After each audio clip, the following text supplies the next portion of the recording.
sustainable energy development on the continent, including policy, financial, technical, and market barriers. I would like to use this opportunity to call upon all stakeholders, including private sector and financial institutions, civil society, and research institutions, among others, from all parts of the world to join us in our endeavors. Once again, I would also like to thank the organizers, especially the Austrian Federal Ministry for European International Affairs, the Austrian Development Agency, the United Nations Industrial Development. Spotlight on recovery there. We'd also like to put a spotlight on right now youth for the Vienna Energy Forum 2021, Youth for VEF. Now, this was the first time that such an initiative was convened, in fact, this year. It brought together youth across a variety of different spectrums, and it was all about them designing this day entirely. What their vision was for a sustainable future, for sustainable energy in particular.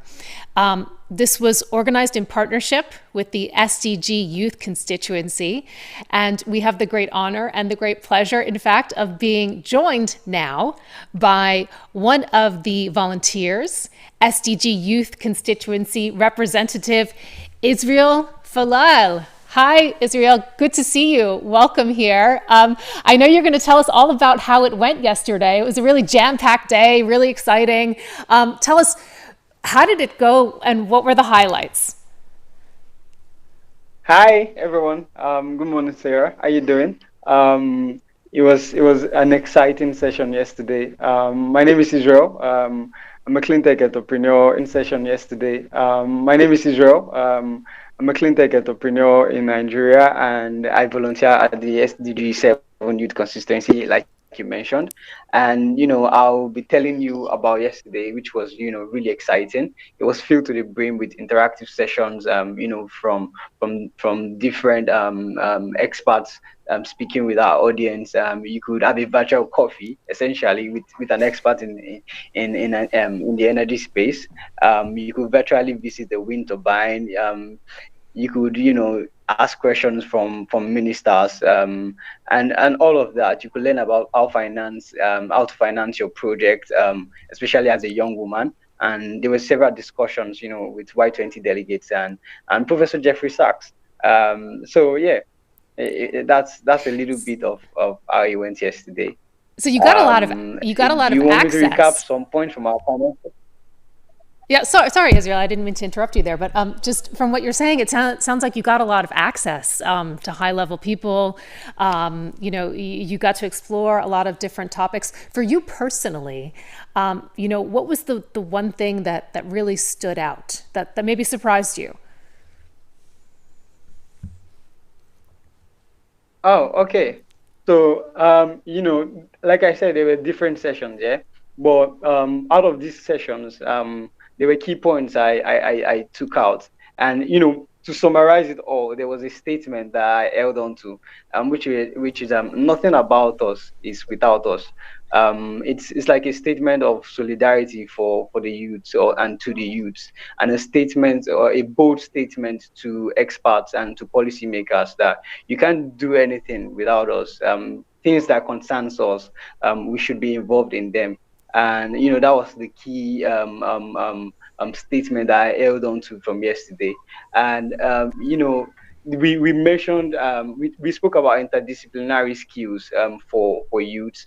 Youths need to be ready for sustainable energy transition and also create opportunities for young women and men to become entrepreneurs. We need to talk about international double degree master's program for youths, where it is really vital for a global clean energy transition, as these master programs, they cover skills and capacities that youths need to plan energy issues. Also, we also talked about the need, the responsibility that youths need to take in terms of focusing on their ability to learn and adapt, because really you can't predict the skills that you need for the future. And also on the part of employers, right? You can prepare for opportunities, but employers need to make these opportunities more accessible to everyone. Opportunities in forms of paid internships, paid apprenticeships, and so on. and also the part of mentors and advisors as well. I'm a young person who has benefited so much from having experts around him, from getting advice from mentors and a lot of knowledgeable people in my industry here in Nigeria. And if we are really serious about energy transition, we need to involve young women and men in policy making across all the levels of government. And deliberate actions need to be taken to ensure that young women with projects and young men with projects as well have access to financing. So these are cogent points that they do not, you cannot isolate them, right? They work hand in hand, and every hand has to be on deck to make things work if we are really, really serious about energy transition. So then, can you tell me, and I'm wondering maybe you can give us a little bit of a personal perspective here. I understand you do a lot of work with solar, for example. You're quite young. So, what are your hopes for the future? What is your involvement right now, especially when it comes to sustainable energy? Okay, so myself, I started in the clean energy sector about 4 or 5 years ago, as a fresh graduate from the school. I figured Nigeria has a lot of power issues. Our grid is not the best of grids, and we have like a very huge population. And it takes a lot of investment to be able to bring the Nigerian grid to that level where we can achieve industrialization. So I figured, the way to go was a plug and play solution, which solar brings, solar brings to the table. So, the very first thing that I figured that I needed to do was networking. It was key for me to network with people in that sector, people who were already doing things in solar, people who already had businesses, they were running advocacy and all. So I found my way into the Renewable Energy Association of Nigeria, and that was how it all started for me. And till date, I've been involved in lots of solar projects in commercial space, industrial space, and even in residential space. And taking a cue off my own story, I think every youth, we need to get to that point where we take responsibility, we take actions, and you can never get it wrong if you start with networking. You can never get it wrong. And there are so many of you actually who, in fact, are taking action. In fact, yesterday, we understand presented was the youth competition winners of the winners of the World View Challenge, Israel. And, I'm going to get your reaction to that competition and, how that made you feel that some people were being acknowledged. But first, we have a video that has been produced. We're going to profile a couple of them. And then, Israel, you'll be back with us afterwards to discuss. Let's have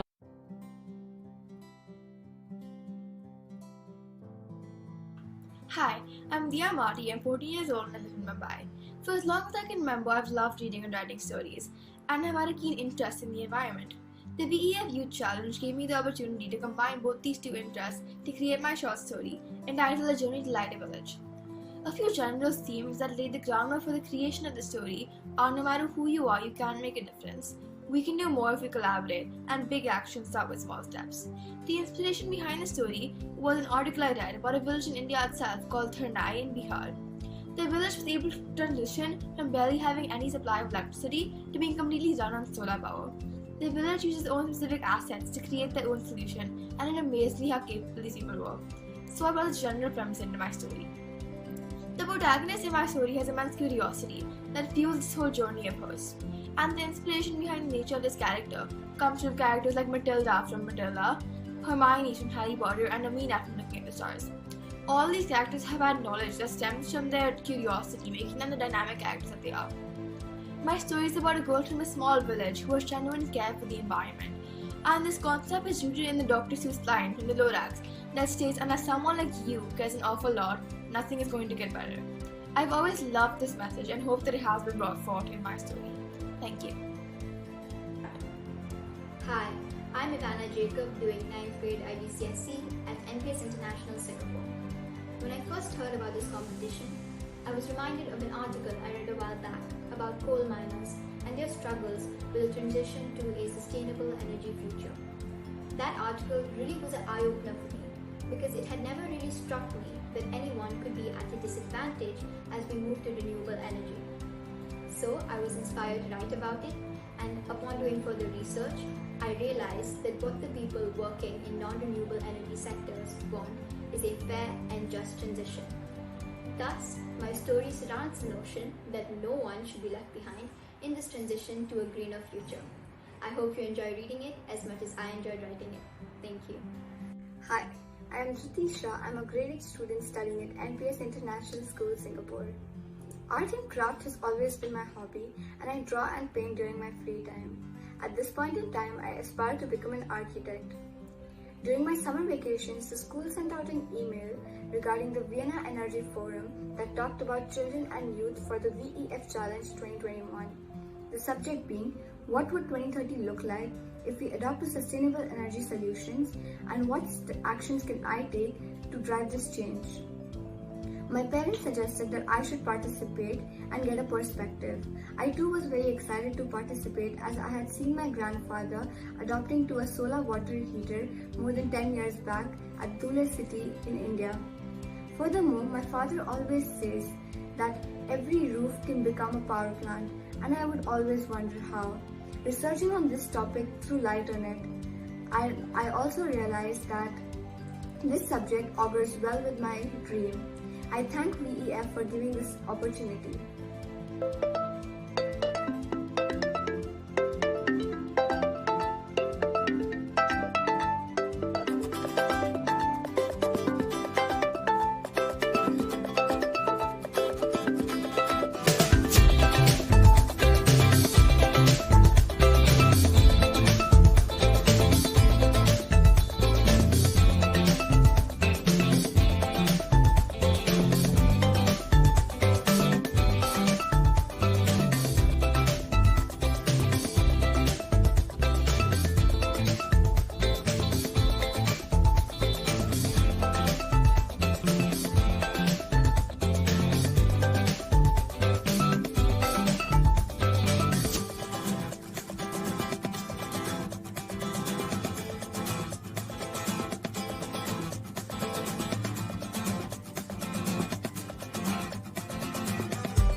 And congratulations indeed to all of the competition winners. We saw so many categories there. For example, we saw video, we saw graphic design. Israel is back with us. As we mentioned, Israel is a volunteer, and he is of the SDG 7 youth constituency. Israel, we're so excited to get a little bit more of your perspective on what is going on the youth level, in fact. And I'd just like to begin by asking you, I mean, there's competitions like this, there's so much important work that is actually being done by the youth. Give us a sense of what it is you are doing.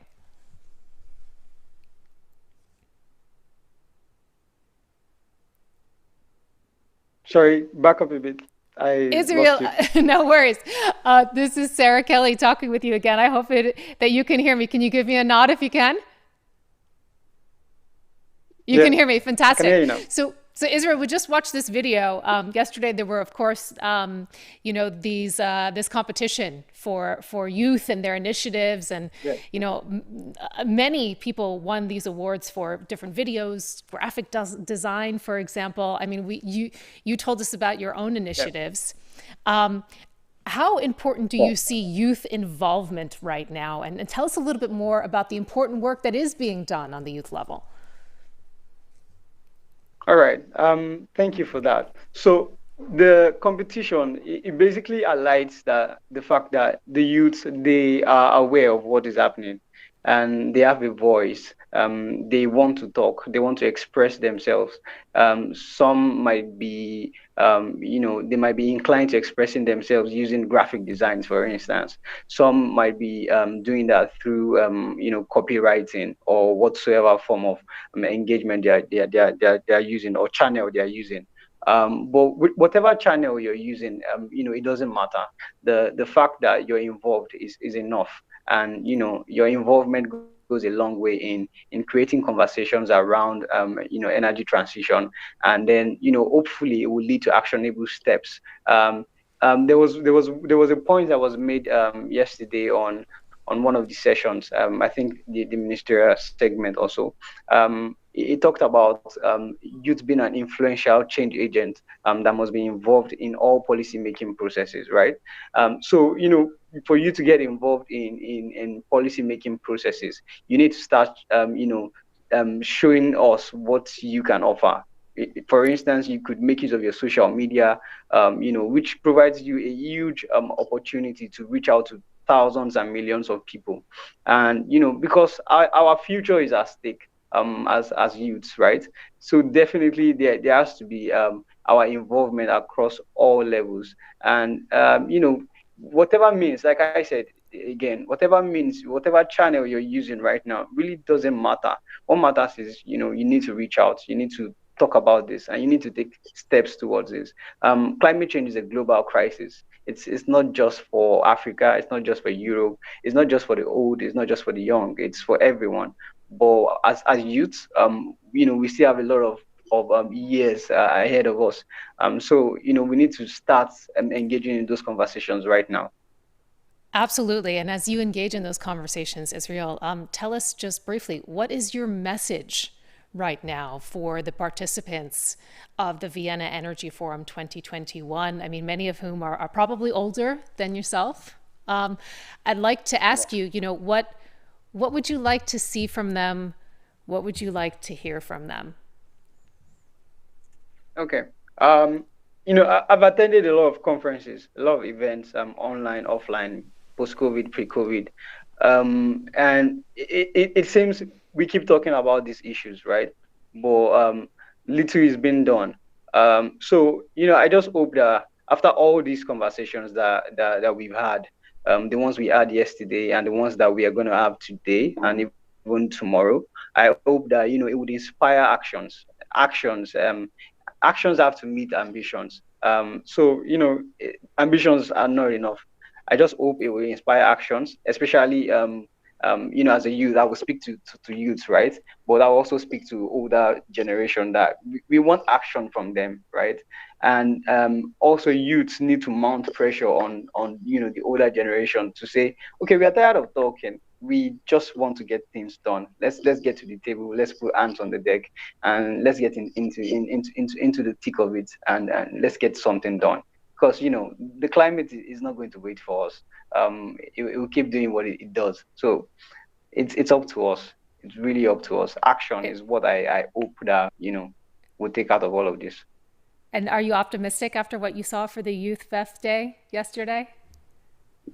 Absolutely. I'm pumped up. I'm optimistic. It shows there are a lot of people out there who care about energy transition, and the future is bright.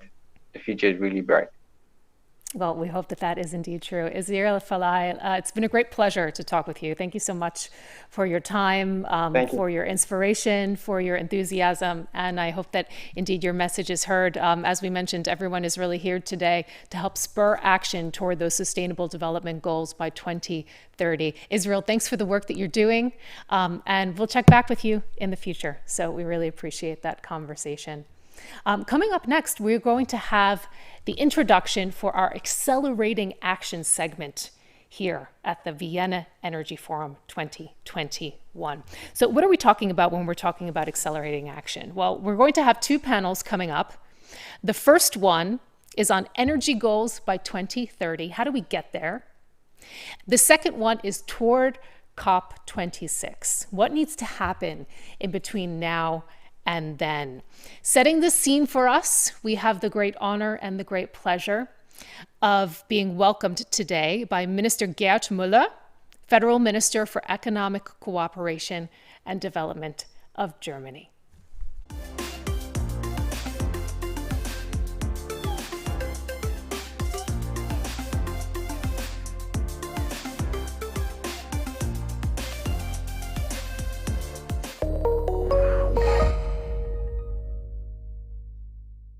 Excellencies, ladies and gentlemen, climate change is still the main challenge for the survival of humankind.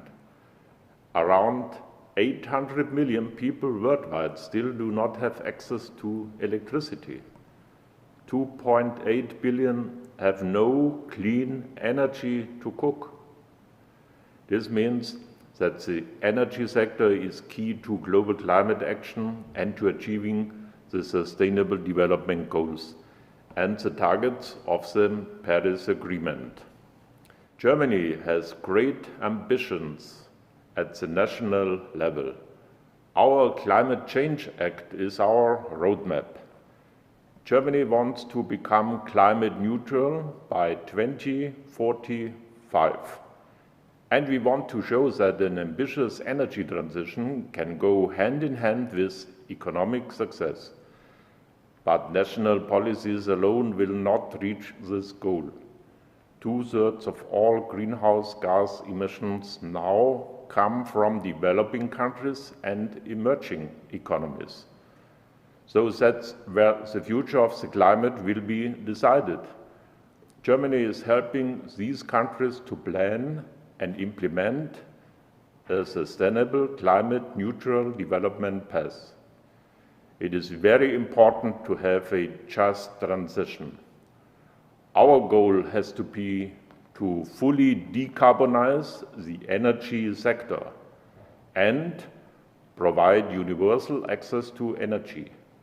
We need that coordinated and harmonized action by the global North, together with strong political will in the global South, is essential. Africa has the opportunity to become the first truly green continent. After all, the poor countries are most affected by climate change, and the industrialized countries have contributed most to it. It is the responsibility of industrialized nations like Germany to lead the way with ambitious targets and measures. So, I welcome the announcement of German Chancellor Merkel that Germany will increase its funding for international climate action from 4 to 6 billion euro over time. And I'm glad that Germany will be the global theme champion for the energy transition at the UN High-Level Dialogue on Energy in September. The high-level dialogue on energy and COP26 in November are critical milestones for a global structured energy transition. We should give a key role to our neighboring continent, Africa. Africa has huge potential for renewable energy. We should jointly make Africa the green continent of renewable energy. That is why Germany supports the Africa-EU Green Energy Initiative and is leading the way with flagship projects for the fuel of the future green hydrogen in Morocco, Tunisia, and South Africa. North and South, governments, civil society, and the private sector. We all need to pull together in order to meet the challenge of climate change and to make the global energy transition a success. I wish you good discussions and progress on how to accelerate action during this year's Vienna Energy Forum. Thank you so much. Thank you so much to Minister Müller for those remarks as we talk about accelerating action here. This is the decade of action. This needs to be a landmark year for action. And as we know, action, it needs to be accelerated. So that's exactly what we're going to discuss now as we move into our first high-level plenary, which is Energy Goals by 2030. We're being joined now by Damilola Ogumbi, CEO and Special Representative of the UN Secretary General, Sustainable Energy for All, and co-chair of UN Energy. We also have the great pleasure of being joined by Mr. Hao Liang Shu, Assistant Secretary General, Assistant Administrator, and Director of the Bureau for Policy and Program Support. We taped our conversation a little bit earlier, and I began by asking the following question. As we were talking about, this has to be a decade of action. Where are we when it comes to progress on the 2030 agenda, and why is it so important to accelerate that action now? Here's what Damiola said.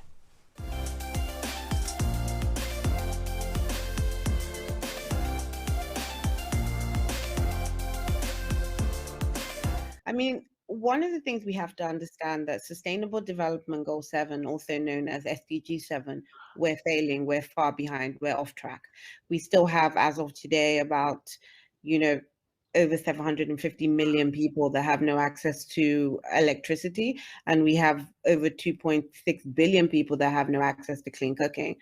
To put that all in context, while we're dealing with this pandemic here, these are people who just can't stay at home. And if we continue on this trajectory, by 2030, we will definitely have over 500 million people, again, without universal access, and at least 2 billion people without clean cooking.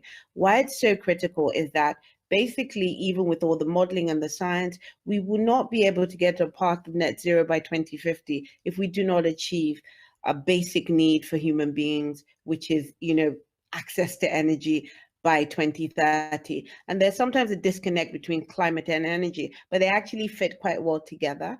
The other reason why we need to raise ambition is because this is the year from ambition. 2021 is where we're having our first high-level dialogue after 40 years, at least my lifetime. It is going to be at the summit level, which is head of state level at the United Nations on September 20th. And it's just really, really important at this critical point that, that we have numerous climate summits, which are also very important. We're having an energy summit where we're getting together and saying, what are the needs? What are the financial needs for people? How does energy transition differ from developing countries to emerging economies to the global north? And how do we fit that in? And how do we make sure we have the right amount of finance to complement energy, which I like calling energy access, energy for development, with our climate goals, understanding that we're all linked, as COVID has shown us. We're all one. And if we're going to really tackle a pandemic and such a global challenge, we have to do it together. So that's why I'm particularly excited. The other reason why I'm excited is that we had a ministerial last week, which we had over 50 ministers. So it just shows that people are taking this seriously. And we had an announcement by IKEA Foundation and the Rockefeller Foundation, and they are committing $1 billion to energy access, which is far the largest amount, at least I've seen, that philanthropy have actually committed to such an important goal. It is what is going to lift people out of poverty. It is what is going to save lives, because cold storage can actually be vaccinated. They're like, people think, can we get vaccines? Can we not get them? But people don't realize that sometimes there's not even any storage for them, which is the challenges that's going on in many places in Asia and Africa right now. So putting that all together, having people just, really coming together with a focus of solutions on 9 years to go is what it's all about. And just really excited that I'm here today talking about it, so we can really get started in acceleration. Thank you so much, Damilola. So, I mean, it sounds like there have been some big recent commitments, but that there's a lot of work to be done. And I mean, the beginning of your assessment was quite a sober one. Hao-Liang, I'd like to turn to you and ask you a little bit more about what Damilola highlighted, the UN high-level dialogue on energy, which, as we know, is taking place in September. It's the first global gathering on energy under the auspices of the UN General Assembly in 40 years. We know that UNDP and also Sustainable Energy for All are the co-chairs of this dialogue. And as Damilola highlighted, you concluded this successful ministerial thematic forum to mobilize transformational energy action for the September summit. So I'd just like to ask you what you saw as the key takeaways for the ministerial. No, thank you very much, Sarah, and many thanks to the organizers for inviting UNDP to the Vienna Energy Forum. As Damilola mentioned earlier, the ministerial forum saw leaders and stakeholders come together and took a leap forward in their commitments to a green energy transition and to achieving the SDG 7. I think that this is what we saw. It is really encouraging to see that they called for a focus on people-centered planning, on the need to support the vulnerable by ensuring access to energy for all, and by facilitating a truly just and fair transition.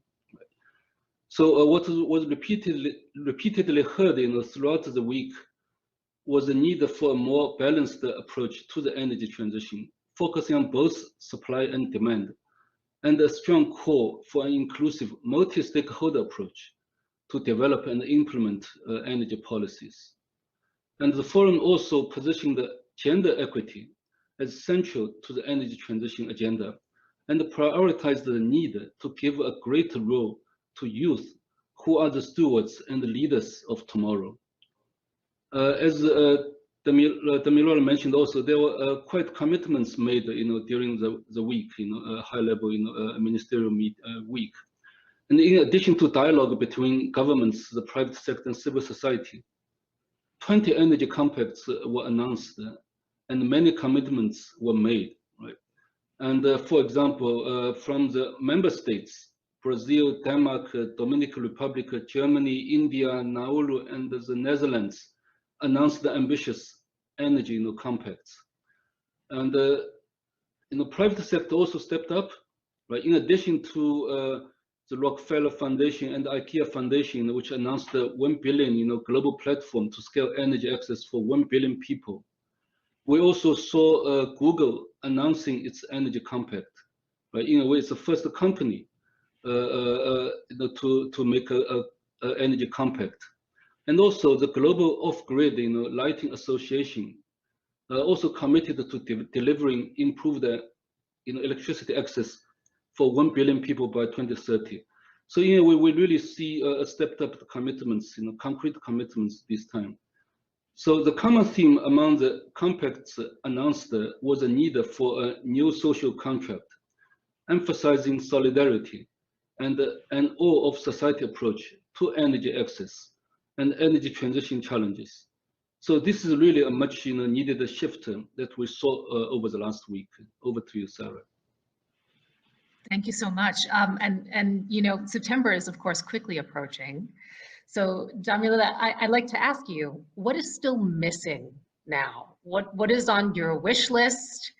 What are the opportunities for action in between now and then? I mean, there's still vast opportunities to raise ambition. I mean, it was said very well that, countries have come up already, but, there are a lot more countries that can come up, a lot more companies that can come up, a lot more financiers, DFIs, no one sector or one sovereign can solve this. We really need a big combined effort. And it's not just thinking about what I can do as a sovereign or organization for my country or my constituency, but what can I do for others? How can I support, other countries that might not have as much as I do in the in energy access. So that's obviously really important. I can never over stress the issue of finance, right? And also the issue of people not even having enough energy, because a lot of people think, oh, the point is to reduce energy, but a lot of regions don't even have enough. That's why why there's energy poverty. So, I'm from Nigeria, Africa alone, in terms of sub-Saharan Africa, if you take away South Africa, it only equates 81 gigawatts of installed capacity. That's the same as Germany, and this is for 1 billion people. So, and we know there's, a direct link, to energy and development. So it's really, really important for us to help governments and again, companies and organizations, and understanding the role of private sector, really, really drive this agenda and make sure we try and do it in a clean, sustainable way. So there's a lot of work to do. I'm in the UAE today to discuss that with them, because they're also a global champion in the high level dialogue. So there'll be a lot of traveling, a lot of communicating, but we just hope the word spreads. We hope that, people really look at this and say, like, it's important for us to put people and planet and highlight just the inefficiency we have, and, work into a solutions-based model. Over to you, Sarah. Thank you so much. Hao Liang, I'd like to ask you also to weigh in, perhaps, on what Damiela just, highlighted as the key things that she's looking at now over the next couple of months. I mean, we heard money is important, of course, access is important. How do you intend to continue to mobilize action, and what are the key things that you see as missing, and gaps to fill most urgently? Thank you. I think now, after all these years of work and debate, everybody agrees that there's no question anymore about the need for an energy transition. As Damiela, mentioned, it's all interconnected. Really, it's not just about energy; it's about the development fundamentally. So the fundamental challenge we face is how fast and how fairly, this transition happens. I think that's really the key question.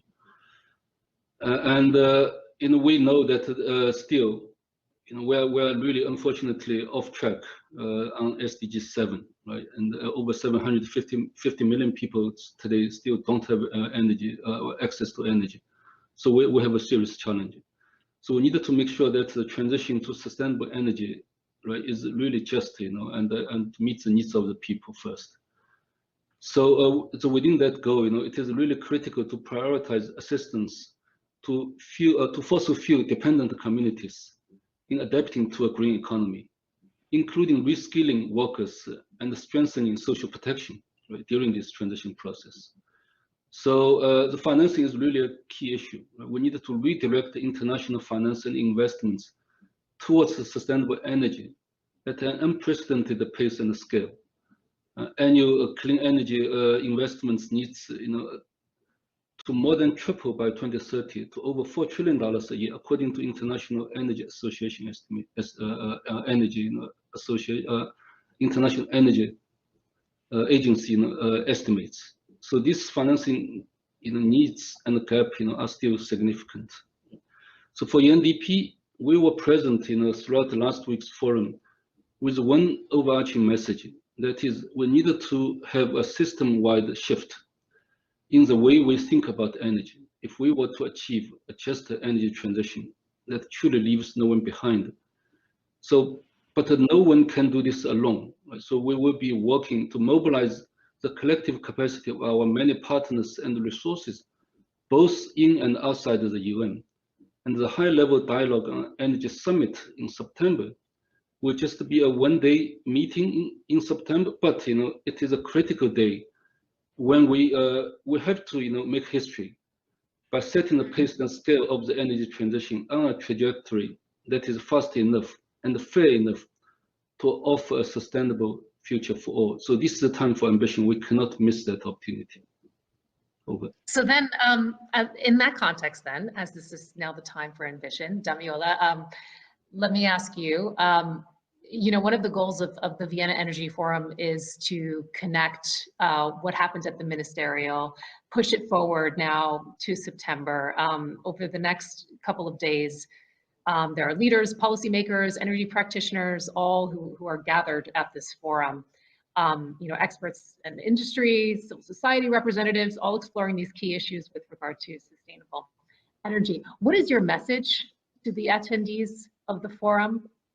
What would you like to see happen? What would you like to, you know, have them keep in mind? I'd like to sign up to an energy compact. I think that's the key message. Like, you know, we need to take talk and make it actionable, and anyone can sign up. As we had a huge youth commitment of 150 million from Student Energy the other day in terms of the investments they're going to make into training young people. I mean, all these people aren't even like 25. So if they can do it, I think they challenge all of us in our organizations. Civil society can make a commitment as long as it advances, you know, energy access and energy transition. So I would just, you know, not just challenges, please do it. You know, it's not only important for your organization, but it's also important for our planet and the people who live in our planet. And the more we can get, the more momentum we can get. And this is not just making a commitment for today. We're going to track you for the next 9 years. We're going to check if these commitments are being made. We're going to assist you. We're going to bring parties together with like minds. You know, if we see two things in an energy compact that fits together. So, you know, September 20th is actually just the beginning. It's not the end of a 9-year process that we're really dedicated to making sure we actually achieve SDG 7 by 2030. So do what you can, make the commitments and resources out there to help. Haliang, how do you see things? Yeah. What is your message to participants? No, thank you for this really important question. I think, as I mentioned earlier, the energy access and the just transition, you know, requires a system level change, really a paradigm shift in the way we think about energy. You know, when we talk about energy, we really often talk about technology, you know, science, you know, advancement of, you know, new technologies, innovations, and we also talk about you know, investments, returns, and we know how important these topics are. But at the end of the day, I think we really needed to put you know, people's interest first. You know, for us in development, and this has to be the focus. We must take an all of society approach, you know, to energy access that is focused on the needs of people, and the communities needed to be seen not only as beneficiaries, right, but also as co-creators of future energy systems. So let's really involve, you know, people who we want to support in the solutions, you know, effort. So let's work together to ensure that 2021 is really a historical tipping point in delivering energy access for all and in achieving SDGs. Fantastic. Thank you so much. And I'd just like to ask you, Haliang, I'm going to quickly follow up with you, just to ask you maybe in just a couple of sentences, if you can kind of give us a sense. You know, I saw that the UNDP, for example, published an article in December of last year, which said 5 reasons to be optimistic about clean energy in 2021. Perhaps you can just tell us now, halfway through 2021, what is your level of optimism right now? Yeah, no, thank you. As Damilola mentioned earlier, the challenges are formidable, okay? Both in terms of access to energy and also you know, use energy, you know, for, you know, supporting other development needs, you know. And you know, we have 9 years left.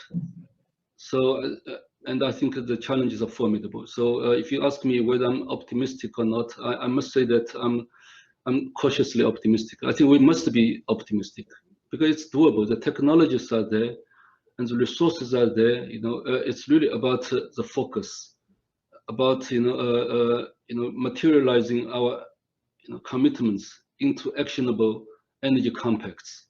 So let's really, you know, take the actions we can take. And I would choose to be on the side of being optimistic. Damilola, you have the last word now. Your level of optimism.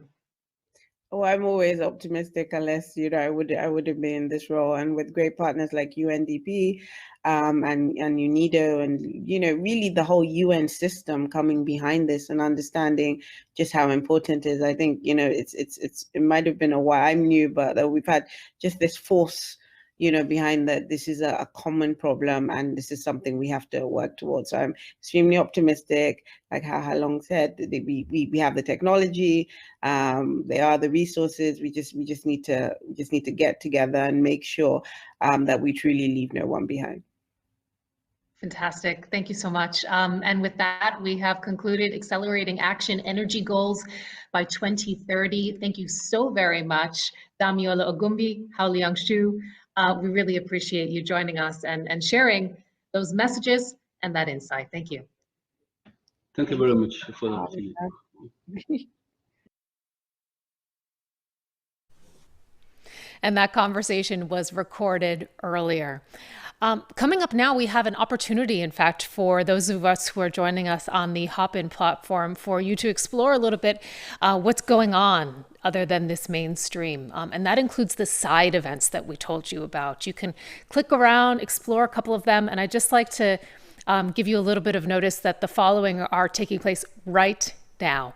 That is the End of IKEA Foundation, Energizing Development of Smallholder Farmers. Again, it's Energizing Development of Smallholder Farmers taking place right now. Do feel free to click on that one. There's also from the ITU, Unlocking the Potential of Digital Technologies for a Sustainable Energy Transition. Unlocking the Potential of Digital Technologies for a Sustainable Energy Transition. Check those out if you can. There's also, of course, to remind all of you, interpretation, which is taking place on the right hand of your screen. If you would like to utilize that, go to the right hand of your screen. My name is Sarah Kelly. I'm going to be back here at 10:45. At 10:45, we're talking about COP26. We are still accelerating action. We are moving toward this fall, COP26, the next high-level plenary, 10:45.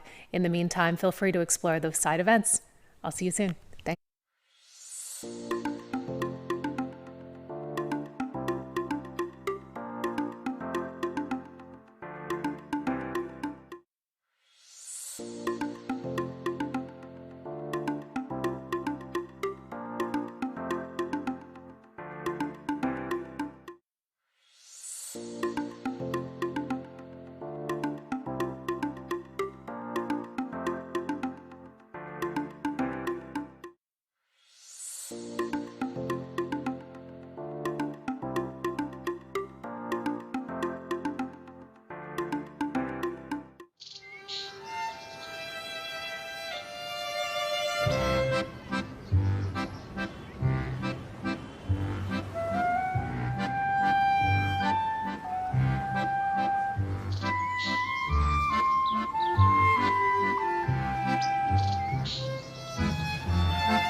Hello and welcome back, everyone. We're continuing our dialogue on accelerating action with our next high-level plenary. A couple of quick announcements before we get started. I actually mentioned before our break that we had a number of side events that were happening right now. In fact, apologies, they're actually happening beginning at 11 a.m. So you still have time to join them if you so choose.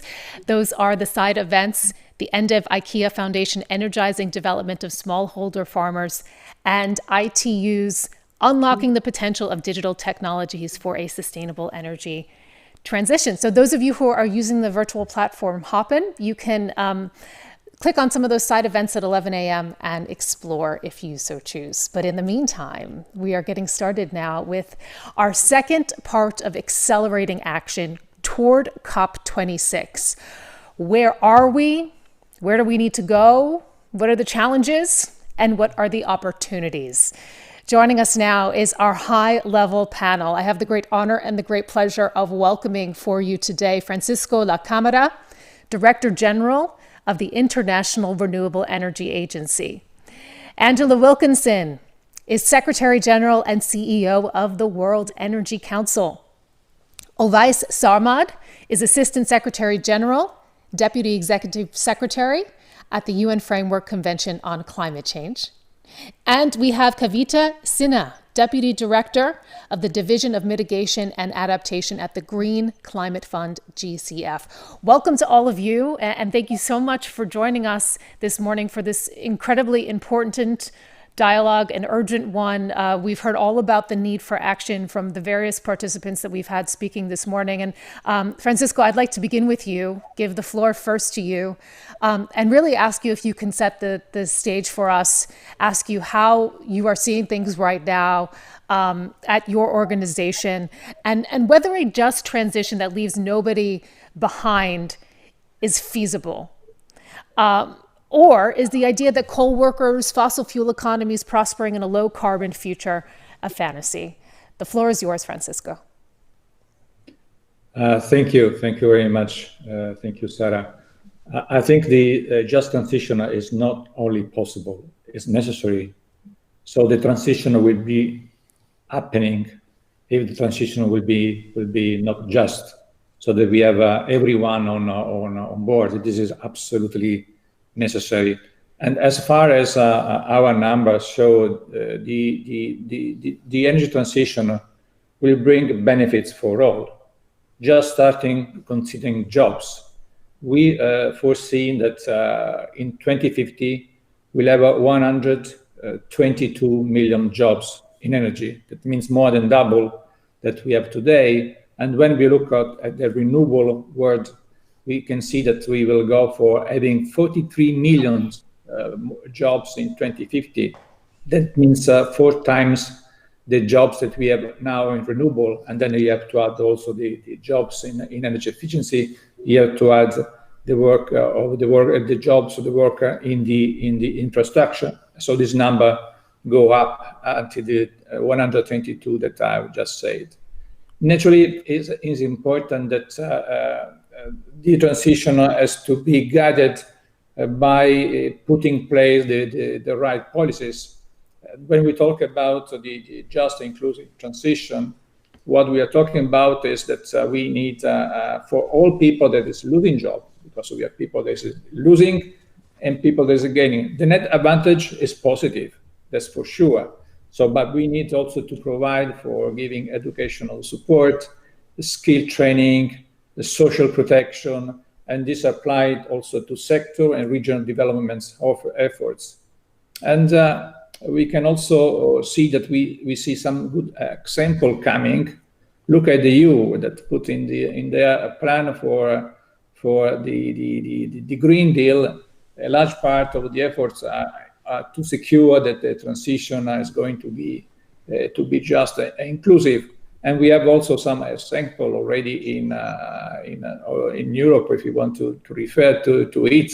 When you look at Spain, that has invested money to ensure that the lost job in mining may be recreated and having perhaps better quality going for renewables. And in Germany, where we have this legislation that provides support for all the sector that are impacted by the transition. So absolutely, the response to your question is that the transition is possible, is needed, and will bring benefit for all. This means that will bring benefit also for the people that today are losing their job, but for gaining a better job in the very close future. Just to give a nice number, our post-COVID agenda show that we can get 5.5 million new jobs in 3 years if you go for the energy transition. So absolutely, we have to be on it. Back to you, Sarah. Thank you so much, Francisco. And of course, I'm going to ask you a little bit more about what you mentioned there, how exactly we can get there. You mentioned policies, of course, one very important aspect. Angela, I'd like to turn to you now and ask you, you really have your finger on the pulse of, especially of what companies are saying. So I'd like to ask you, what they are saying to you, because we heard, for example, this morning from the Director General of UNIDO saying that right now we are missing targets when it comes to climate goals, when it comes to energy goals, when it comes to the Sustainable Development Goals. What are you hearing? What are you seeing? Thank you, Sarah. And let me thank the Vienna Energy Forum for the opportunity to speak on behalf of the World Energy Council. We're the world's oldest energy community, and we don't advocate for any country, company or technology. So what you're getting is from the horse's mouth and as honest as I can make it. Well, we know that we are in this incredibly pivotal moment in global affairs. We're emerging from an incredible pandemic crisis, and we know we're a long way off from where we want to be in terms of energy developments. We seem to be heading in the right direction. But we're also moving along multiple pathways which reflect the increasing diversity in energy. And there's an awful lot of talk about the races or race to zero. And our community is picking up signals that we have to ensure that race is matched with a human pace. And human pace requires us to involve more people and communities, including those who are impacted by energy transition and transformation, in doing their part. So many people are confused or not active. They don't understand energy. They barely understand the climate agenda. And they're being bombarded with lots of goals, timelines, and targets, and being told that it's all going to work out in the long run. But in the short run, we have this huge implementation gap, which is why we are calling for a step change in energy literacy. We want to see 1 billion people energy literate by 2030. We're calling for incredible investment in the diversification of skills to achieve the workforce transition that my ARENA colleague has talked about. But more than that, we need some bottom-up action learning. I can point to examples of transitions and transformations across the world. I can highlight cases where mini-grids and solar investments in Africa are now encountering default on payments. I can also point to examples where we are managing to accelerate the closure of coal mining communities faster than ever. So things are really happening, but we're not learning enough bottom up in order to close the implementation gap. Let me stop there for now, Sarah. Thank you so much, Angela. I think you gave us a lot of food for thought there, a lot of things that we can perhaps react to. Ovais, I'd like to turn to you with that and ask you, first of all, for your reaction to what we have just heard, and also to really ask you what your view is from the UN Framework Convention on Climate Change. Of course, we are heading toward COP26. There's a lot of work to be done. Where are we? How are you seeing it right now in terms of where we are on the energy goals and the climate goals? Sarah, thank you very much. And I'd like to first of all thank the Austrian government for hosting this event and bringing us all together. And I'd like to wish all my distinguished panelists all the greetings from Bonn and from UNFCCC. The question is absolutely spot on in terms of trying to figure out where we are. From our perspective in the UN Climate Change Secretariat, we feel that, or we know very clearly, the science on climate goals are very clear and unequivocal. The IPCC report on 1.5 finds that limiting global warming to 1.5 degree will require rapid and far-reaching and transformational changes in land, energy, industry, buildings, transport, and cities.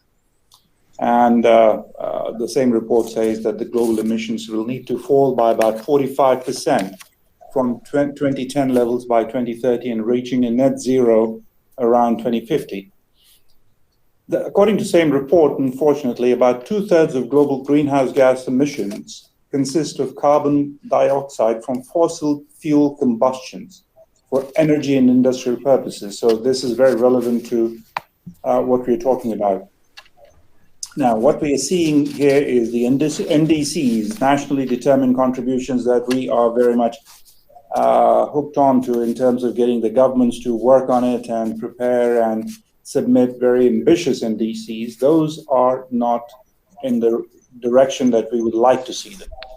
The current NDCs combined impact puts us on a pathway to achieve less than 1% reduction by 2030 compared to 2010 results. Very far from 45%, as you can imagine. But even though, as Francesca mentioned, renewable energy generation is most frequently communicated, and the technology is on our side, but the actions are not yet reflecting those ambitious opportunities that we all have.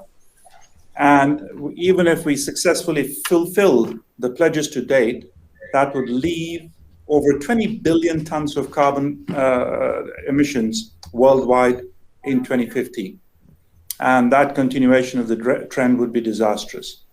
We clearly have a long way to go, and the time is very short. And as we speak, we see the ill-fated effects of climate change worsen almost on a daily basis. A few days ago, everyone must have seen this, Canada reached almost 50 degrees, or 49.6 to be precise. So where are we going here? As the International Energy Agency reported recently that renewables were the only energy source for which demand increased in 2020 despite the pandemic, while the consumption of all other fuels declined. Specifically in 2020, annual renewable capacity increased by 45% to almost 280 gigawatts, the highest since 1999. As the latest report of IRENA that Francesco also notes, proven technologies for a net zero energy already exist today. Renewables are now the cheapest option to produce electricity in several parts of the world, but their deployment needs to accelerate to steer the world to reaching international climate goals. And for these technologies to be fully utilized, investment now needs to be ramped up. The good news is that here is the financial markets, and the investors are seeing the value in clean energy and are directing their investments. But of course, that's not just the private sector who needs to do. The governments really need to lead the way.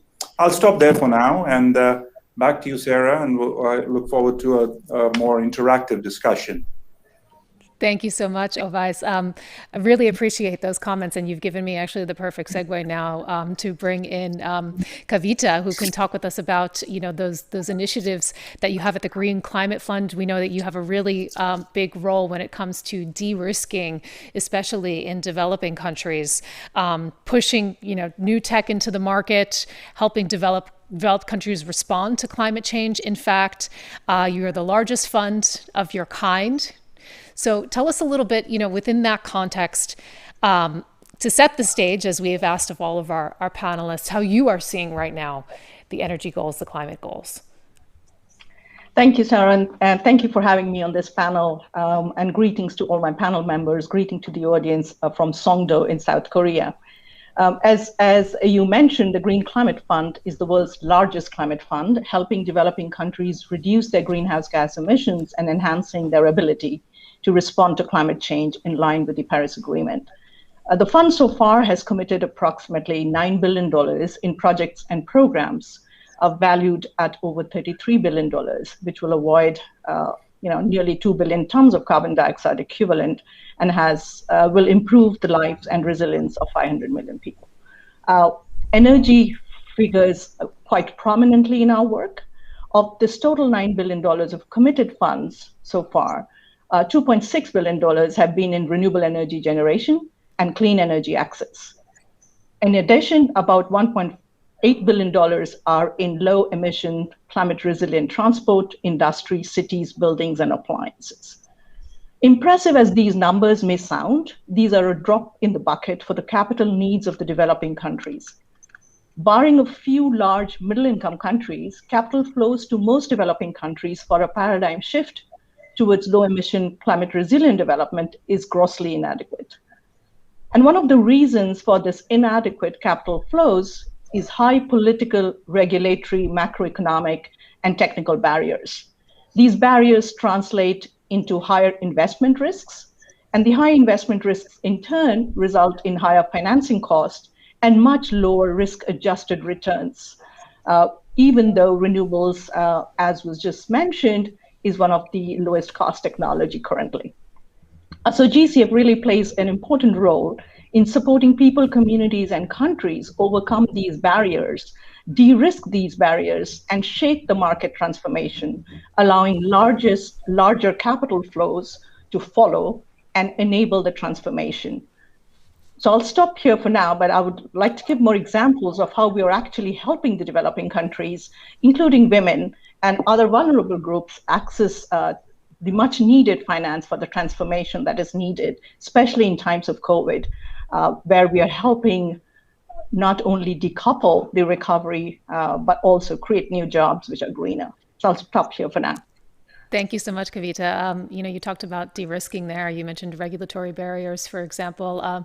Francisco, I'd like to turn to you now because I heard, some similar lines echoed both from yourself and also from Ovais, where you were talking about, Ovais mentioned, for example, the need not just for private sector action, but of course, governmental action. You mentioned, Francisco, in your statement, the importance of policy.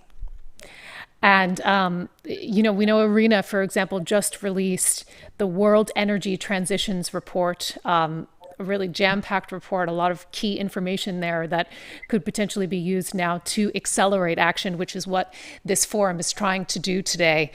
You outlined a roadmap for global policymakers to a 1.5 degree future. So what is that roadmap? What would you like to see in terms of policy? What were the findings? Well, scenario are scenario, and we are assisting many think tanks trying to build a scenario that is 1.5 compatible. And we came with our scenario that's full compatible with the 1.5 report of the IPCC. But scenario are scenarios, and the most important part of the job is making things happening. So what we have tried to do in our outlook is also to make clear to understand to everyone that here we are not just talking about moving from the fossil fuel to another fuel that is renewable. We are changing profoundly the system. So we are going from a centralized system based on fossil fuel to a decentralized system that is based on renewable energy and complemented by green hydrogen and modern biomass. So this is imply a strong role for the government, and this is happening where we are going to assist to the largest intervention of the state in the economy, at least in my lifetime. And so it's important that when we talk about the intervention of the public, we talk about policies, we have to be very careful on what we are addressing our efforts. So we know investment. We need investment, and we count that we need 131 trillion of US dollar cumulative investment from now to 2050. This means more or less 1 trillion more than the actual planned in investment. And it's important that the public money is making the choice and make clear to the markets where we are going. So when we are talking about how to move to the new energy system, we are talking about investment in system flexibility, in modern grids, digital solution, distribution network for green hydrogen, charging infrastructure for electric vehicles. So all that can allow the private investment be clearly going into the right direction. And we estimate that for every public dollar spent, we can we can leverage up to $3 or $4 of private investment. And to enable the investment to happen, because we have learned from Kavita how we assisting the existing barrier, we need to, that country may raise ambition in terms of target within the NDCs. And I think always make very clear that until now we have not yet seen the kind of ambition that we needed. We are assisting an increasing attention to the renewable energy, and this is good. We are supporting more than 17 countries in this exercise as arena. We have also to be careful on the policies to enable the regional market integration and interconnection among different power pool and dispatchable renewable power plants. So this is also a very important part of the policies. As the market structure, so we have now a market that we have to deal with the prosumer, with the electric vehicles. It's more complex, and we need to provide the instrument, the structure of the market that is more fitting with a new energy system that is emerging. We need a social policy retraining. We just talked about this in responding to your first question. And more important, we need industrial policies, especially for the developing countries. So this is the occasion to build a world that could be more equal. But for being more equal, we have not only to support the investment in renewables or in green hydrogen or other, but we have also tried to build along the supply chain an industrial system that may feed a new era for the developing country and ensure that the energy system that we want will be not only climate consistent, but also ensuring that we may have an economic system, generally speaking, that could be more just, ensure more equality in this world. Thank you so much, Francesco, for that comment. Ovais, I'd like to get you to react. Because as we know, of course, the Paris Climate Accord is now more than 5 years old. There is so much work, as we've been hearing, to be done in order to unlock the potential of that agreement, in order to get things back on track. So tell us a little bit more about, what you would concretely like to see in between now and COP26, and perhaps react to some of what we've heard from Irina as well. Thank you very much, Sarah. And again, appreciate the remarks made by the Green Climate Fund and Francesco from Arena and others so far.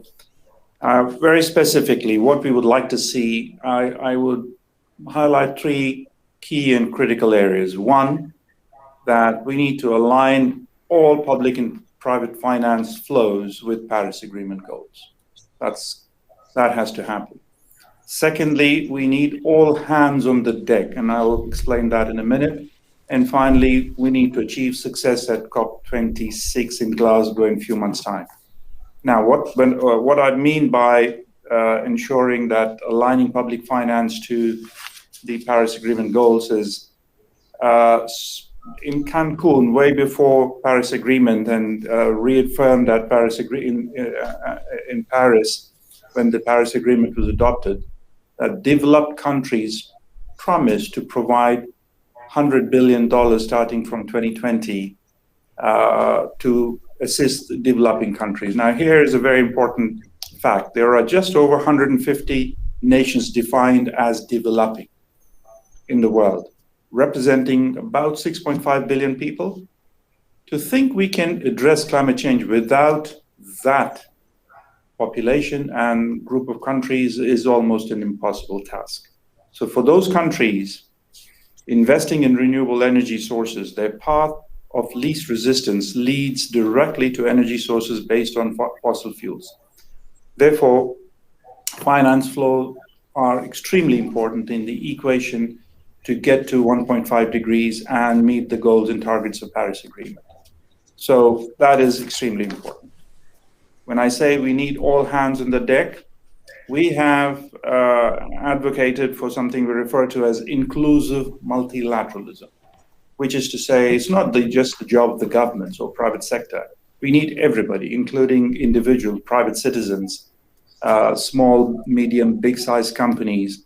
They all need to come together to address what we are facing and almost an existential threat. And the goals of Paris Agreement and the trajectory and what is required is very, very clear. So we just need to make sure we do that.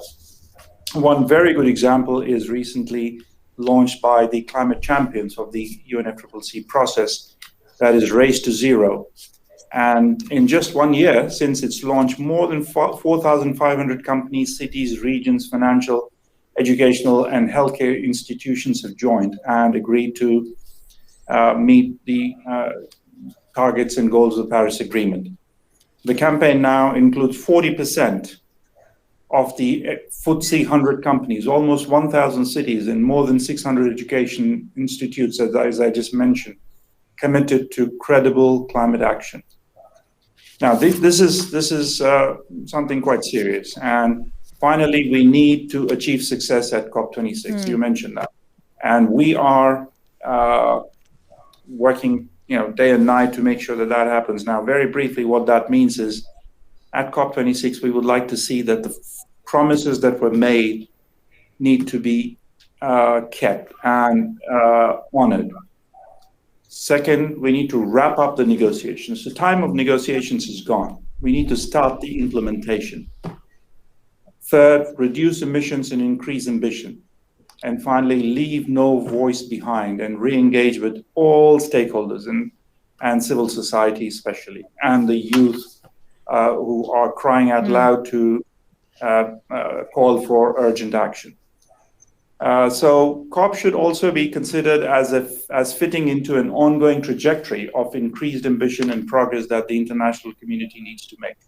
And we're seeing some very promising signs, but there is still a lot more work to be done.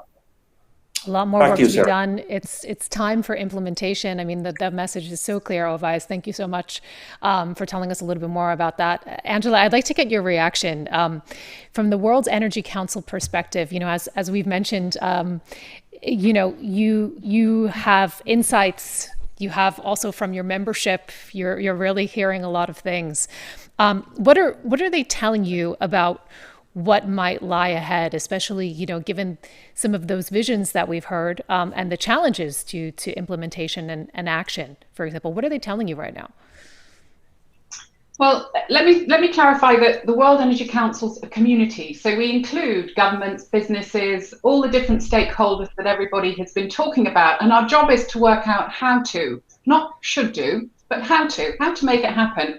If I answered your question, Sarah, that you posed to Irina around what does the future look like? What all these roadmaps tell us? Well, it tells us we're going to accelerate electrification 2 to 3-fold by 2050, that we're going to have at least 50% of the energy mix electrified with an increasing share of renewable electrification by 2050. But we're also going to have 50% of the world energy system developed and provided by clean molecules.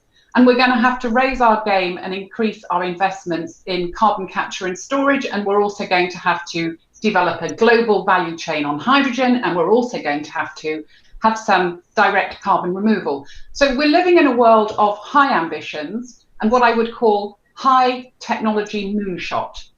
And this is the challenge. Technology moonshots, by their definition, it was a couple of guys in a capsule heading off to the moon. And we really need to get in this race to zero 7 billion people across the energy lines for livelihoods, luxuries, not just light bulbs. And this is the big challenge. We're going to need more energy for more people in decades to come. And at the same time, we've got to get to climate neutrality. Our world energy scenarios tell us, as we currently track signals of recovery and action across the world, that the most dominant signals are for 2 highly transformational scenarios called fast forward and re-record. But if you look regionally, you'll also see signals of scenarios for pause and rewind. The COVID has been a game changer. We're now in a new context of affordability and demand for social and environmental justices in all geographies. This is not an old normal. This is a new normal for trying to achieve a faster pace of change that has to be managed by whole society. And so I want us to think we're in the Olympics year, not just the COP year, and we're also in the UN SDG review year of UN Energy. Let's stop thinking of this race as Usain Bolt running the 100-meter sprint. This is a pentathlon relay, which is going to require incredibly complex coordination between many different parts of society across multiple sectors and with everybody playing their role. Our other surveys show us that there's a big gap between what citizens, customers, and communities understand as what should be done and what they are required to do to achieve it, which is why, again, closing the implementation gap can only be achieved by what I call humanizing energy. We really need to involve more people, more communities, and we need to increase literacy, diversify skills, and enable this bottom-up action learning faster than ever before. There's so much talk top-down about roadmaps, too little talk about the road-building communities that we need to empower. And Kavita, I'd like to ask you for your reaction to that. And perhaps you can tell us, the Green Climate Fund, what you would like to see as we head toward COP26, the key actions that you'd like to see. Thank you, Sarah. I just wanted to come back to a little bit to reality before reacting to that.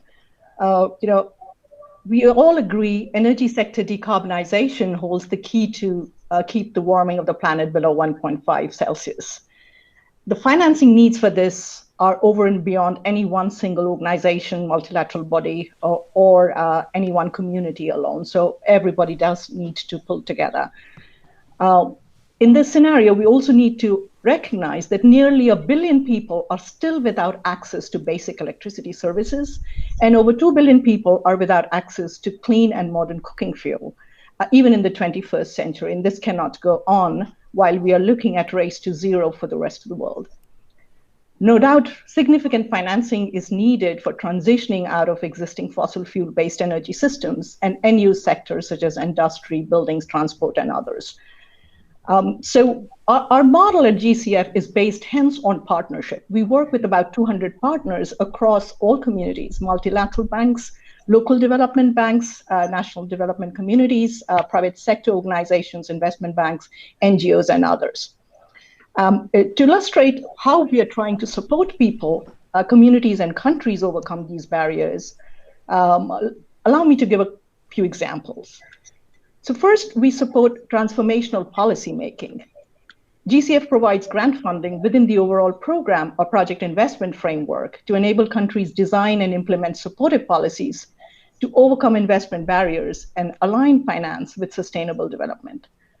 A Bloomberg New Energy Finance found that on an average, countries with strong policies to support clean energy attract 7 times more clean energy investment as countries without such policies. So we really embed the policy making into our investments. Second, we enable acceleration of climate innovation. As was mentioned earlier, we cannot move forward without innovation. So we are supporting the financing of piloting of new technologies, business models, financial instruments, and practices to ground truth new services and products for clean energy transformation. One project that's really close to my heart is the support we are providing to women entrepreneurs in Haiti to build 22 community-scale solar plus battery storage microgrids that provide 24/7 green power to communities where no grid power exists. Such solutions need to scale up and scale up much more rapidly.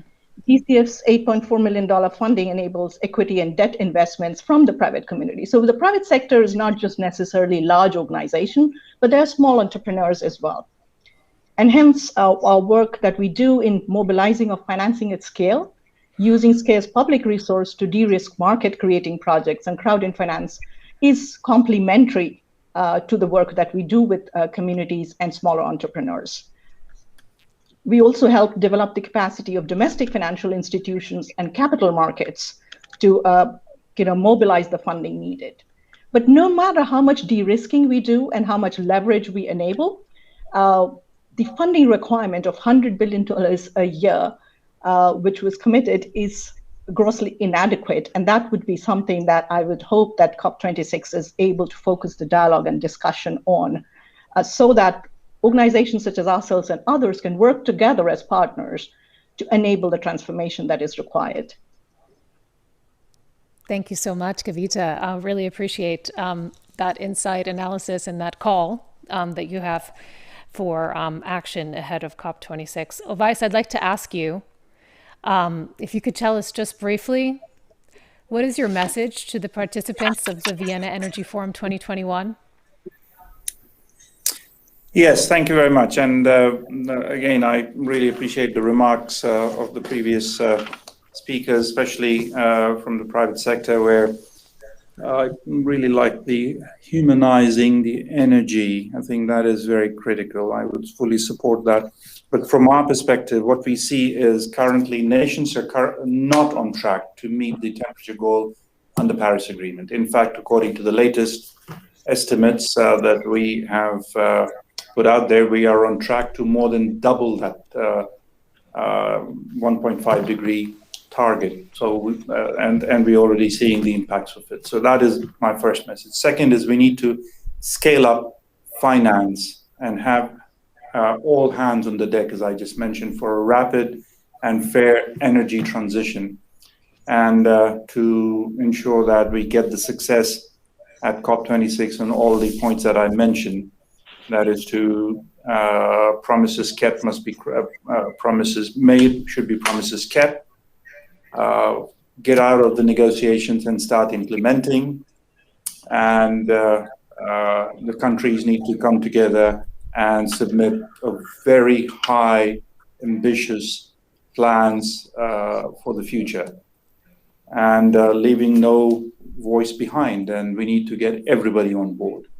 So those would be my key messages. Thank you so much, Ovais. Kavita, just briefly, your key message now for the participants. Thank you. I think the key message, I will reiterate that the needs of the community to transition is humongous, and no one organization can do it alone. Forums such as Vienna Energy Forum, as well as we participate with IRENA on the Climate Investment Platform, such forums and platforms are necessary to bring everybody together to make sure that capital is used efficiently and effectively. We have no time to lose in inefficient and ineffective experiments anymore. Examples abound. We have a few in Arcady, and I'm sure other organizations do theirs too. We need to learn and create the full cycle of that learning into our future investments and work together as one. Thank you. Thank you so much. Angela, your message. My message is that diversity in energy is increasing in the broadest sense, and that there is no silver, green, grey, or any other colour technology bullet. The key is in the pull of people power. There's a silent P in public-private partnerships that has to be enabled if we're going to do what everybody else is asking for. It's not just about capital efficiency, it's also about socio-political and geopolitical realities. And if we overlook those, we will fail. And so I go back to humanizing energy and enabling more people to become energy literate and empowering them to play their part. Thank you so much. We have, of course, been talking about accelerating action.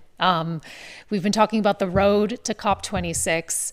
Francesco, I'd like to give you the last word now and ask you, the same question that I have asked of the other participants, which is, what is the one message that you would like to send to the attendees of the Vienna Energy Forum, especially as this is a platform designed for accelerating action toward these key dialogues, key events that we have coming up in the fall during the year of action. And perhaps you can also tell us what might come next and how to stress test the new normals?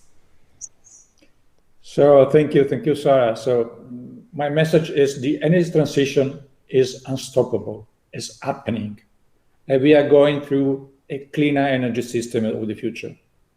The fact is that, and I cannot agree more with OIs, that the speed of this transformation is not enough for secure a future that is Paris compatible, so climate resilient.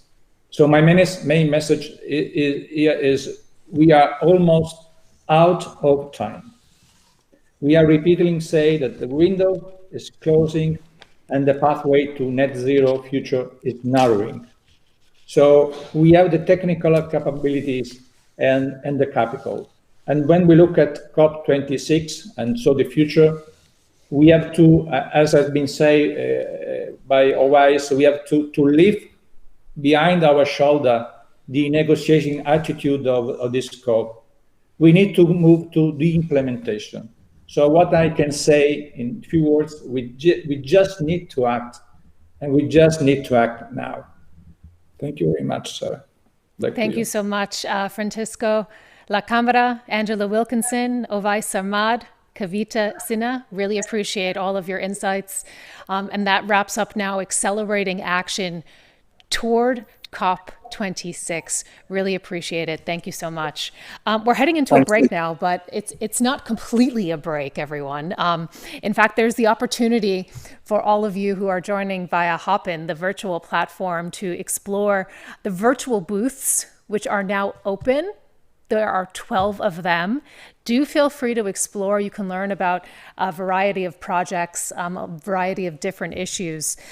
You can also look at the side events as well. We mentioned a couple of them that were taking place a little bit earlier.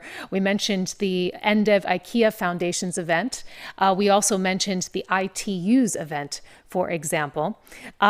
There's also taking place the inauguration ceremony for the Global Partnership for Hydrogen in Industry. Again, it's the inauguration ceremony for the Global Partnership for Hydrogen in Industry. So thank you so much to all of you. We are back here at 11:55.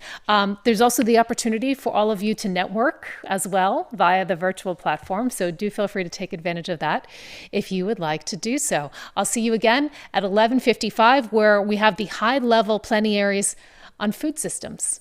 Thanks for watching.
Hello and welcome back, everyone, to the Vienna Energy Forum 2021. We're about to get started with the high-level plenaries on food systems. But first, I'd just like to mention that many of you throughout the break, you have been exploring the networking opportunities. You've also been exploring the various side events, the virtual booths, for example. And I'd like to let you know that coming up at noon, kicking off right now, there are two side events, in fact.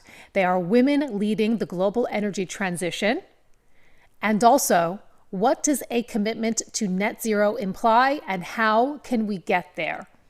That's happening at noon. So if you'd like to click around on the virtual platform and explore some of those, do feel free to do so. Coming up at 1 p.m., there are the following side events. From the UNIDO GCIP, that is clean tech and the transition to net zero. What is the next big challenge in commercialization of innovation clean tech solutions?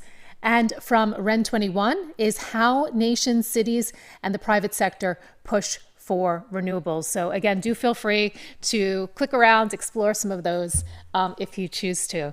I mentioned that we're talking now about food systems. In fact, it is time for the first high-level thematic plenary on food systems. The two of them are, the first, scaling up food productivity. That's what we're going to hear about right now.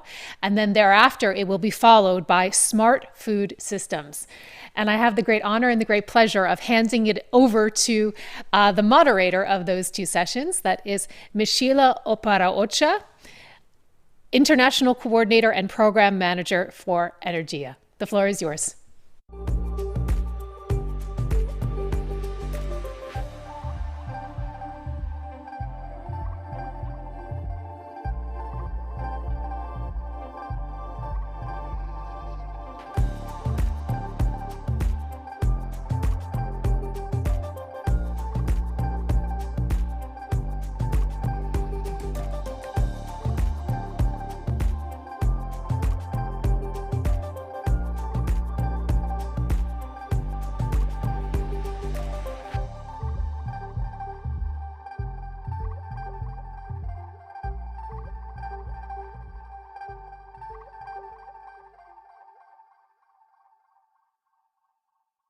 Good morning, good afternoon, and good evening.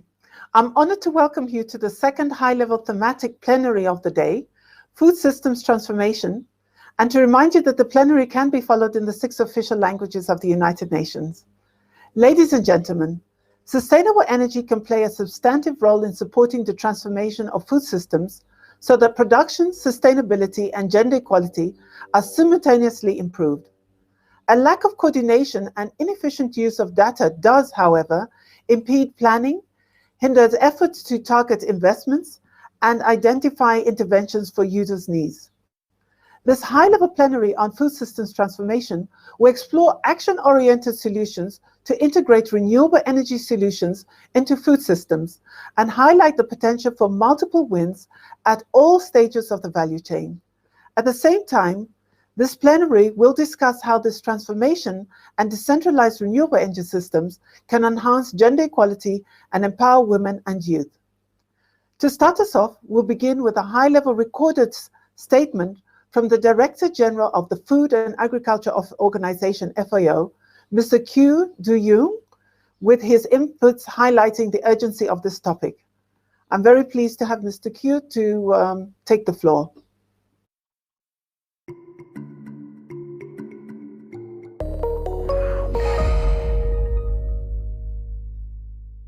More than a year into the pandemic, we are witnessing the scale of the long-term effects on agri-food systems and food security.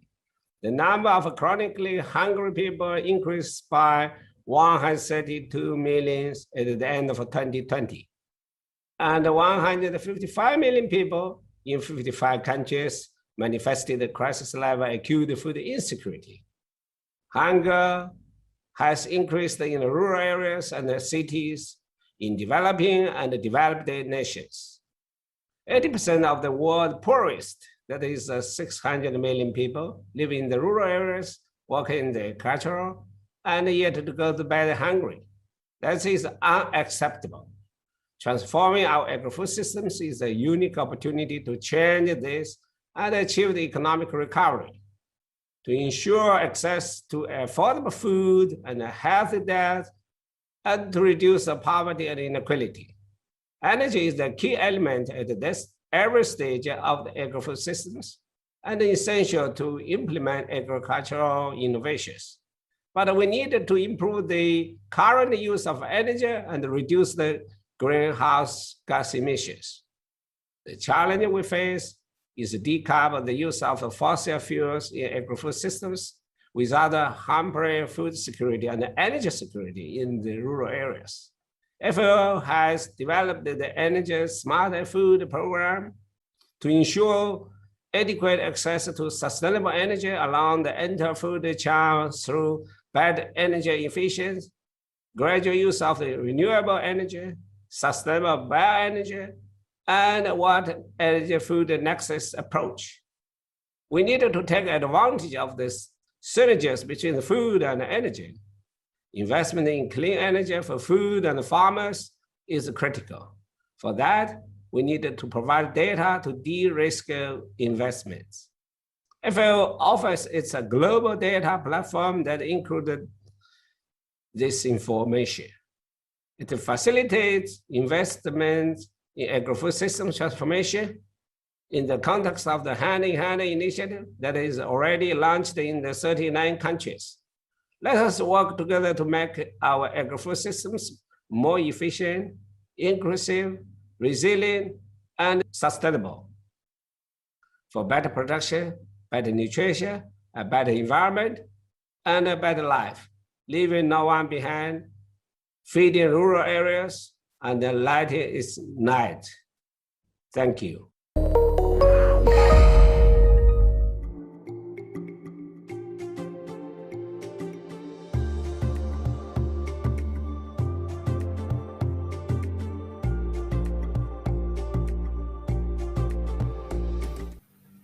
Good.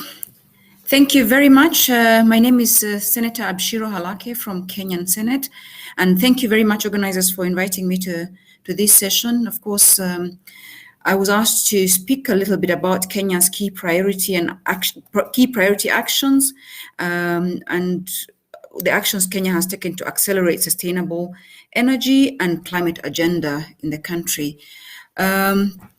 I realize this perhaps could have been, done better by the executive, but as a people's representative, anytime that I can add my voice, I will definitely do. I think Kenya's key priorities and actions taken to accelerate sustainable energy is a mixed bag. But that having been said, I think there's quite a lot of progress that has been made on key areas of basically setting the environment in which then key priorities can be actioned. Kenya, I must say, has done very well in terms of just setting up the institutional frameworks for ensuring that the climate action and climate agenda is put in a framework that can be actioned. There's great, I must say, political commitment.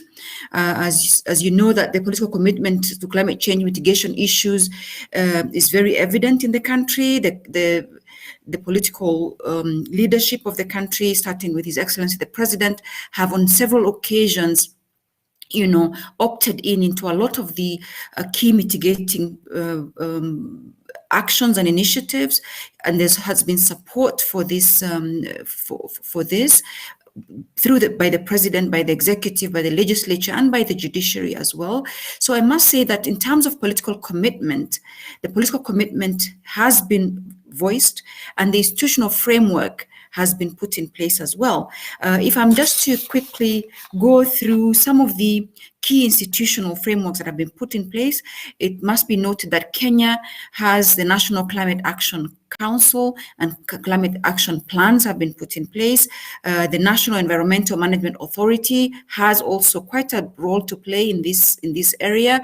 There's also a climate change directorate in the Ministry of Environment and the Forestry. There's also the Ministry of Energy itself, where a lot of these institutional frameworks have been put.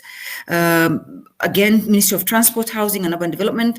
All these ministries have very robust, on paper at least. Now, the only difference and the only concern as a people's representative that I have in terms of the key priorities on this agenda is what, on one hand, are fantastic frameworks that have been put in place, as well as very good, fairly good key institutions that have been put in place. But then again, the implementation, there's a bit of a disparity between the implementation, based perhaps on, below optimal resources, based perhaps on below optimal capacity to do so, or just maybe, the happenings, so to speak, including the recent pandemic. So I think in terms of Kenya's commitment, I think the commitment is very good. I'm quite happy as the people's representative and as a senator in this country with the political commitment so far. But that commitment, the rhetorical commitment, or the voiced commitment and the institutional frameworks must then be followed with resource allocation, which would then make it possible for the implementation and for the transition to happen, both in terms of sustainable energy pathways, as well as again the global agenda for sustainable development. Again, if I were to list for our nation the key plans and strategies that have been put in place, I must admit it's quite impressive. We have the National Climate Change Action Plan, we have the National Policy on Climate Finance 2016, we have the Least Cost Power Development Plan, we have the Transport Sector Climate Change Annual Reports that are published by the Ministry of Transport. We have the Climate Smart Agriculture Strategy. We have the National determined contribution targets. We have Climate Change Act of 2016. We have the Energy Act 2019, which are all aligned actually to the sustainable energy for all, mostly at least, and aligned to the global sustainable energy for all. And so in terms of the plans, in terms of the institutions and the commitments that we have, I think we're in a good place. Therefore, I must say that we have, the environment is quite good for us then to take things to the next level. What is lacking, as I said, is the whole issue around implementation, the whole issue of how do we then translate these commitments, these institutional frameworks, these plans into actionable things that the government and the people of Kenya do on a daily basis to transition to sustainable energy and to ensure that the climate agenda is actually fully implemented. Another thing that I must mention is that there's also a bit of a disconnect between the civil society and in terms of stakeholder engagement. Again, I think our government, and I must admit again, we have a Public Participation Act that we are supposed to follow both at the national and county governments, and the county and national government plans are all aligned now, and this is also a very good sign, and we're proud of what we've been able to do within our Constitution of Kenya 2010, that really, and Article 42 is very cognizant of our role in the global sustainable economy sector, and therefore, both at national and county levels, the plans have all been aligned. The missing piece, I must admit, therefore, is the implementation, and the challenges thereof are as follows from where I sit. Is that there's below optimal, perhaps, public participation, especially for women and rural communities and marginalized communities. In fact, these communities have voiced that we need to be a bit, our plans need to reflect, energy justice, our climate justice. They have already said that we need our voices on the table. So more robust stakeholder engagement needs to happen, both for marginalized communities, perhaps in our northern Kenya, for instance, where I come from, where the vagaries of climate change and the non-access or lack of access of sustainable energy or energy at all is affecting, the population and the livelihoods and the lives of people. So I think, as I said, it's a mixed bag, but a lot of good than bad, of course, and I'm quite proud of a lot of the systems that have been put and processes that have been put in place, a lot of the strategies that have been put in place, a lot of commitments that have been voiced, and that is evident both at the highest level of His Excellency to the lower levels of government. But now we need to make sure that we reduce this gap through proper stakeholder engagement, through proper resourcing of sustainable energy initiatives, and through ensuring that we hold government accountable. Another gap I have noticed is that the legislature has not been involved adequately. Why do I say this? I know I personally have a passion for energy and sustainability because it's my sector, but I know that my colleagues who are supposed to be accounting, who are supposed to keep the executive accountable, sometimes are not in the loop in the stakeholder engagements. When people talk of government, they just talk of government, forgetting that the legislature and the legislators should be involved directly, because they are the ones that would make sure that what's supposed to be done can be oversighted, but also the transition to clean energy is also done justly for communities that we represent. So that's one area I have noticed, and therefore, but one thing I must congratulate UNIDO especially is that through the Climate Parliament, they have ensured that we as legislators have been involved in this process, and that's how perhaps I'm also sitting here and talking about this. So involvement of the people's representatives, involvement of civil society organizations is paramount, but also resource allocation.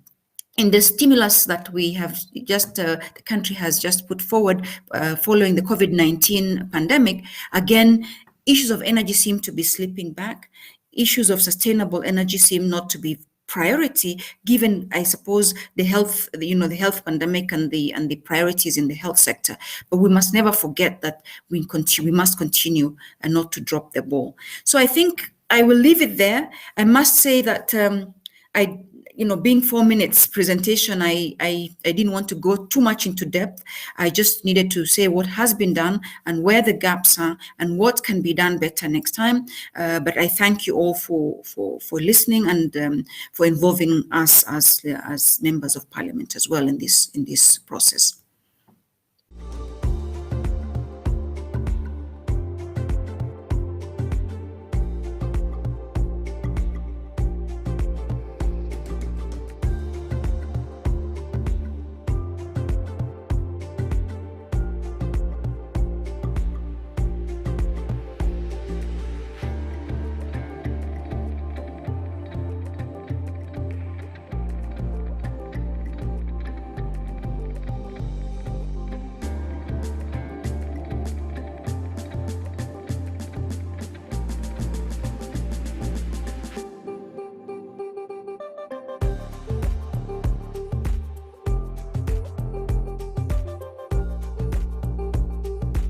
Honorable Abshiro Halake, it's really our pleasure to have you at the Vienna Energy Forum.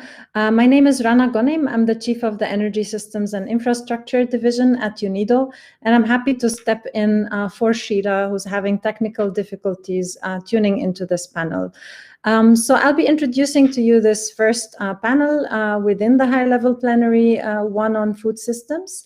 And what I would like to start with is just a bit of an update on where we are. So we know that the food systems have been transforming. They're driven by the increasing efficiency and productivity. However, they still fail to provide sufficient and reliable food supplies, whilst concurrently contributing to greenhouse gas emissions and environmental degradation. Our very first panel is looking into scaling up food productivity. During the panel, we will be examining how the integration of renewable energy and energy efficiency improvements can make a significant contribution to a sustainable and inclusive transformation of food systems. The panel will explore the measures that can trigger productivity improvements while creating market demand for energy services and examine options for affordable commercial financing.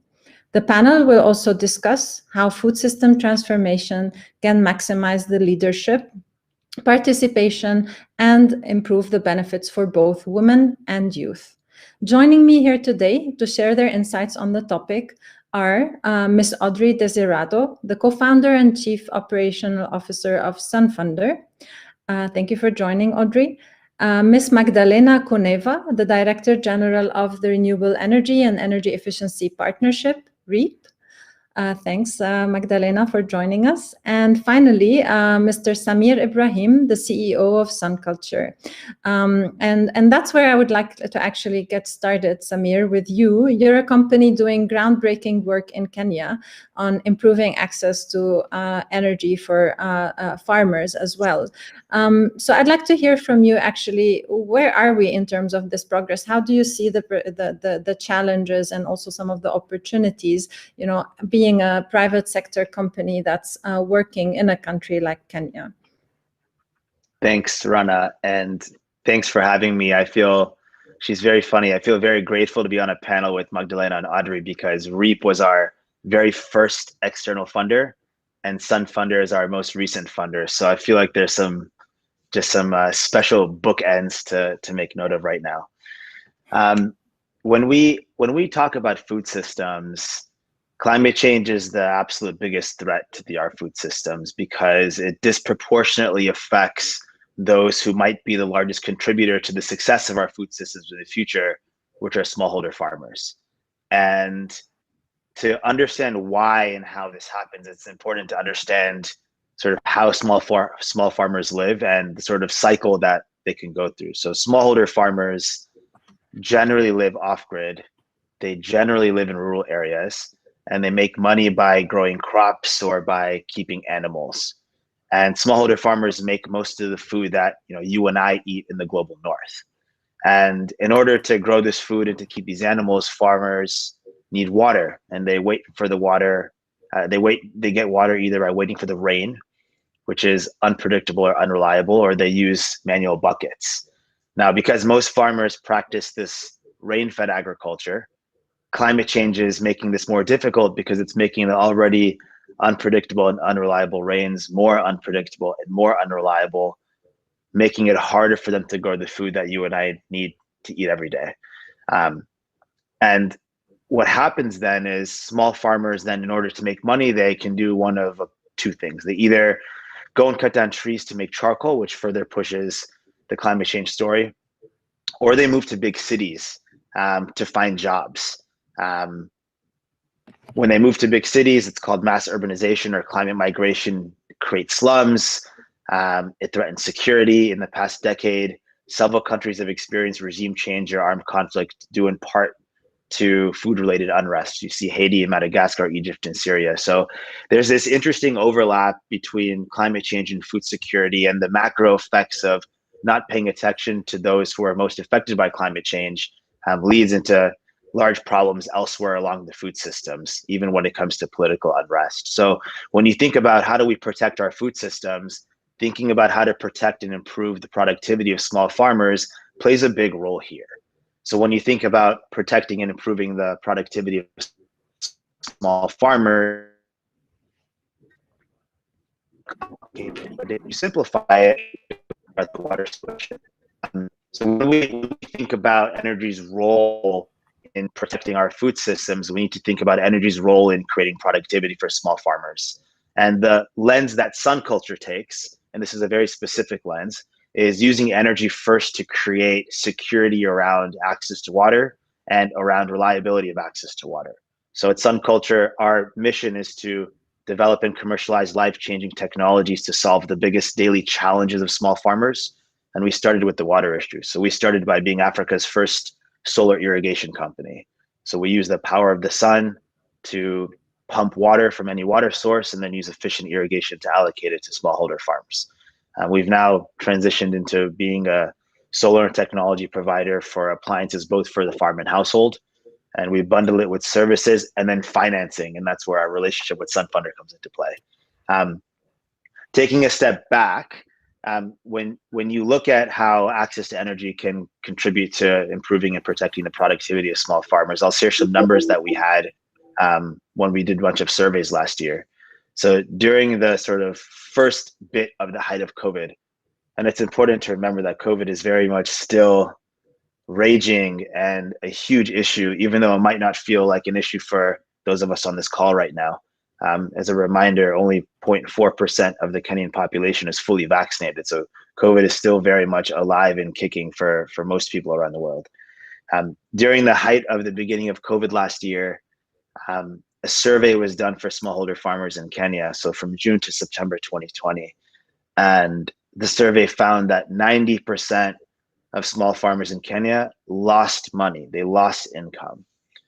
We surveyed our farmers around the same time, and these are farmers with access to solar power and access to irrigation. And almost 90% of them reported improving their incomes during the same period. And 95% of them reported improving their quality of lives. So there's a really big, big difference of incomes, the have type of situation. This is a need to have. And I think switching the conversation around access to energy being a nice to have into a need to have is really important. And COVID, while it has stressed our food systems and while it has triggered a food emergency, it has allowed us to come forward with data that shows that this is not only, these aren't pilots anymore. These aren't trial and error types of situations. These are real, they work, and they're massively needed. So I think from a context setting, that's just an important piece to set. And when we think about now, how do we answer the questions around how do we do this more? Having two funders on this panel is really important, because at the end of the day, we need to figure out how to lower the price of these systems. And a big part of that is lowering cost of capital. So I'll stop there from a context setting and come back later. Great.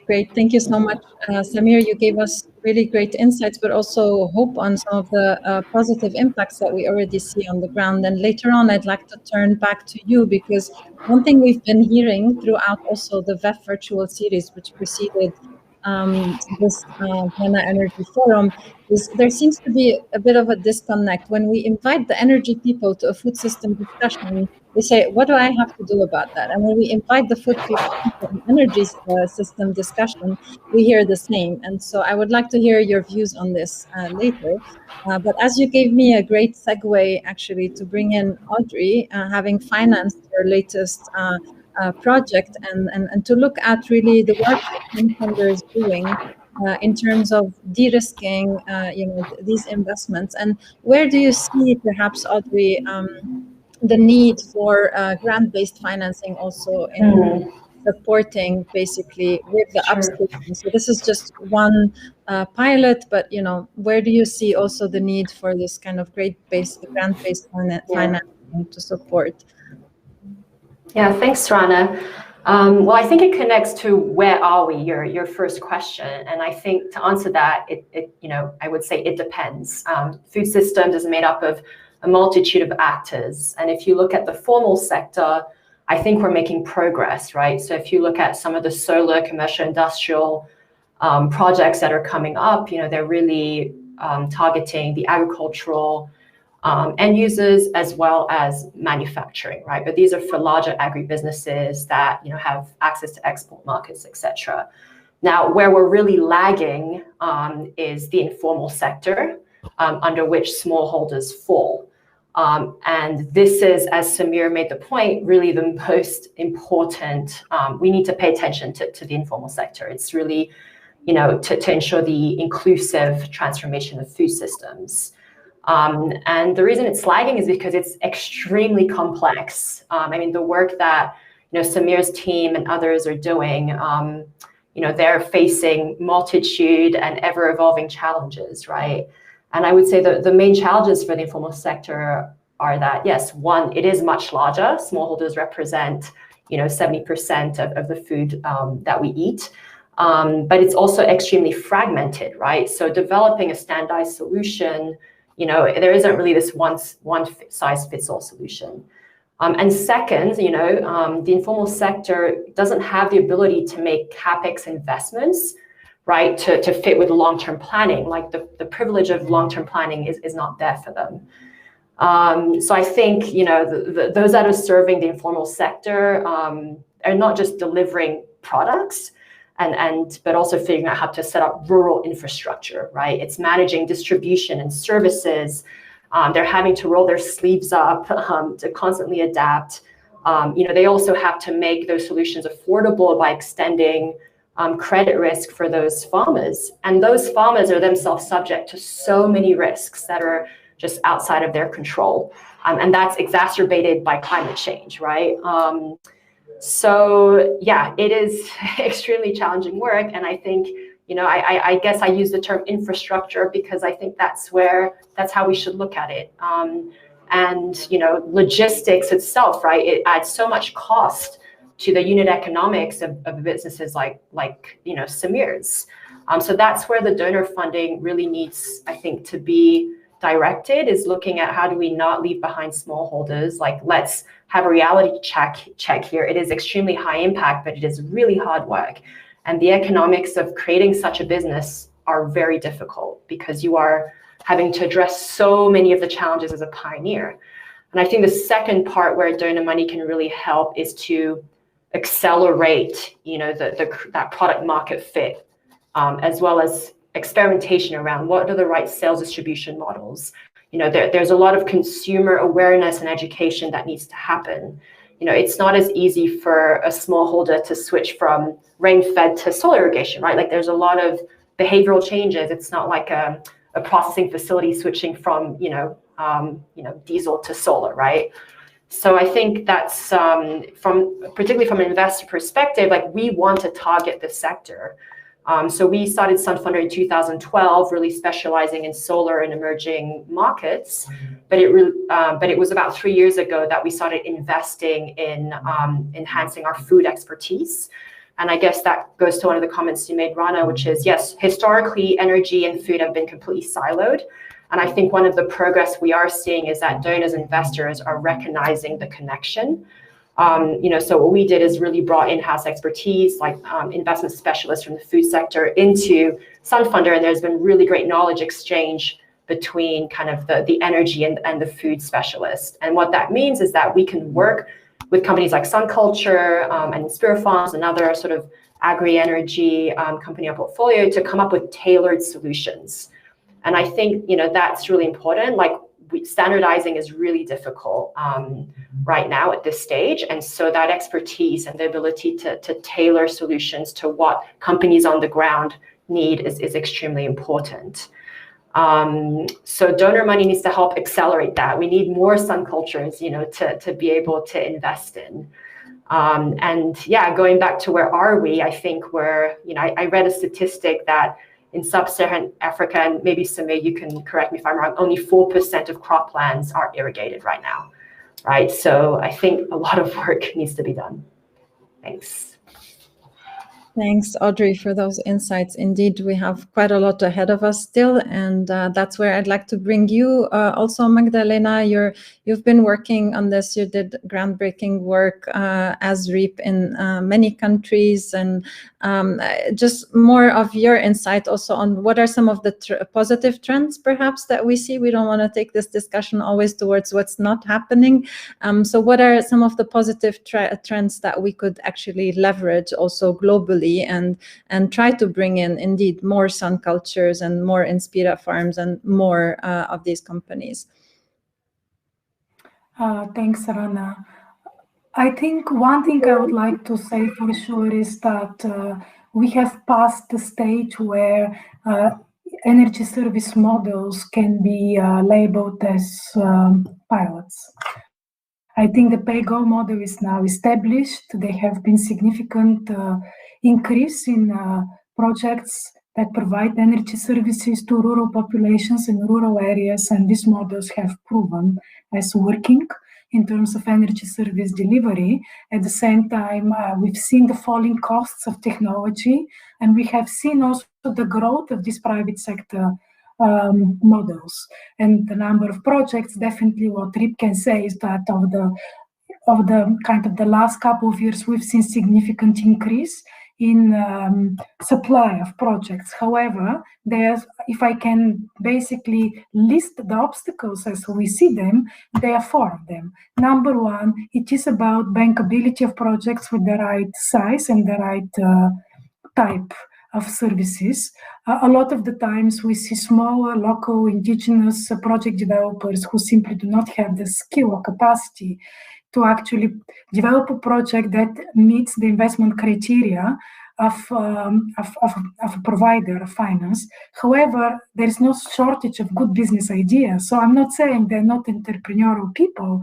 There are many entrepreneurial people with good ideas. However, they need assistance to accelerate this pipeline. As RIP, we have been working with UNIDO and a private finance advisory network to provide some of these services, but it is a drop in the ocean. As Samir said, we really need to race now towards 2030. Wow, Samir, you didn't say 2030. I'm sure it is on the back of your mind. We need to race for SDG 7. We are out of time.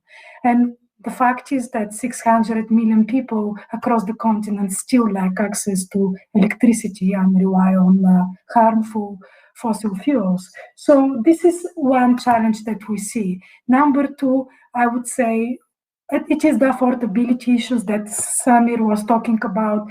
Affordability gaps in rural areas are significant, and it requires innovation. Results-based financing models have proven that they're able to accelerate private sector projects and private sector clean energy, off-grid solar providers that provide services not just for households, but also for small businesses for productive use, leveraging solar. And these schemes are very important. Where RIP finds an opportunity is if we already use the experiences in markets where you have successful results-based financing schemes for off-grid solar, specifically for productive use in agribusiness value chains, and link this to financing through the local financial sector. And just to put this in a very blunt way, the local financial sector simply does not sufficiently participate in financing clean energy assets and energy access in these markets. And the lack of the participation of the local financial sector is significant because it really limits the access to local currency financing for these energy service providers, especially access to more affordable growth capital that they need. Samir mentioned the impacts of COVID-19. We have been using our data analytics platform, Edison, to analyze some of these impacts. We've seen the impacts in terms of payment behavior. The banks and the non-bank financial institutions have not seen these impacts because they lack this data. And here we're talking about consumers and customers and smallholders. Often these are unbanked individuals. It is when we talk about energy and energy access, again, I agree with everybody on the panel, it is about integrated solutions because it means also improving financial inclusion, it means improving nutrition, it means improving service delivery for greater productivity in agriculture value chains. And it all comes to creating financial instruments that allow to shift the sector towards more sustainable forms of finance. And I don't see a future without participation of the local financial institutions. As RIP, we have been working specifically trying to leverage existing infrastructure in the countries through national development banks and selected bank and non-bank financial institutions that have the penetration to reach to clean energy SMEs and their customers. It is challenging. There are various issues why this finance that is available is not picking up. But what we come to to conclude is that dedicated green financial green lines are available. There is a lot of supply of capital and instruments. We need to work more on the demand side. We need to address the project pipeline issue. We need to address the data issue by equipping the financial institutions with better data to be able to analyze receivables and start moving away from very difficult hard asset collateral requirements that simply the business models we're discussing today are not able to meet. And we need to address the local currency issue by making sure there are innovative instruments that can reduce the costs of local currency. I feel if we manage to make significant progress on these items, we will make significant progress on SDG 7 and the NDCs. As here we're talking about both mitigation, adaptation, finance, and huge gaps exist for both. And we simply cannot rely on grants. We require blending and innovative instruments for these models to work.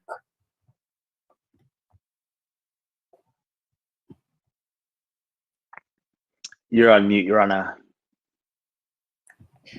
So thank you so much, Magdalena, for the sense of urgency that you've given us, but also for the very practical steps that you've also outlined for us on key actions we still need to take. And so I'll just like to turn then back to you, Samir, on this issue of the how do we improve this discussion among the different stakeholders? How do we make sure that we bring this cross-sectoral dialogue also into something that's more meaningful and that could help serve both the food system transformation but also the energy access goals? How do you see that from your perspective? I think it's happening. I think it's really important, and it wasn't happening for a long time, but I've started noticing even just over the last 6 months that a lot more organizations are talking about energy poverty as a way to solve economic poverty. And I've had a lot more conversations where people are drawing the connections between climate change and food security. I'm having to convince people less. So my view is that it's already happening. I think one way to make it go faster is just to start sharing data and start simplifying things for people. As human beings, we're not built to comprehend such complex topics as climate change.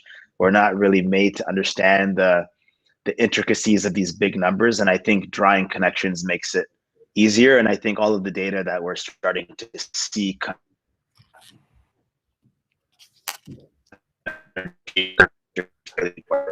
that's one piece. I think that also solutions for people makes it easier for people to start. So that Magdalena laid out a few potential solutions. I'm sorry, I may have cut off there, but I was saying that simplifying the solution set makes it easier for people to understand that, you know, I can play in this field as an energy person and I can play in this field as a food person or agriculture person. Makes it easier. So the way Magdalena was talking about simplifying some solutions, right? The way that we see it, everything gets solved, not everything, very much simplifying, but a lot of things get solved if you just figure out how to make technologies that improve the productivity of small farmers more affordable. Because if things become more affordable, you have a larger addressable market, you have a higher sales velocity. It convinces more companies to do what we're doing. It convinces more local funders and international funders to get into the market. Supply chain costs go down because you're ordering in volume. So all of these knock-on sort of effects of what we need that Magdalena was working on, a lot of it comes down to just figuring out how to make it more affordable. That can come with lower cost of capital. That can come with the removal of VAT on solar, which just got approved in Kenya, which is a big win. This comes with end user subsidies or RBF. All of these small things make a big impact. For example, the VAT on solar was just announced that it was being removed in Kenya, which is a huge win. That VAT removal allows us to lower our price by 26%, which increases our addressable market by 100%. There's a non-linear correlation between drop in price and addressable market. So if Audrey gets lower cost of capital, that means hopefully we get lower cost of capital, which means our addressable market continues to increase. If there are RBFs or subsidies in place as well for a specific amount of time, that'll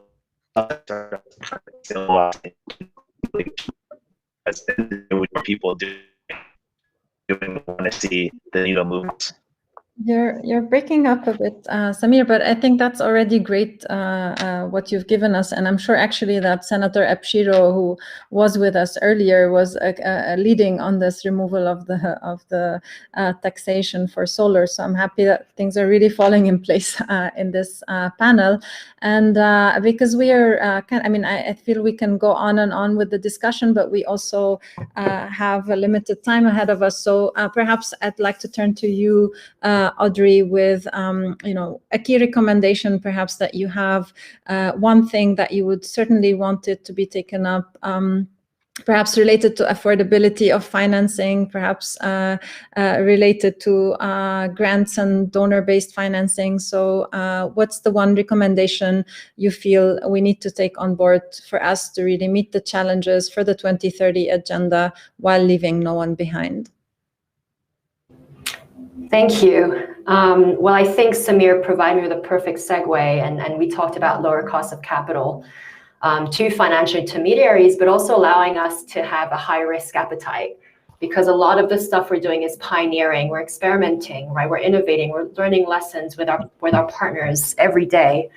So even accessing more grant funding to blend the capital in our funds to allow us to take more risk, or being able to access portfolio guarantees, which makes my head of risk more comfortable, diving in where you've got your securities receivables that spread across rural Kenya, right? So I guess the one action is to invest in specialized and local intermediaries with boots on the ground that understand the complexity of the market and are therefore able to be nimble and flexible to offer tailored solutions. Awesome, that's very helpful. Thank you, Audrey. And over to you, Magdalena, with the one key action that you would like to also recommend. What's the one thing you want to make sure is part of the report also of this forum going forward to global processes? Unfortunately, it's not as simple, so I can't really focus on only one action. But I would like to say yesterday we had an amazing discussion as a side panel to Vienna Energy Forum with the representatives from Development Bank Zambia, Development Bank South Africa, industry experts. And one takeaway from this discussion was we are talking about systematic change. We're talking about building the local ecosystem which is able to support the green transition and the low carbon sustainable development of these countries. And to do so, it requires fundamental shift in terms of the amount of financing that is required to support the transition. And that shift cannot come with public grants alone. It requires targeted use of grants to leverage. So much more capital that is needed to close the gaps, the investment gaps, and create the investment opportunities, which are even bigger than the gaps. And let's not forget that the investment opportunity only for mini grid, for instance, development is calculated to be around 90 billion by before 2030. Only home solar system, we're seeing an opportunity which is around 2 billion in the next few years. This is an investment opportunity that requires to be catalyzed and captured by using innovative financial instruments and building the ecosystem, because it's not just finance. As Samir was talking about, it's also about policy engagement and creating the right environment. Great. One more small question is, how do we make sure that these investments are not gender blind and are also basically targeted towards youth? How do we make sure we really have those investments going towards those that are the most vulnerable? A quick reaction from any of you before we conclude this panel. I mean, investing in small farmers is investing in women. At the end of the day, the woman of the household spends 3 to 4 hours every day physically moving water, first to meet her domestic needs, cooking, cleaning, bathing, and then to meet her agriculture needs. So any improvements that we do at a smallholder farmer level at the foundation improves the livelihoods of women. And I think that's just something important to think about. It's almost easier when investing in agriculture when you think about investing in women, because they go hand in hand. Rana, if I leave you with one thought, it would be think about not just women, think about the girls. Creating the opportunities for girls and creating opportunity for them by creating the right environment for learning would pay off with generation and generation ahead. This is a generational investment in the girls that we are creating by investing in these markets and creating energy services and providing for their livelihood, because any savings that these families achieve would be then used for better nutrition and education. Absolutely, and I feel like actually the application of digital technologies and combining that with agriculture, with energy, is also a great way to make youth, girls and boys, in fact, more interested in agriculture, which is a sector perhaps that's where we see a loss in interest among youth. So thank you so much. This was a really helpful and insightful discussion. I certainly hope to connect later. And with that, I would like to turn to introduce actually the next ministerial statements we have ahead of panel 2.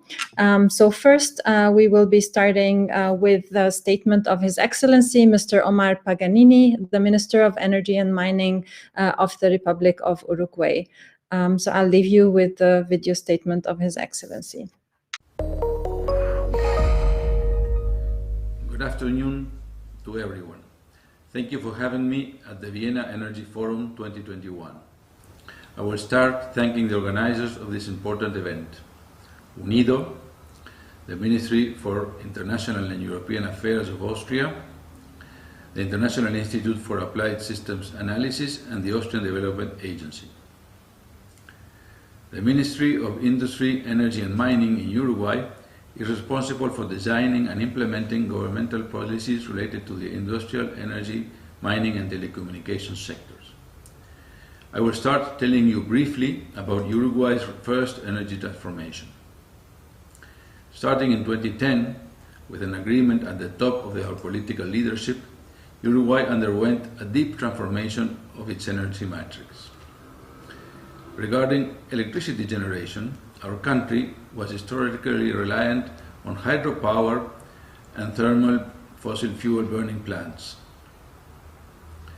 From 2011 to 2017, great investment was made developing renewable generation in a very large scale for our country's size. Today, 97% of our electricity comes from renewable sources: wind, solar, hydro, and biomass, becoming the second country in the world in wind power penetration after Denmark. Of course, we have new challenges. 37% of our energy still comes from fossil fuels, mostly applied to transportation and industry. So currently we're working in two directions. In the first place, fostering electric transportation and green hydrogen. In the second place, aiming at the transformation of our industry with a circular economy and climate-friendly approach. I will now discuss some opportunities in the food industry. As is known, food systems have a huge impact on greenhouse gases emissions, and Uruguay is mainly a food producer. Meat, rice, soy, and dairy are very important in our export portfolio. In that sense, the Ministry is promoting the improvement of efficiency and production processes to contribute in reducing waste generation and emissions from all these activities. The Ministry is participating in several international projects from programs such as GEF in order to contribute to the development of more innovative and efficient production systems that will contribute to the reduction of greenhouse gases emissions in all of these sectors. I would like to underscore the support we are receiving from UNIDO in these initiatives. Especially relevant, a recently approved United Nations project, the SDG Fund, in which 4 countries were selected, provides support for next generation climate-friendly transportation and production in an innovative public-private arrangement. We hope we have succeeded in presenting our country's situation and policies. We are committed deeply to climate-friendly and environmentally friendly policies. Thank you very much.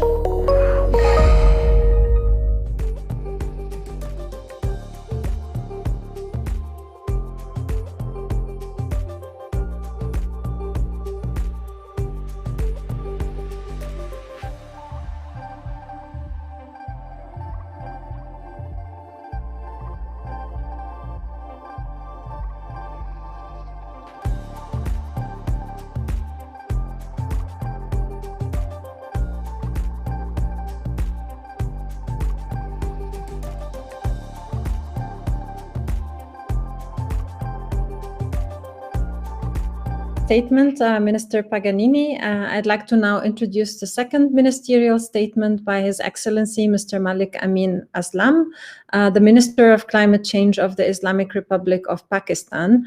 And I would like to remind everyone that you could always tune in to our 6 languages using the interpretation button in the Hop-In platform. So Minister Aslam, the floor is yours.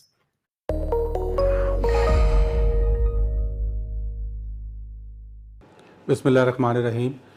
Excellencies, ladies and gentlemen, Assalamu alaikum. I would like to first of all thank the Vienna Energy Forum for according Pakistan the opportunity to address the delegates on this very important forum. Pakistan is a country which is not a contributor to climate change. We are less than 1% of the global emissions. But yet we are a country which is highly impacted by this global phenomena. We are a country which has been on the top 10 list of most vulnerable countries for over a decade now, continuously. So we are a country which faces the impacts of climate change right down from the melting glaciers to the cyclonic activity in the south and the heat waves that we are experiencing right now in Pakistan. Yet Pakistan is also a country which now going forward wants to be a part of the solution to climate change and not add to the problem of climate change. And for this we have come out with a very clear vision on climate change, which includes steps that we are taking on the energy side as well as the forestry side. On the energy side, we have decided to go along the clean energy pathway. Like all other countries of the world, Pakistan also had the choice to take the mostly low cost opportunities but the more polluting opportunities, or to go a slightly more expensive way but a cleaner pathway. And we have taken the choice to take the cleaner pathway, although it is more expensive. We are focused on converting 60% of our energy mix to clean energy by 2030. And for this, we have already started taking the steps on the ground.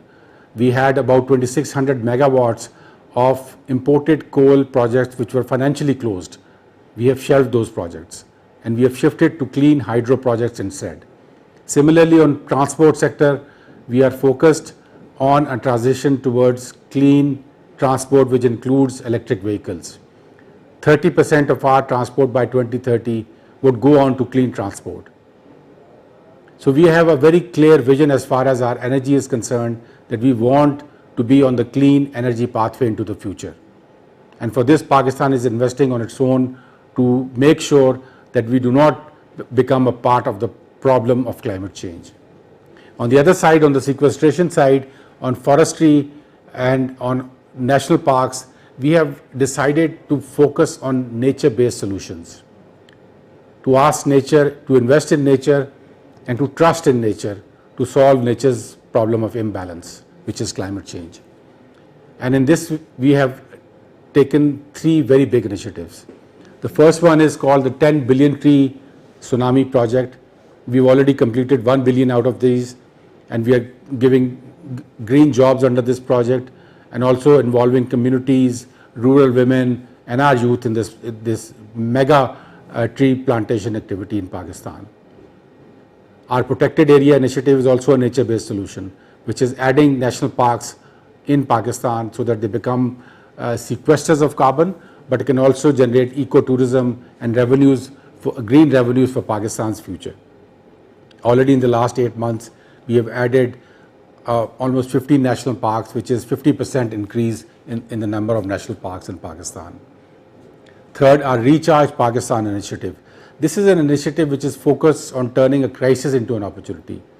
So we want to use our flood waters that are going to get flushed into the ocean every year. We want to use those flood waters to recharge our aquifers, which is dwindling, and also restore our degraded wetlands. So this water is going to be shifted towards these degraded wetlands and recharge the groundwater aquifer. All of these are nature-based solutions in which we are trusting in nature, and I can tell you that nature is always going to pay us back. It pays back with green jobs, it pays back with ecosystem restoration, and it pays back with a new green economy. And we trust in that. And in the end, I would just like to say that this Vienna Energy Forum is focused on the slogan of when action meets ambition. And I can tell you for Pakistan, that in Pakistan, it is ground action which is actually driving our ambition. Our ambition is based on what we are already doing on the ground. So we're not waiting for announcements to start taking action. We are already taking action on clean energy, on nature-based solutions, and this is what is driving our ambition towards a climate-compatible future. Thank you very much.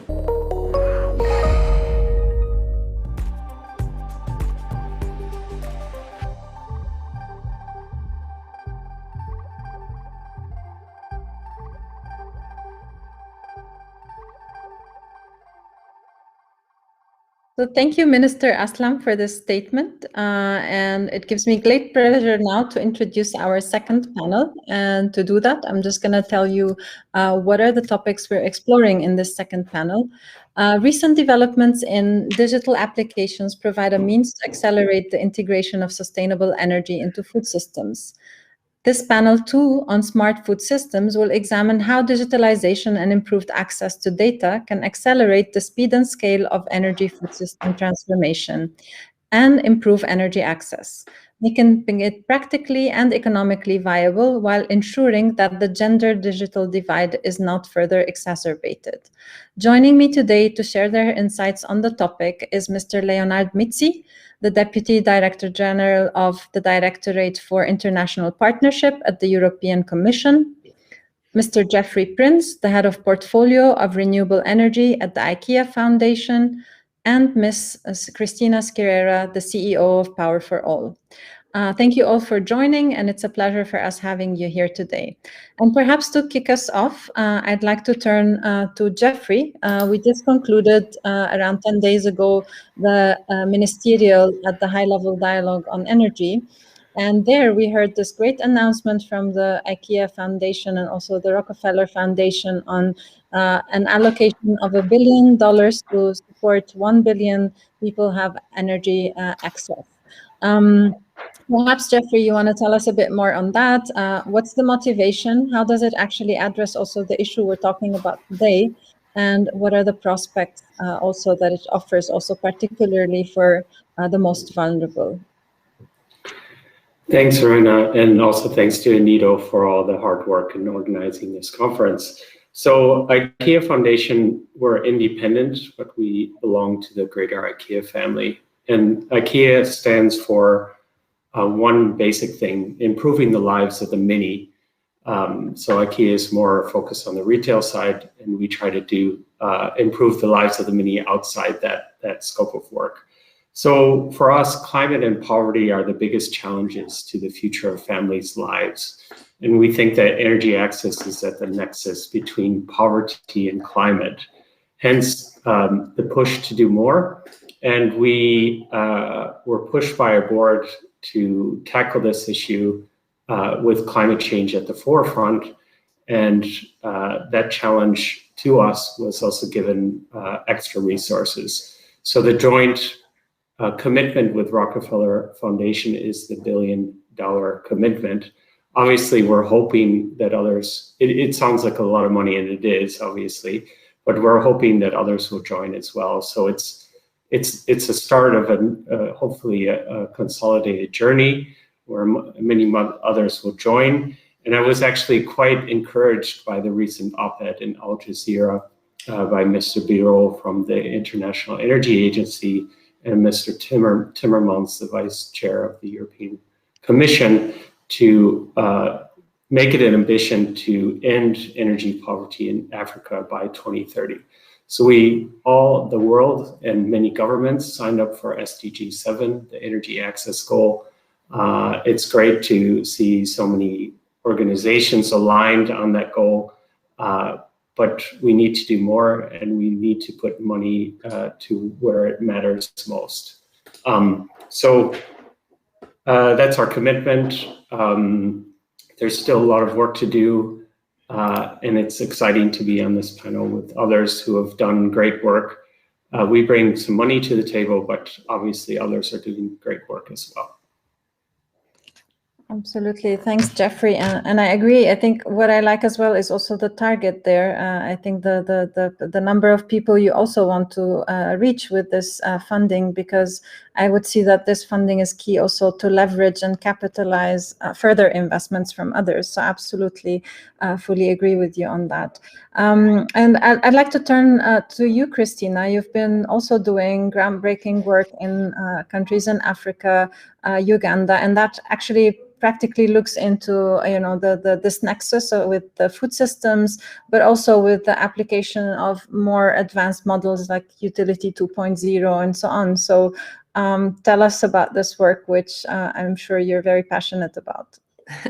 Thank you so much. And really, again, congratulations to UNIDO for pulling this off. I know that we are so looking forward to doing this in person next year, but it's a pleasure to be here virtually. And let me step back and maybe just do a little bit of scene setting and then get into some specifics. I just think it's important that we have to remember that the countries most affected by climate change also bear the least responsibility for the problem. And that is especially of issue when we're talking about the role of food systems and access to clean energy that's also affordable. And when you look at these vulnerable communities, we have to sort of think about this in the broader picture when we're hearing about building back better and these sorts of things, but that's really a stretch for a lot of these communities. And so we really at Power for All, which, by the way, those who are more new to Power for All, we're a global campaign that's focused on accelerating the end of energy poverty. And we do that by working with a network of over 300 partners to mobilize the sector to create the change we want to see in the world. But this period between now and when we have COP26 in Glasgow in November is really a very important time to take advantage of the attention raised both by the high-level energy dialogue as well as the first ever UN Food Systems Summit, I think to really focus on developing something that would be more of maybe a climate smart framework is what I might call it, that can really focus on tackling the twin challenges of food insecurity and energy insecurity, because they are married. And so for us, this is a really important moment in time, not just to raise awareness at a global level and at events like this, but to really start bringing the part of the world that's focused on food systems and the part of the world and the global community that's focused on decentralized renewable energy together. And we have several reports and fact sheets and whatnot that explain why this nexus is so important. But in its most simple form is that in the vast majority of the countries that we're working in Africa, it's really led by a smallholder farmer economy. In the case of Uganda, which you raised, Rana, it's something like 60% of the population works in agriculture, and a lot of that is smallholder farmers. But what we see repeatedly is an inability to really be as productive as possible because of lack of access to two critical things. And that's A, energy, but B, also financing for the kinds of products and services that can make a real difference in productivity. And so that also connects, thanks for bringing up our Utilities 2.0 pilot, which was launched last week, but that really brings up the importance of data, which was another topic you started off this conversation with. And so as part of that work, and we can talk in more detail later, as I think I'm getting close to my 5 minutes, is really looking at what is it that's most necessary to help to develop that productivity, what's known as productive use in the sector, and therefore also increase yields from an agricultural perspective. So these are all completely linked to climate change, and really, again, there's a unique opportunity at this moment in time to start showing how access to decentralized renewable energy that's affordable, access to productive uses, and then making those productive uses, such as milling equipment, et cetera, affordable through financing and helping build business literacy alongside energy literacy is really where we think the focus should be in these coming months at this unique moment in time. Thanks, Rana. Fantastic. Thank you so much for those insights, Christina. And I'd like to turn to you, Leonard, perhaps to also see, where is the direction of, you've heard now about this investment being made or commitment being made by the IKEA Foundation, the recommendations of Christina also on some of the starting points where we need to move on faster. Where is the EU and particularly INTPA also looking at that, and how do you see also the resources that INTPA invests in so many different places, particularly in Africa, leveraging this investment being put here on the table? Thank you, Rana, and thanks to UNIDO. Always a pleasure to have these discussions, and so timely. Timely not only because we have COP, but 2021 marks an intense year of activity. Christina mentioned I'm pretty much involved in the UN Food System Summit. So we go to Rome in a few weeks' time where there is the pre-summit. Then we have the summit in September. Then we have COP, then we have CBD. So first of all, I think it's important that there is an interconnection and parallelism between the processes: climate, food systems, and biodiversity. We should dismantle the silos of unguided and sort of parallel tracks.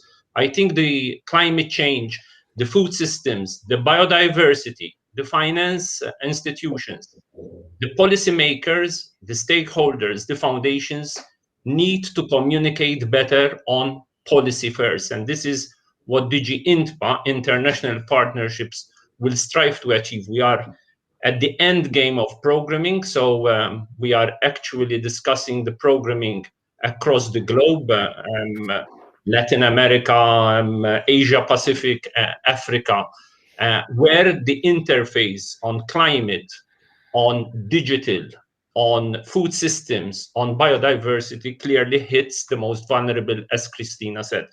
I don't need to give the figures. 800 million live without access to electricity, 600 million in sub-Saharan Africa. COVID has clearly triggered more severity in this energy poverty, but not only, there are 155 million in acute food hunger. This is pretty serious because the numbers on acute food hunger are on the increase, and COVID has triggered this extra increase. We need clearly to connect better the dots. ODA, Official Development Assistance, on its own will not do the trick. We need, first of all, to have policy mixes which make the interconnection across the different areas that I mentioned. And the GINTPA has been also restructured in a way where, for example, the directorate that I am associated with is on the EU Green Deal and digital. So the transformation has to come from the climate colleagues, from the environment part, from the food systems, and I can't insist on sustainable food systems, which also need to be equitable, because it's not just eradicating poverty, but also addressing inequalities, because COVID has also showed that inequalities will be a major concern. Inequalities within a territorial context, rural, urban. So I think the connectivity dimension is important.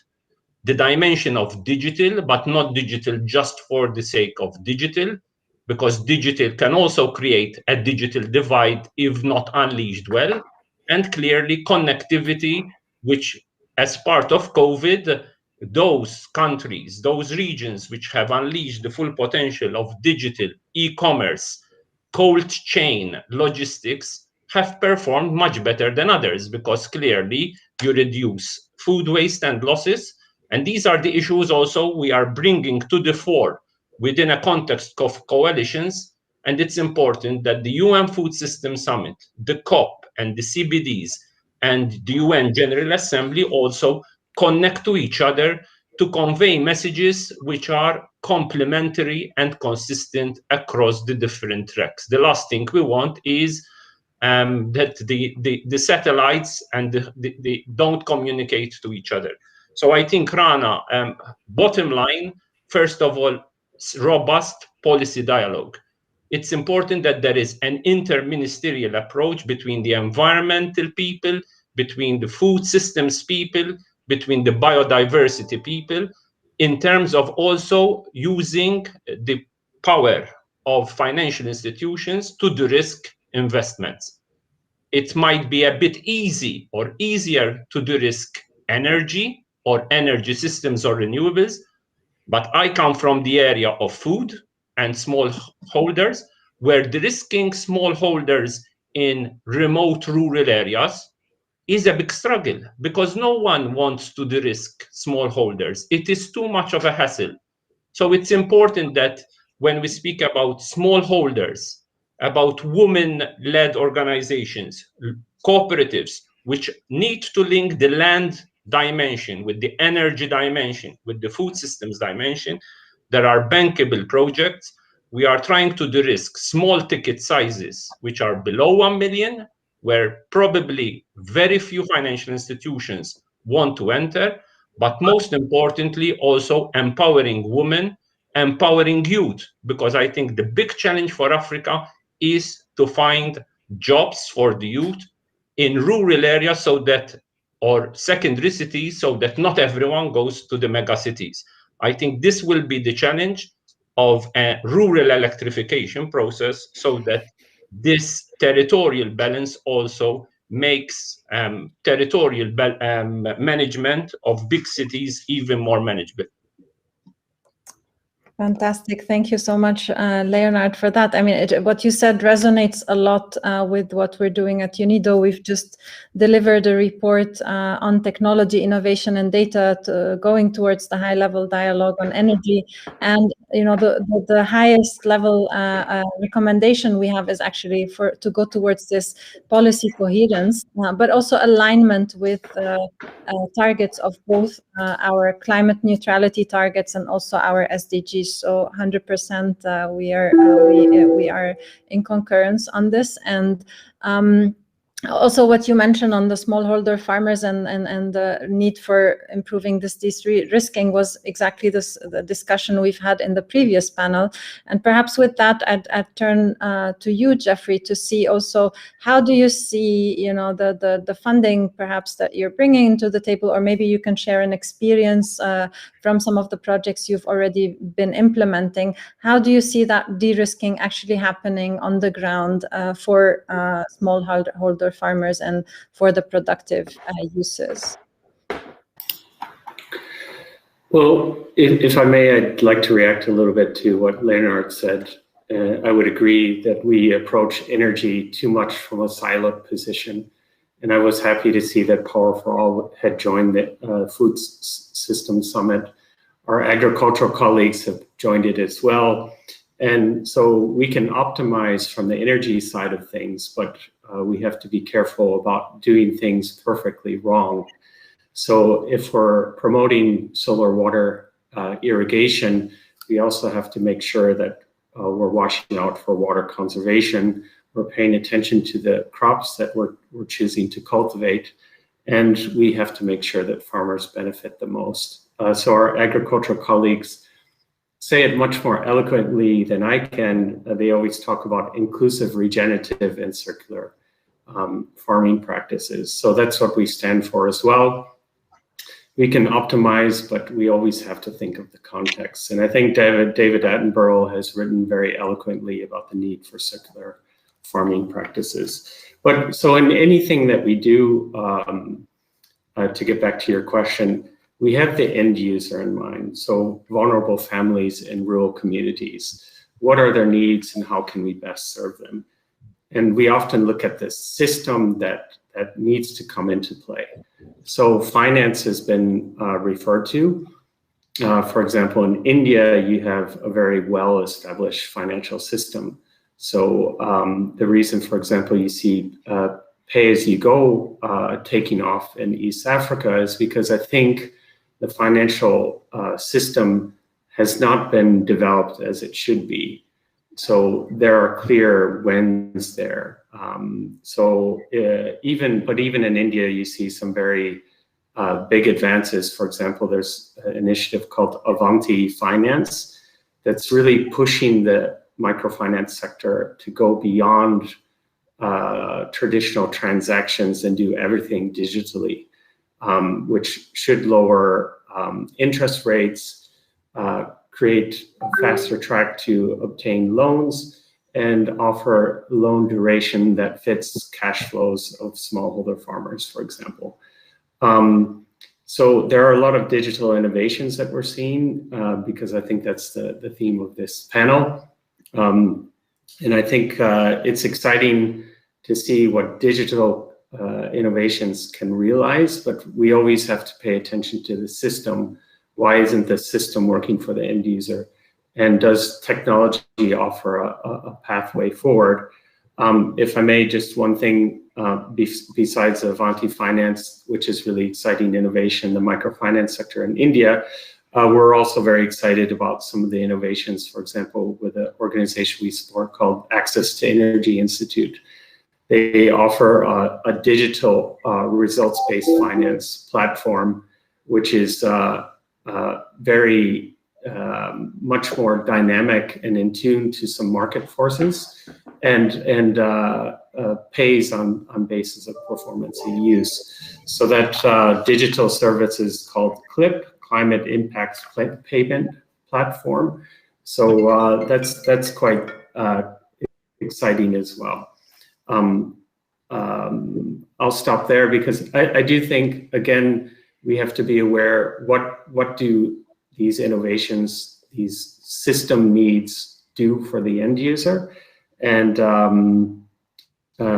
digital services, they're nice to develop, but do they aid the end user in the end? So I'll stop there. Great points. Thank you, Jeffrey. And I'd like to encourage also the listeners to post questions in the chat box, and our team will direct the questions as well to me to ask to the panelists. So if you have a burning question to any of our three panelists, please post that in the chat. And while we wait for that, Christina, I'd love to bring you back in also to just tell us a bit more, I mean, on the jobs angle. I mean, you know, we talked now about innovation, we talked about making it more just, we talked about, you know, the suitability of the technology, but also is there a potential at the same time to be looking at you know, growing new jobs and directing innovation towards basically solving this interconnected and complex challenge that is ahead of us? Perhaps you can help me elaborate a bit here. Sure, I'm happy to. And thanks so much for that question. And this is, yeah, just a really rich discussion. I did just want to connect. So I do want to talk a little bit about some of the innovations, just to give a bit of a flavor about some of the things that are going on in the decentralized space and how they can really help when it comes to the agricultural side of things. But before I go there, and jobs, but before I go there, I just wanted to mention that it really is shocking when we think about how little climate finance goes to support smallholder farmers. It's less than 2% of all climate finance. And yet when you look at the impacts of climate change on these populations and how crucial they are to the success of the continent in particular, as well as several countries in Southeast Asia and India, it's quite concerning. And I certainly hope that that'll be a topic that discussions like these raise for further conversation and hopefully some change in the near future and at COP. But yeah, one of the exciting things as we're talking about productive use, so essentially what that means is going beyond access. Yes, so and obviously Power for All has been, you know, screaming everywhere. We have to get there faster, but it's also important to not stop at the connection when it comes to making sure that people are benefiting from their access to energy. And that's really where productive use comes in, and whether that's support for a micro business, say somebody who wants a fridge so they can sell cold drinks in a village, or if they want you know, a more comprehensive milling solution, as we're talking about agriculture. These are all really important and critical, not just to the individual and the entrepreneur who wants to start that business in these countries, but really to your question about jobs, it's a jobs creation opportunity unlike any other to support productive use of energy, especially in agriculture. So Power for All has a work known as the 2019 Job Census. We're actually getting started on our next one, so it'd be great to follow up and bring a fresh set of insights, especially understanding the impacts of COVID on the sector. But the one thing for sure that our last job study pointed out is that companies that really deliver energy access are important, but so are the off-takers of that access. And in fact, every job brings potential for up to 5 other income generating opportunities. And we're going to try to dig more into productive use in this next study. But you know, overall, the numbers are quite bullish in an era when a number of utility companies are having a hard time bringing, you know, the next generation, the renewable energy generation, if you will, because that's so important to so many young people. They're having a hard time bringing that talent to work for them. And we've got this incredible exception when it comes to renewable energy and decentralized renewables. So it really is a jobs creation engine. And I believe the largest estimates, or the most recent estimates, are that by 2030, this sector is meant to employ something like 4.5 million people. And those are not small numbers. They're incredibly significant, but it's also really incumbent upon institutions like those on this call today to make sure that we're developing that talent pipeline to be able to serve that need. So that, again, we're now looking at an even broader nexus between jobs, food, and energy. But if we handle it right and we have good policies in place, we could actually really make some significant gains. I realize I've been speaking for a while, so maybe I'll skip some of the innovations and hand it back to you, Rana, but I'm happy to dig more into anything that I've raised. That's all really great, and I wish we had more time to dig a bit deeper into this conversation, but I believe we also need to move more towards the conclusion. And so perhaps I would just like to, with a quick round of 1 minute each, ask you your one key recommendation, one key takeaway for us to bring into the report of the forum, to bring into also the global processes, Food System Summit, Energy Dialogue, COP26 and others. So perhaps I'll start with you, Leonard. Thanks, Rana. Yes, money is important, finance is important, critical, but policy and coherence of policies is probably even more critical. The EU is giving the framework of the policy. You have the EU Green Deal, within the EU Green Deal, farm to fork, biodiversity strategy, climate neutrality. In the next few days, there will be the Fit for 55 package, which will include land use change, forestry, emissions trading, carbon border adjustment mechanism, fuels, energy efficiency. We want to give a direction of coherence of policies on the ground, sensitive to what Jeffrey said. The sensitivities of Africa and Latin America and Asia and Pacific and the islands are pretty different. Sensitivity to fragile countries. Many countries in Africa have been even more fragilized. The countries like the Republic of Congo, RDC, or Central African Republic, or South Sudan. These are very fragile contexts and need to be tackled with a more calibrated approach. It is important to use partnerships as well, public-private partnerships, and with multi-stakeholders. What we are trying to do, for example, on cocoa value chains, it involves the whole value chain. It's a complicated process, but it is the only approach for a human rights-based approach, involving the countries, involving intra-ministerials in countries like Cote d'Ivoire and Cameroon and Ghana, in a systemic approach from the bean to the final chocolate that we consume either in the US or in Europe. So I think evidently packaged with a due diligence approach, but also packaged around labor rights issues for children, deforestation, living wages, living income. If we don't do it holistically, it will be very difficult to tackle the root causes and the challenges around what we are speaking today. Over to you, Rana. Thank you so much for that. And I'll immediately turn to you, Jeffrey, and I'll just have to emphasize 1 minute, please, your key recommendation. Thanks, Rana.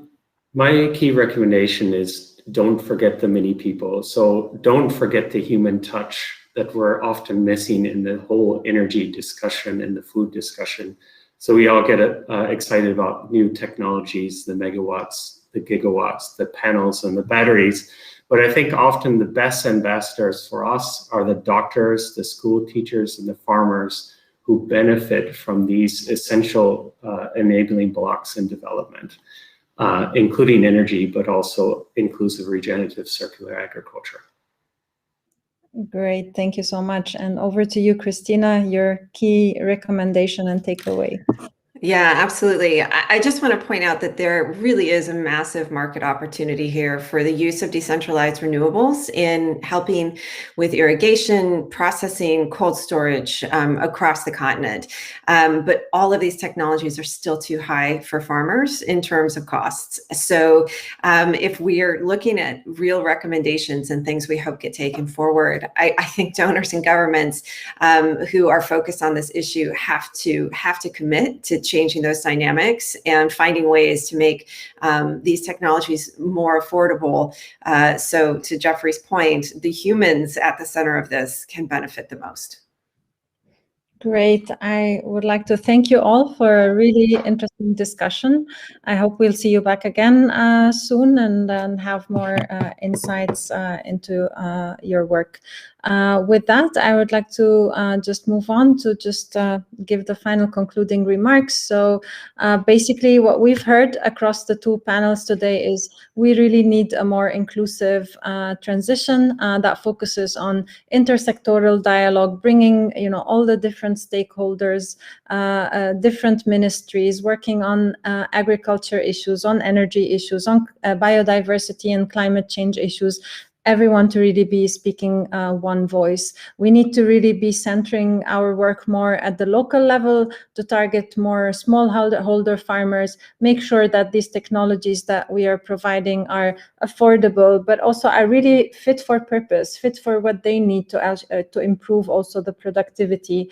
And in doing so, I would say also we need to really act more sustainably and consider obviously the broader sustainability concerns around the food systems, and making sure that that transformation is sustainable and takes into account circular economy principles and others.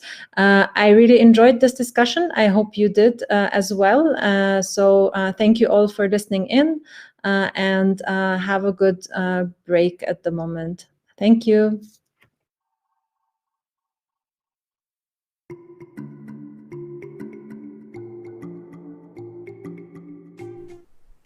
And everyone, that concludes the program part on food systems. Thank you so much to Rana from UNIDO for that excellent moderation of those high-level plenaries.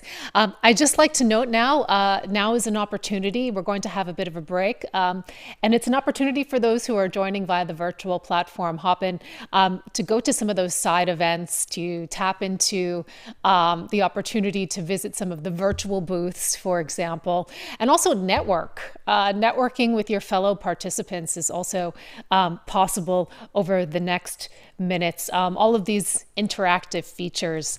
Coming up after the break, coming up at 2:25 is going to be industry integration, 2 high-level plenaries on that topic. And then a little bit later in the afternoon, we're going to have conversations on energy efficient products, as well as an inspirational talk on getting to yes on climate change. This is really a special treat. I won't give away too many of the details right now, but it's certainly something that you're going to want to join and listen to a little bit closer to the end of the day. So I invite all of you to please enjoy the break. Please take advantage of the virtual opportunities that are at your disposal in order to get involved in the conversation. And I'll see you all back here at 2:25 for the high-level thematic plenaries on industry integration. I'm Sarah Kelly. It's been a great pleasure to be your host. I'll see you soon.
Hello, everyone, and welcome back to the Vienna Energy Forum 2021. I'm Sarah Kelly. It's great to see all of you again. I hope you enjoyed your break.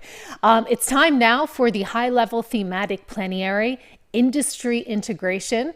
Before we get started, I'd like to just pass you a couple of notes. For those of you who are joining us virtually, I hope that you've had the opportunity to enjoy some of the side events and some of the virtual booths by clicking around on the Hopin platform, exploring some of those topics. We know that right now, it has been since 2 p.m. 2 of these side events have been taking place. In case you haven't seen them, this is what they are. They are UNIDO, Drivers for the Global Uptake of Green Hydrogen in Industry, and SE for All, Building Back Better, the Critical Role of the Built Environment. Coming up at 3 p.m., the following side events are going to take place. There's UNIDO ETI, Biofuel Industry, Opportunity for Self-Reliance and Security in Energy Enabling Progress toward the SDGs and NDC commitments. And there's also at 3 p.m., the World Energy Council, Humanizing Energy in Regional Energy Transitions. After that, 4 p.m., here's what's coming up for you. UNIDO and SIDS, DOC, that's establishing an ocean energy platform as a marketplace to support SIDS and coastal nations deploy ocean energy systems. There's also IRENA, the green hydrogen policy making. So do feel free to click around the platform, check those out. You can also check us out here on the mainstream. As I mentioned, we're having industry integration, the high-level thematic plenary coming up. We're using the following hashtags to discuss that, to talk about it online if you would like to. Those hashtags are hashtag VEF 2021, where action meets ambition, and youth for VEF. There is interpretation available that is taking place in 6 languages on the platform. You will see it on the right side of your screen. So without any further ado, we'll begin the industry integration plenary, high-level plenary. It's taking place in 2 parts. The first part is winning the race to zero, and the second part is the digital revolution. I have the great honor and pleasure now of handing the floor to Dan Dorner. He is head of Clean Energy Ministerial Secretariat. Dan, the floor is yours.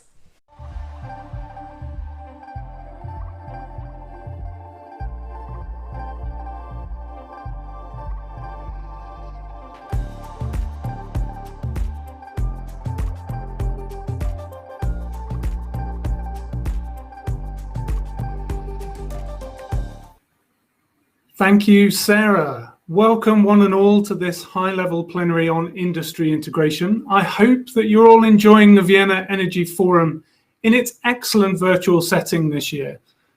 My name is Dan Dorner and I'm the moderator for this session. I'm also the head of Secretariat for the Clean Energy Ministerial, a government-led platform for international clean energy collaboration across all sectors, including industry. Before we begin, just another reminder, as Sarah told you, that you can follow the discussion in different languages using the translation function in the platform.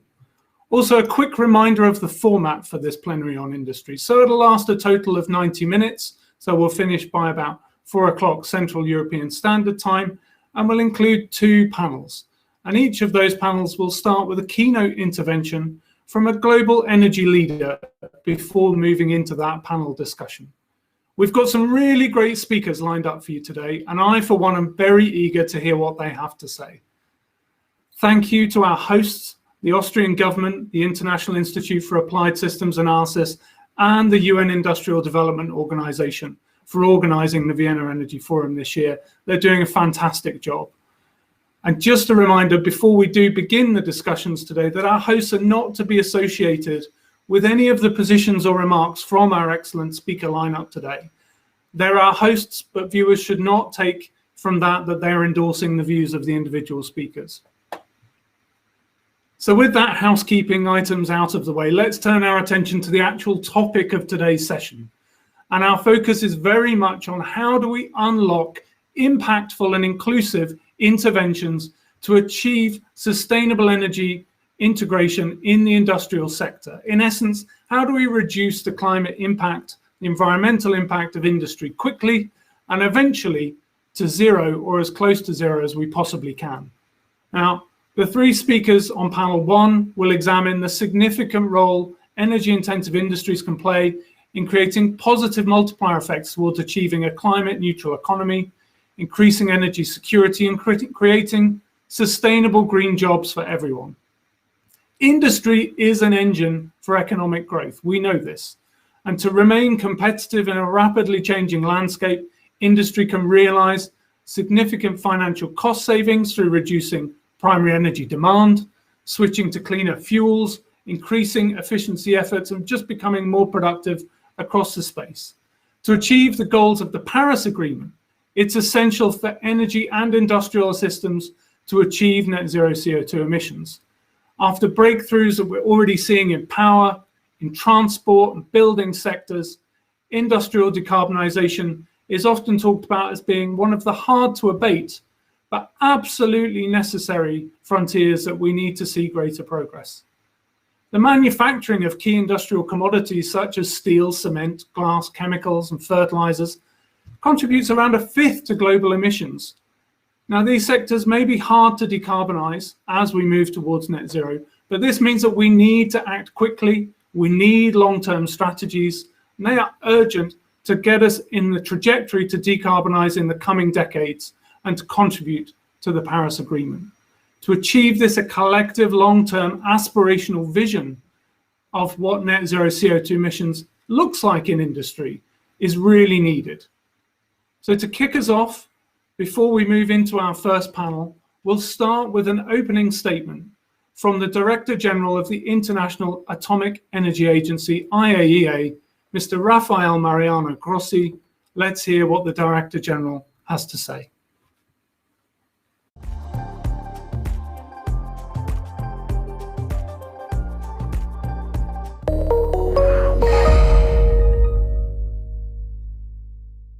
Ladies and gentlemen, there is no doubt the future will include nuclear and more of it.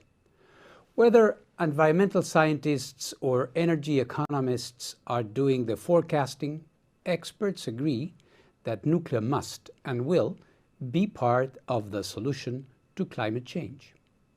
Today, nuclear produces around 1/3 of all low-carbon electricity, and countries keen to accelerate their economic growth are turning to it, especially as they seek to close their coal mines. Last year, 2 new countries connected their first reactors to the grid, bringing the total to 32.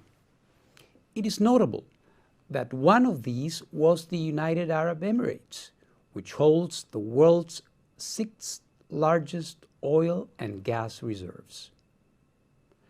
No low-carbon energy source is exactly the same, and no country's needs are identical.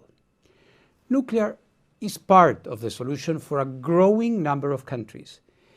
It has a high capacity factor and it uses relatively little land.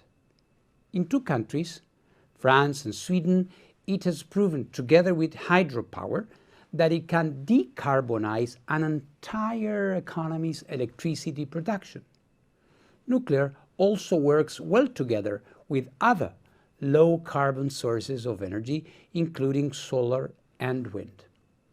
During this pandemic's lockdown, nuclear was a reliable energy source and partner, offering security of supply and grid stability.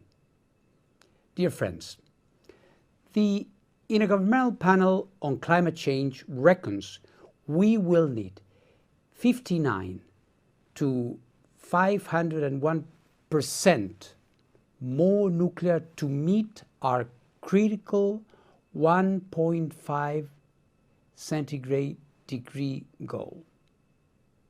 To get there, as the IEA reported, not the IAEA, the IEA, we will have to come up with new technologies across all low-carbon solutions.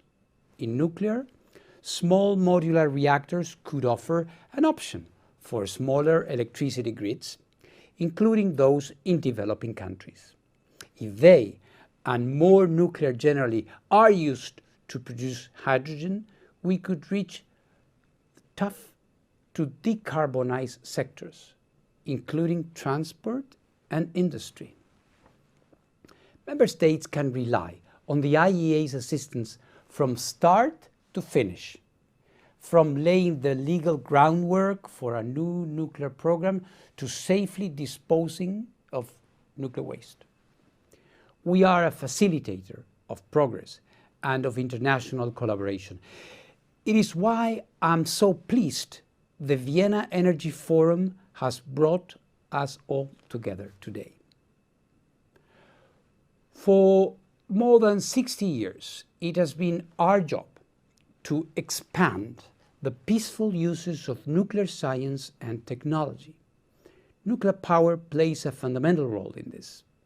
As the world looks to recover from the COVID-19 pandemic, nuclear and the IAEA continue to play their part. In the past year and a half, we have not stopped, not for a single minute. Nor will we as we work together towards a net zero carbon future. The job we have is simply too important to ruin.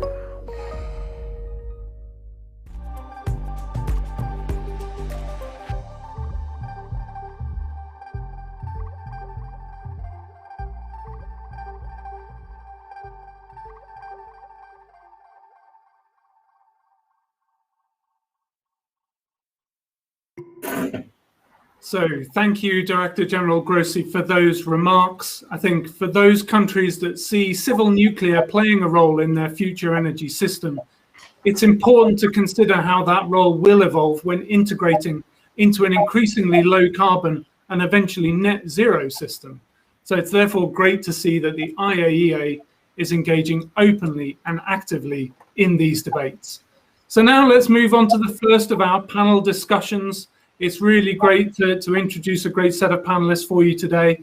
The first panel is titled Winning the Race to Net Zero. We're looking to examine the significant role energy-intensive industries can play in being a positive multiplier in various fronts as we move towards net zero. So joining me and all of us today to share their insights on this topic are Anthony Hobley, Co-Executive Director of the Mission Possible Partnership and Executive Fellow at the World Economic Forum, Dinah McLeod, Chief Executive of the Global Cement and Concrete Association, a real critical sector in this regard, and Christian Brunner, who heads Corporate Affairs at Verbund. Now, we'll have time for a few rounds of questions and answers, I'm very happy to say. I'm also very happy for our panelists to come in and come back on what they've heard others say. Please don't be shy. And at the end, I'll be coming back to ask each of you for one action or recommendation that you think should be implemented in the very near term to help put us on the path towards achieving those energy goals that we want to achieve and those climate goals that we want to achieve by 2030 and 2050. And also think about this in the context, obviously, of the UN high-level dialogue on energy in September and that important COP26 meeting in November. So starting with that, look, welcome to all of you. Welcome to our virtual stage. It's great to have all of you here. Anthony, I'll start with you if I may, and let's start quite broadly before delving into some of the specifics. So I think both at the WEF and at the Mission Possible Partnership, you would have a great vantage point across different industrial sectors and across the world to get a clear view of the level of action that's already underway. So what is your assessment of where we're at the moment? What level of action are you seeing? Is it the level of action that you think is needed? And following on from that, I guess, is, to what degree are you currently concerned or hopeful about the progress you're seeing in terms of decarbonising the heavy industrial sectors? Over to you. Well, Dan, thank you. And first, welcome and thank you to all of you who are working, whether it's your morning, afternoon, evening, wherever you are in the world. That's the wonderful thing about these virtual platforms. I would like to thank both UNIDO and the Austrian government and the agencies involved in putting this really important event on, because this intersection between the industry transition and the energy transition is crucial if we're going to get to net zero. And thank you, Dan. I think you've given me a relatively straightforward and easy set of points to address. I think, if we can decarbonize these so-called harder to abate sectors, we know we can decarbonize our entire economy, because these are in many ways the hardest to abate, because we have to scale the technologies that they're going to need over this next decade to deploy at scale in the 2030s and 2040s, which requires a degree of foresight and forward planning of a kind we've probably not had to do as a civilization or species before. But it is crucial. And the good news, it can be done. Hence the name of our initiative, the Mission Possible Partnership. The important thing is, we have, in a sense, have to look at this in a multifaceted way with a systems level approach. The world has long looked at climate action through the lens of nations, and that's very important. And we're ramping up to COP26, and hopefully a step change in national ambition in each country's nationally determined commitments under the Paris Agreement, which is fantastic. But we know that business does not stop at borders, and neither do those greenhouse gas emissions. Our industries are linked through supply chains across borders between suppliers and buyers, and it's financed by financial institutions and governed by governments and policy frameworks. So we have to mobilize all of those things: the suppliers, the buyers, the financial institutions who pay for this, and also the governments who put in place the key policy frameworks that can actually unlock the speed and scale required. So that's why the Mission Possible Partnership is a critical part of the delivery plan, and our sectoral approach is a critical complement to that nationally driven approach we're going to see in Glasgow. The Mission Possible Partnership was launched as part of the Secretary General's Climate Summit in 2019 with 30 companies from those harder to abate sectors. We're now engaging with over 500 companies in our 7 industry initiatives and our cross-cutting work. It is now organized by a group of core partners: the World Economic Forum, the Rocky Mountain Institute, the Energy Transitions Commission, and the We Min Business Coalition. And we work with critical trade associations like the Global Cement and Concrete Association, which we'll hear from in a moment, who we are partnering with on our Concrete for Climate Action initiative we launched earlier today. Won't steal any more of Dinah's thunder on that one. So it is a set of coalitions focused on supercharging efforts to decarbonize the world's highest emitting industries in the next 10 years, comprised of 7 sector groups in shipping, aviation, trucking, chemicals, steel, aluminium, and concrete and cement. Our mission is no less than to decarbonize the global economy, and to do that, we must think and act like a global economy. The climate action system needs ambitious national pledges under the Paris Agreement, but complemented by net zero commitments from global industries that will unlock the technology and energy transformation necessary to decarbonize the world's largest emitters. So an industry-led global infrastructure is what we're suggesting, that sits alongside and supports the national efforts embodied by the Paris Agreement, which can enable even more ambitious national commitments, including among nations powered by state-owned enterprises. The first step in this systems level approach is to agree on net zero roadmaps, put together high ambition groups from industry, the suppliers, buyers, from the financial sector and from governments, and then participate in landing these roadmaps, selecting key milestones from those roadmaps that we need to implement in the short term to create the tipping points in the 2020s to scale those key technologies, and formulate that in conjunction with those key parts of the economy across all 7 sectors and across all regions. And I'll finish by saying, and in a way it's a segue to the rest of the conversation, that a lot of our focus is looking at these heavy industrial suppliers as the suppliers: cement, steel, aluminium, aviation, cement, and thinking about how we mobilize their customers. But these heavy industrial companies are the customers of the energy sector, and together, they account for over 30% of energy demand, which is projected to grow quite dramatically. If we can mobilize and if we can decarbonize these heavy industrial sectors, we can turbocharge the energy transition that is already well underway. Thank you. Perfect. Thank you, Anthony. I think something that certainly grabbed my attention there is, as you rightly say, there are national processes already underway, but having them complemented with sectoral approaches, targets, strategies, processes, absolutely critical. Another thing is that you rightly said we're already in many ways on the critical path, even for achieving net zero by mid-century for these sectors, because a lot of them have very capital intensive assets with very long lifetimes. So in many ways, we're already on that critical path for action. So turning to Dinah, I think from the perspective of one of the most important industrial sectors to decarbonize, how does this tally with your view in terms of where concrete and cement sector is today? How quickly is it changing? Given that your sector is so essential, what is happening now? Is it widely recognized across the sector? Has it really absorbed and accepted that it needs to go to global net zero within the next 30 years or so? And is that feeding through into strategies, planning and investment horizons in terms of new investments and how they look at the sector? Over to you.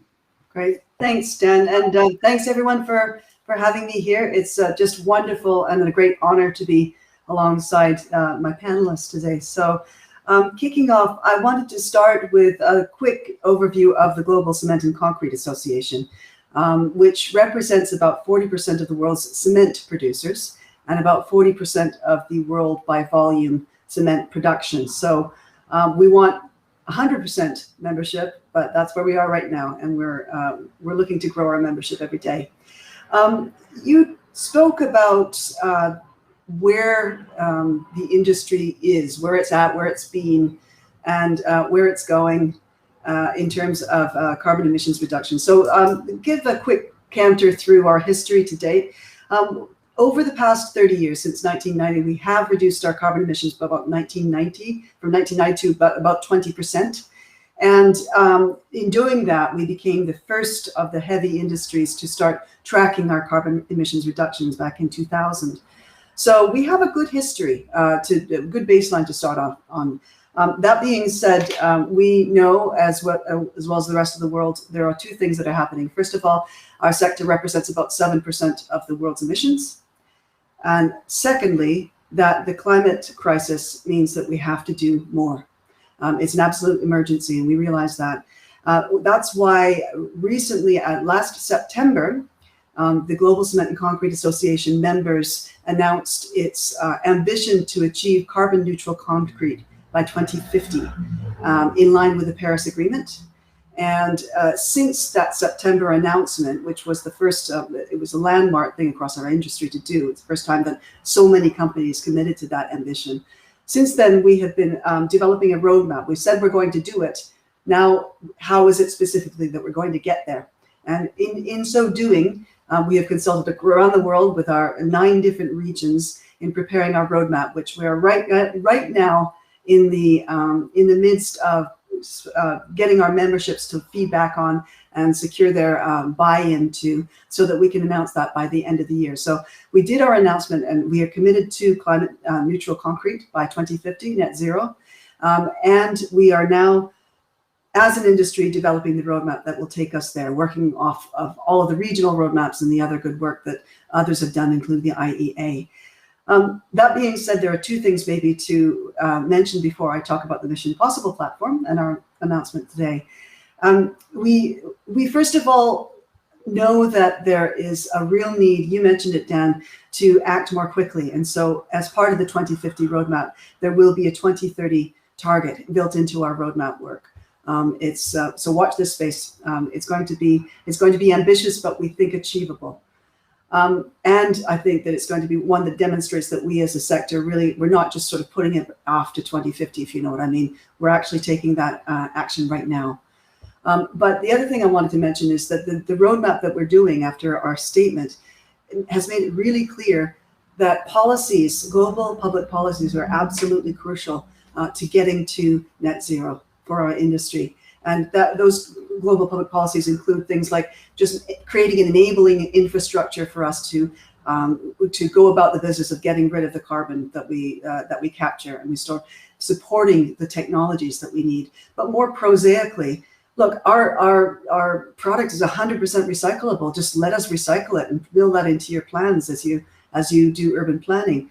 We can burn municipal waste that would otherwise end up in a landfill that's not recyclable. Let us put that into our kilns. So there's lots of different ways that policies, both high and low, can help us on that journey. And of course, the built environment is incredibly important to us. It's not just an industry lead, it's the builders, it's the architects, it's the designers, it's the people who are using the buildings, it's those who determine when a building or an infrastructure project should come to an end and what we should do with the remains of it. So with that in mind, I was just very happy to be on a call earlier with Anthony as we announced our Mission Possible partnership carbon. Sorry, I've had a lot of talking about it today. Climate neutral concrete action for climate, and this is going to be the one of 7 heavy industry pillars. Anthony mentioned there were 6 other ones, and we're the last to join the party. And it's going to be a group of not only GCCA members and other ones involved in the production, but also governments, built environment, technology companies, and lots of others, we hope, that will build this kind of forum in which we can help to solve the incredibly crucial issue of achieving climate neutrality, which, by the way, all of our members are absolutely passionately dedicated to. That's fantastic. Thank you, Dinah. And I think we can all agree that it's a great catchy name, Concrete Action for Climate. I'm sure that'll stick in people's minds very easily. And it'll be interesting to come back to you a bit later in the conversation, maybe about when you're thinking about that roadmap for the sector and you're thinking about how you know, kind of the important role of government policies and policy action. What do you need from them in terms of the technology roadmap for your sector? Is it a well-known, well-understood single-track road for technology in this sector to decarbonize, or is it a multi-track path that's still quite uncertain and needs the right kind of incentives in place to acknowledge that uncertainty? But really great to get the perspective from your industry. Christiana, so again, moving on, as we do very quickly, I mean, it's a real benefit to have you here with us today. I mean, when I think of Verbund, I think first and foremost as a major clean electricity supplier. But to what degree are you thinking specifically about industrial energy consumers of your electricity maybe, but also potentially about how you might even be able to partner with heavy industrial players and help decarbonize the industry sector as a partner? Over to you. Well, thank you, Dan, and thank you for inviting me to this conference and having me in the session on the race to zero. I think this is a race that we all have to win, and we only can win it together. So congrats to your concrete mission. It's good to hear. But I think it does not only involve the different sectors of the industry, but the economy as a whole and society as a whole. And I really appreciate to be here because I think those cross-sectoral discussions are very important to move forward and find new solutions. For us, coming from the electricity sector, you already mentioned Verbund in our production portfolio, we have a share of 97%, almost 100% renewables. But of course, we still have some things to do on ourselves, and we looking for what is our role in the whole process of the transformation. So I totally agree with the other panelists that it's good to see that we have more and more long-term goals stating climate neutrality until 2050. But what sometimes is missing, what are the short-term milestones and what actually do we need now as corporates, businesses to make the right decisions now when you're looking to, that we have to avoid lock-in effects, that we have to, when we repower some sites or machineries, that these decisions that have a long cause long life cycles, we have to make the right decisions now. So this is very important. And when we look at technologies that we need, I think it's those milestones are also crucial, because we know, I was just coming from the discussion of a report of the IEA on a roadmap to 2050, which clearly states that when we look at 2050, 50% of the technologies we need are available now. The rest is not competitive or still has to be developed. And we as electricity production company, we see a role in both directions. I think what we need to avoid is that discussions about developments, technologies that still have to be developed, postpone the implementations of technologies that we already have at hand and need to do now. I think we need to do both. In Austria, we have a goal to have our energy demand from 100% renewables by 2030. That means we have to install 27 terawatt hours of new capacities in only 9.5 years. So we need the framework conditions for that, and the technologies for that we already have at hand, and we need to have a quick implementation of those technologies. But as electrification is key of decarbonization, we also see ourselves as an enabler for other sectors, for hard to abate sectors. We are in cooperations with other companies of other sectors in Austria. Concrete was mentioned, cement, also steel. We have a focus on green hydrogen, where we also will need a lot of green electricity for, and also we are involved in projects to capture CO2 and produce products from it and give it a value. So I think we have to have the long-term goals clearly in mind, but also look at what is needed right now, and don't waste any time, because time is not really on our side. Brilliant, thank you. And just as a quick follow-up question on that, if I may, we've seen in some parts of the world that a lot of companies are rebadging themselves as energy companies and potentially looking at coming into the electricity supply space. I wonder, as a predominant electricity supplier yourselves, do you think that the future is going to be, from your company's perspective, one where you do, as you say, start to play increasingly in these other plays? Could be green hydrogen, clearly a relevant space for you in terms of supply from green electricity, or you mentioned carbon capture there. Do you think this is going to be a growing part of the company portfolio over time? For our company, we see the developments, and we see that this will be important to decarbonize other sectors. But we have a look at what role do we have in those. So we don't see that we are going to do those activities, but we have a role there to maybe bring companies together and supply them with the electricity, and bring also enough green electricity on the market that, for example, a steel company can use green hydrogen. Brilliant, thank you. Anthony, just coming back to you, if I may. So I think one of the things that's very clear, maybe even obvious, from the move towards net zero is that there really is nowhere to hide. But also, it really means that we need to think cross-sectorally. We need to think about the system as a whole. We need to think about, as you say, suppliers and buyers, finance and governments. But the theory of doing that can sound very easy, but the practice of doing that can feel very, very tough. And I say that as the head of an organization explicitly tasked with facilitating such collaboration. How do you think we move from that great theory to great practice?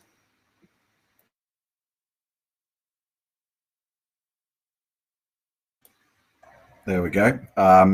you'd have thought after what, nearly 2 years of this, we would be really adept, wouldn't we, of going on and off mute, but there you go. Dan, I think that's a really important question. I mean, how do we operationalize this? And I think that other conversation is a fascinating one, because there's going to be a lot of disruption in the energy sector as a result. And I think companies need to work together and understand where they fit in. I mean, do oil and gas companies, do they have to become chemical companies providing effectively energy through chemicals such as ammonia and hydrogen? Or is this an opportunity for chemical companies to become energy companies or to move into providing green power? I mean, it's a fascinating transition. But I think what is clear, that this intersection between the industry transition and the energy transition is critical. And both sides, both sectors, if we can sort of talk about them broadly in that way, need to understand each other and the roadmaps they're developing and the pace of change, because it's a symbiotic relationship.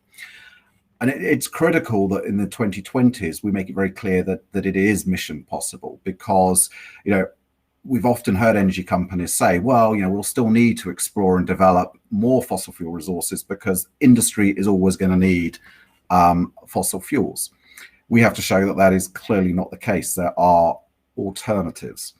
And the work of the Mission Possible Partnership in building these net zero industry platforms across these harder to abate sectors is about showcasing, in a sense, that transition with the roadmaps, and then the work on key pieces of demonstration. So I think, to answer your question, I'd like to offer 3 ways or 3 sort of views on how we will accelerate that industry transition, that energy transition, through mobilizing in the 2020s that industry transition.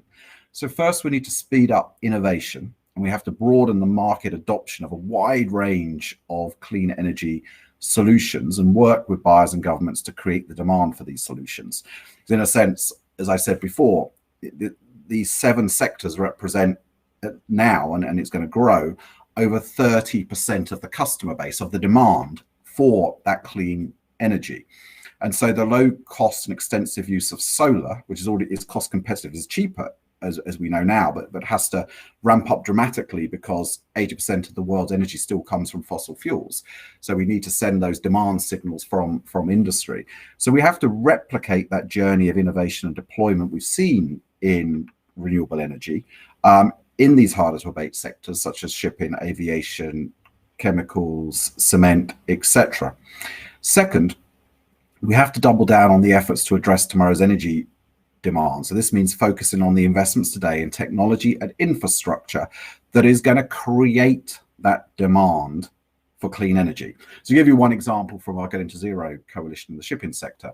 The shipping sector provides an example of how public-private collaboration can work. We have more than 150 companies and over 15 governments who are part of the Get Into Zero coalition, who've pledged to introduce zero-emission shipping in the deep sea lanes, or zero-emissions vessels in the deep sea lanes, on a commercial basis by 2030. The high-level champions are pushing that we hit a target of 5% of all vessels in the water by 2030 are these zero-emissions vessels.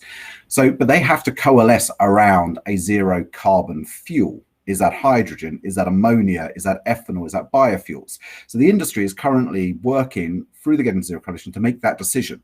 That will unlock a huge amount of innovation in new types of ship engines, ship design, and the rollout of infrastructure across the world's ports. It's calculated that it will cost about $1 trillion to make this happen. 90% of that will happen on land in that energy infrastructure. So that is one very concrete example of how we will create that demand for clean chemical energy. So achieving net zero is going to require integrated solutions with business and government, because there's no way we will get that scale up of that infrastructure without this sort of, tango, it takes 2 to dance between business and governments to show it can be done, make the key decisions like choice of fuel, provide demonstration projects, so net zero ships, and then work with governments for the enabling policy to ensure that we can roll out that infrastructure. And emerging and developing economies are critical in this because they're a key part of many of the world's trade routes. So trillions of dollars will be needed in that clean energy investment just in the shipping sector. And I could give you examples from all the other 7 sectors as well. So third, and perhaps most importantly, we need a real step change in collaboration, as I've alluded to, between governments, companies, international institutions and finance. So the past year has shown that multi-stakeholder coordination is not a luxury, it's a necessity. When business and governments and finance work hand in hand, we can substantially speed up the solutions. The astonishing speed at which vaccines have been developed is a great example of that. And our industry partners are seeing great progress in sustainable clean fuels in aviation and other areas. But I'll give you another example that relates to creating demand, creating the technologies that will demand more clean power. In our chemicals initiative, they've been working to build trust amongst over 20 major chemical companies with the idea of rolling out a series of key pilots and developing pilot technologies. The first one to come off the production line, if you like, if you want to describe it that way, in March 21, was the announcement of a collaboration between BASF, SABIC and Linde on the development of an electronic steam cracker. So steam cracking next to hydrogen production is the most energy and CO2 intensive process in the chemical industry.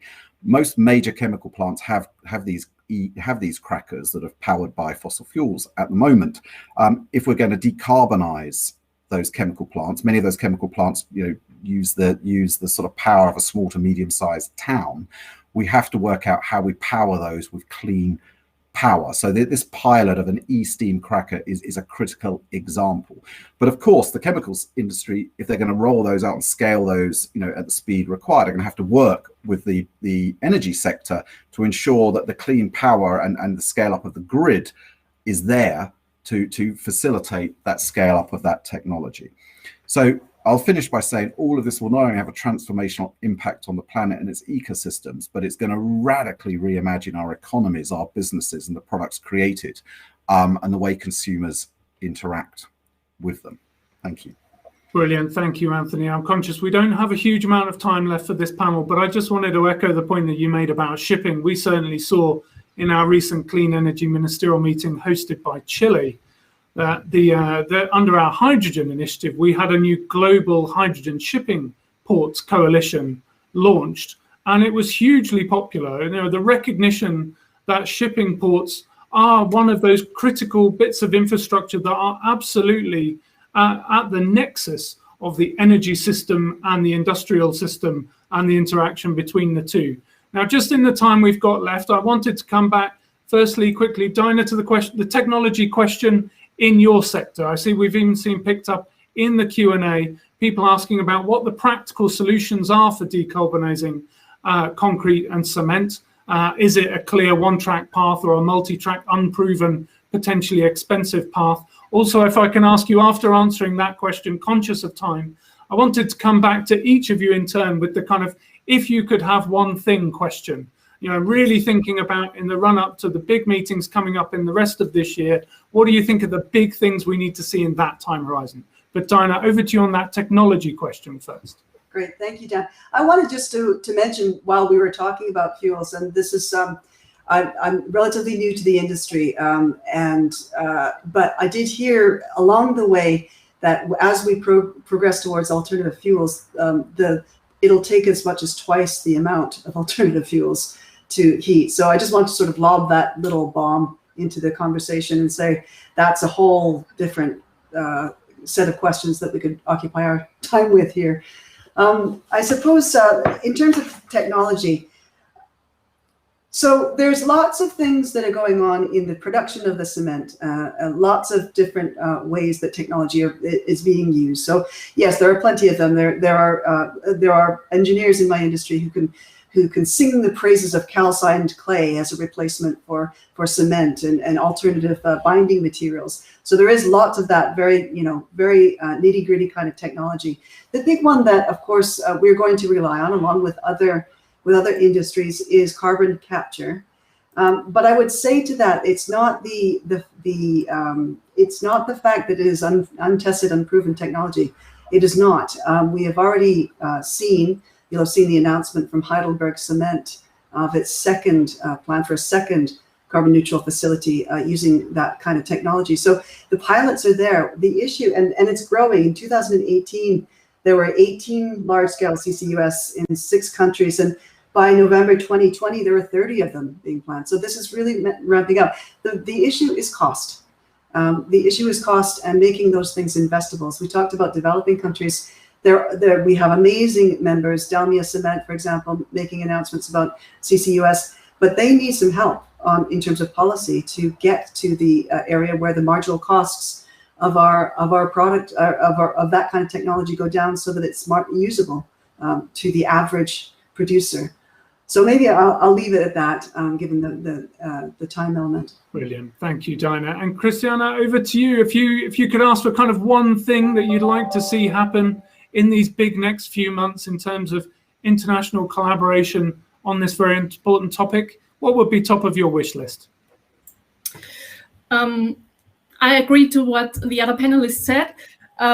So to be quick, I think that there are a lot of practical things that we need to, or framework conditions that we need to get our projects done, which means market signals, land use planning, so that we can also get acceptance in the wider public. If I think of one thing, of course, at the COP, the governments should deliver of the promises that they were made, some of them a long time ago. And one thing that I really think is crucial is to put a price on CO2, to give signals to businesses where to invest, and to really start quickly with the implementation. One thing that I would like to ask also from industry, it was mentioned before that not only a cooperation within industry is needed, but also with politics. And from my experience, I can really tell you they need inputs. They need the signal that we can do that as industry. But we also have to tell them what we need. And I think this to open up this cooperation and to speed up, this would be my biggest wish. Brilliant, thank you. And actually, as I'm conscious of time and not wanting to keep our second panel waiting, I will wrap things up there. I think we've had a great discussion with clear views and insights from global actors working to decarbonize industry from various perspectives. Clear messages about the position we're in today, the scale of change required, and some of the technological solutions and policy leadership required to make it happen. Overall, left with a clear sense that this is really not something that we can put off until tomorrow. And my thanks to Anthony, to Dinah, to Christiana for their participation today. And with that, we'll move into the second part of today's plenary session. Thank you. Thanks, Dan. Thank you. And as we do, the second part of this session is called The Digital Revolution, and will include an excellent panel to discuss how digitalization can play an important role in transitioning to a sustainable, reliable energy system across industrial value chains. But before we do, we have some opening remarks from the head of the International Energy Forum, an organization focused on international energy dialogue, boasting 71 member countries. So let's start this session by hearing from Mr. Joseph McMoneagle, Secretary General of the International Energy Forum.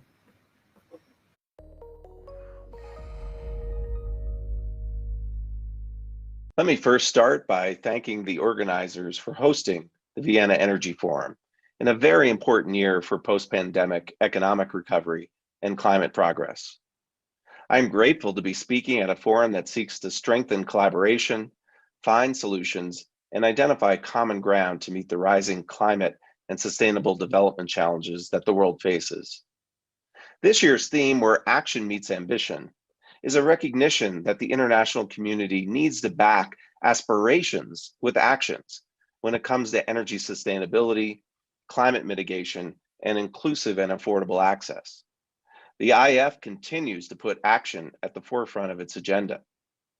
Although COVID-19 has had tremendous impacts on energy investment and supply-demand fundamentals, it has also brought about a growing sense of urgency and international solidarity on climate change. The IF is capitalizing on this newfound solidarity to push forward our priorities. These include enhancing energy market data transparency with the additional use of non-traditional metrics, optimizing energy sector performance through digital technologies, as well as cohesive regulations and market signals, and balancing the E with the S of ESG, the environmental, climate, pollution, and health criteria with the social criteria of access, affordability, and jobs. The time is now to accelerate carbon management, including those technologies under the heading of carbon capture, use, and storage, which will enable countries to achieve their climate goals faster without compromising energy security or affordable access. The world needs to focus on carbon use and storage right now, in the same way it focused on energy efficiency after the 1973 oil market shock. To meet climate goals with current energy pathways, CCUS must be deployed on a much broader scale. One way to do this would be to include CCUS in national recovery plans, ESG standards, and nationally determined contributions, or NDCs, to help mobilize public support and create a more reliable market context for investors. The growth of hydrogen will depend on the extent of CCUS advancement. Incorporating CCUS allows for hydrogen production without carbon emissions, thereby accelerating the hydrogen economy. The combination of CCUS and hydrogen can pave the way for circular carbon models that will accelerate smart energy transitions toward shared goals. The IEF has also launched the IEF Methane Initiative in June to help member countries consider the best available data on methane emissions, define their historical baseline, and set mitigation goals in revised NDCs ahead of the COP26 meeting. Moving on to my final point today, the path to net zero must be guided by key principles such as energy security, access, equity, and job creation. Putting net zero strategies in place must keep energy markets competitive, prices affordable, and tariffs and levies as low as possible. This can be achieved by building on available rights of ways, energy systems, and skills, while attracting investment and talent to create new infrastructure that societies demand. In closing, let me say that guided by the 71 IEF energy ministers and drawing on inspiration from the outcomes of recent energy and climate summits, we look forward to working with all of you on these issues in the lead up to the UN COP26 hosted by the United Kingdom, as well as the UN high-level dialogue on energy this fall, and of course, the 17th IEF ministerial meeting hosted by Saudi Arabia early next year. The International Energy Forum will continue to provide the insights and partnerships to turn the challenges we face into new opportunities for all. Thank you again.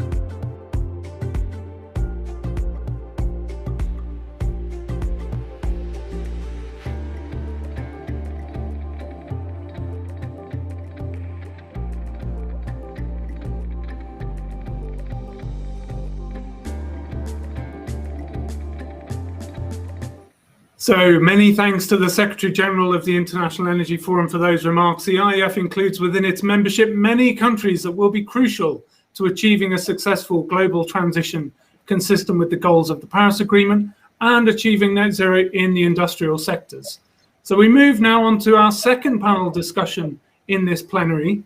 So as we know, the industrial sector has embraced emerging innovations to spur recovery and drive progress enabled by a digital revolution. So in this session focused on the digital revolution, we'll examine how and if the pandemic has reinforced digitalization as a critical enabler to transform markets, spur innovation, and accelerate the integration of safe, sustainable energy in supply chains. And if it has, how do we make sure that we continue to capitalize on it? And our panelists today, drawn from an excellent cross-section, will be able to give examples and insights from all of the areas that they've been working in. I think we all hope that digital technologies can help improve not just the availability of data and transparency of reporting, but can work all the way across the value chain in a multitude of different ways. So joining me today to share their insights on this topic are Dirk Franseyer, Managing Director of the Flemish Institute for Technological Research, Gauthier Mette, Head of Secretariat for the Leadership Group for the Energy Transition, Lead It, and Kate Height, Principal for Climate Aligned Industries at the Rocky Mountain Institute. Welcome to you all. It's really great to have you here with us today at the Vienna Energy Forum. Now, Dirk, I'll start with you, if I may. So your institute is looking across many different ways to accelerate the transition to a sustainable world, typically through the lens of innovation, interdisciplinary research, large-scale pilots. In other words, a kind of research for, I suppose, all the way up to the early market end of the spectrum. From your perspective, what do you see in broad terms as being the opportunity space for digital technologies to play in accelerating the energy transition in industry? Over to you. Okay. Thanks, Mike. I think it's needless to say that there are plenty of opportunities, and basically they are actually growing. Not say day by day, but they are growing. Whether the pandemic in itself has something to do with it, I'm not sure. But the trend for more digitization in all sectors and also in our sector is clearly there and clearly evident. What role can it play? Several roles. I think just to start with, it is aligning, and I will come back to that probably by the end of this session. It's aligning all players. It's aligning the industrial players. It's also aligning the customer with the producer of energy or the provider of energy to challenge the things we have to tackle. Then to give some examples, we are working, for instance, on digital twins. That means where you can actually have on your computer, you model either the industry or you model a whole city or parts of the city, so that you can actually play around in direction to see what are the best optimal ways, not only on energy, also on urban infrastructure, on the buildings, the building characteristics, how the citizens use those buildings, how they use the roads. You can mimic user behavior. That means you can see when you can expect certain peaks or what you can do to reduce certain peaks so that you can better align demand and request with each other. And that is for cities, for parts of the cities, it helps peak shaving. Not only for energy, also, well, energy is brought not only for electricity, but also, for instance, in district heating networks. We have a demo like that running for the moment, where on peak shaving in district heating networks. And at the same time, it helps to improve the comfort of the thermal comfort of the users in buildings. It stabilizes the indoor temperature. So all these things are some of the examples. I can give you more on how ICT software, the numerous possibilities that are emerging for the moment will help make the demands easier to meet. Brilliant, that's fantastic. And Gauthier, I suppose the leadership group on industry transition is clearly focused on net zero emissions from industry by 2050. And that decarbonisation path and achieving that is clearly something that you and your organization have given a lot of thought to. And you're also coming at it specifically, I suppose, from the public-private partnership perspective. Given what you're aiming for and the kind of path that the direction that you're coming at it from, where do you think the opportunities lie with regards to digitalization? Over to you. Thanks a lot, Dan. Indeed, we focus on sort of what you used to call harder to abate industries, which is now more and more referred as exciting to innovate industries. how I see it is that we have an opportunity with machine learning and artificial intelligence in this sector, and they can play a significant role in harmonization of green product sourcing, standards, and reporting in these sectors. Green steel, cement, aluminium are three products in that group that are gaining, in particular, a lot of attention. And there are already several pilot and demonstration projects around the world, and they are assessing the commercial and technological viability of green production processes. And at this early stage, catalyzing demand and creating lead markets for green industrial products plays a crucial role, especially in demonstrating to companies and investors the business case for scaling up these projects. And governments have a range of policy measures at their disposal to support the creation of markets for green industrial products. However, they require considerable work and public-private partnership to establish a comprehensive terminology, a common language on the quantity, low carbon threshold standards for production installations based on their full greenhouse gas performance. And processes for the allocation of certificates, monitoring, reporting, verification, and compliance mechanisms. These are the issues we're looking at quite closely within the LEAD group. And AI and machine learning can, by predicting emissions, carbon footprinting of green steel, cement, and aluminium, it can foster transparent certification and reporting mechanisms. It can also reduce green premium by maximizing efficiency, because these products have a green premium, also efficiency of operations and management of production assets, and minimizing resource use. So these are sort of the opportunities for these sectors. No, that's wonderful. I think, yeah, we can see the combination of kind of big processing power, as I say, even artificial intelligence means that we can have, in some cases, say, digital twins in terms of modeling city systems, but also just testing and evaluating new technologies and understanding how they can be made more effective, more efficient. Kate, the Rocky Mountain Institute is often seen as an organization whose thinking is a step ahead of others, and you're leading work on climate-aligned industries. So what are the main ways that you're looking at to advance the decarbonization of industries through your work program? And what space do you see technology broadly or digitalization specifically as being a key player in this space? Thanks. Thanks, Dan, and really good to be with you all today. Thanks for the opportunity to be here.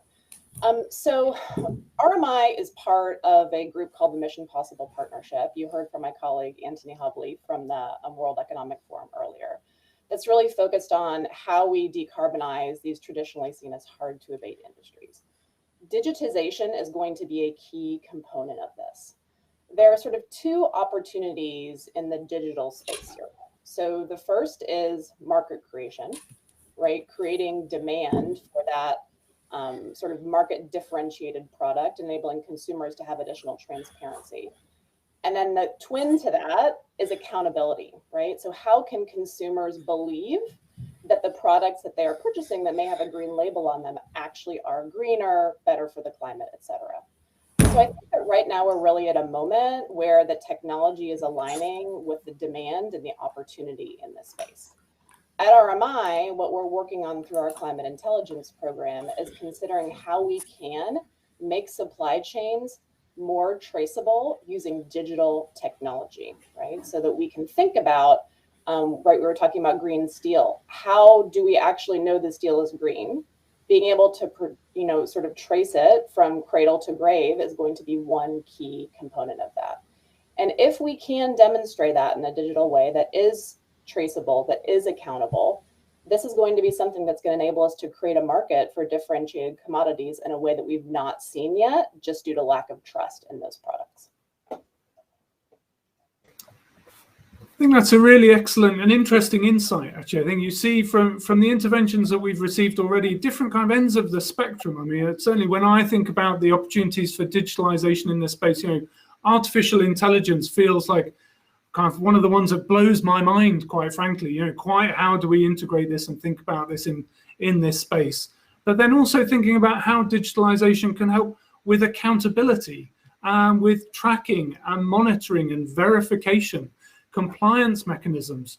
It sounds very unsexy when you think about verification and compliance compared to artificial intelligence. But to think that digitalization can also play a really important role in that space and in that way as well is really, really exciting. So just to come back to you, Dirk, I think you've touched on this a little bit before, but let's delve on it a bit deeper. What do we think are going to be the main benefits of bringing digitalization more deeply into this particular sectoral revolution? I mean, is it going to be, are people often going to be thinking about it in terms of reducing energy use, as another means of efficiency? Is it going to be a means of better integration across different sectors, technologies, and getting the benefits from that way? Or is it going to be something else? How do you see it? Well, basically, this is a sort of global discussion, and I don't know whether you can have this. Let's put it this way: it's a global discussion, but I think depending on where you are on the globe, you will have different solutions. If I look at Europe, Western Europe, in terms of energy efficiency of the industry, I think we are quite far, and I don't think in certain areas you can't expect too much improvement on a very short term. That is different in other areas.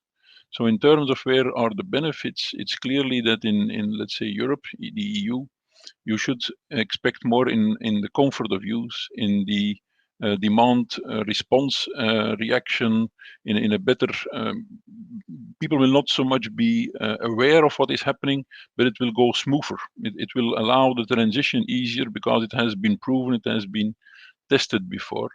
And I very much like the intake from Kate on the labeling, the auditing, the certification, if you want, of not only of goods, but also, and that would be my second point, also of the energy streams itself.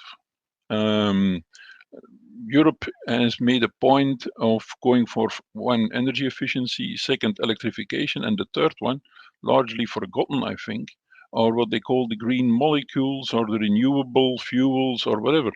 To me, for the next 30 to 40 years, that will be the most important thing. And then if you look at who can produce those renewable fuels, you will end up mostly with the same countries, Qatar, the Middle East, who are now producing the carbon fuels. So how to discriminate methane from a purely carbon point of view from green methane? And so the auditing of those streams will be, of course, there will be a price difference. So people will tend to have a higher price, but maybe for a fake product. So the auditing and the certification of companies, steel companies who want to use this, I give steel companies, could be cement, could be any industry, could also be citizens who use that, will play an immense role, or otherwise we will be organizing on a global scale a massive fraud. And so from that point of view, for me, it's not so much in energy efficiency as it is in trust, as it is in user economy, user friendliness, ease of use, and making the transition smoother and more reliable. Brilliant, thank you. And Gökçe, I suppose a question to you when we're talking about things like artificial intelligence, digitalization more broadly. Do you think when you're thinking about the decarbonization of the heavy industry sectors, is this going to be a space that can potentially help better integration and coordination across different players, perhaps in the context of like industrial clusters or hydrogen valleys? Or do you think actually it might form another barrier to such kind of coordination? What do you think there? Well, it's a very good point, and really for artificial intelligence and machine learning, I think certainly one potential avenue is industrial clusters, and which are really critical to decarbonization of heavy industries. Today in Europe, we have around 3,000 industry clusters, and also globally, there are some good examples in the UK and Japan and China. And for many industries, many of these hard-to-abate industries, the energy inputs are the main source of emissions. However, in some industries, such as cement, steel, and chemicals, efforts will need to focus on reducing process emissions that arise during the conversion of raw materials into intermediate or final products. For example, for the cement sector, process emissions account for almost 2/3 of the total emissions from production. So there are a number of decarbonization solutions that are ideally suited for these geographical areas where these clusters are located.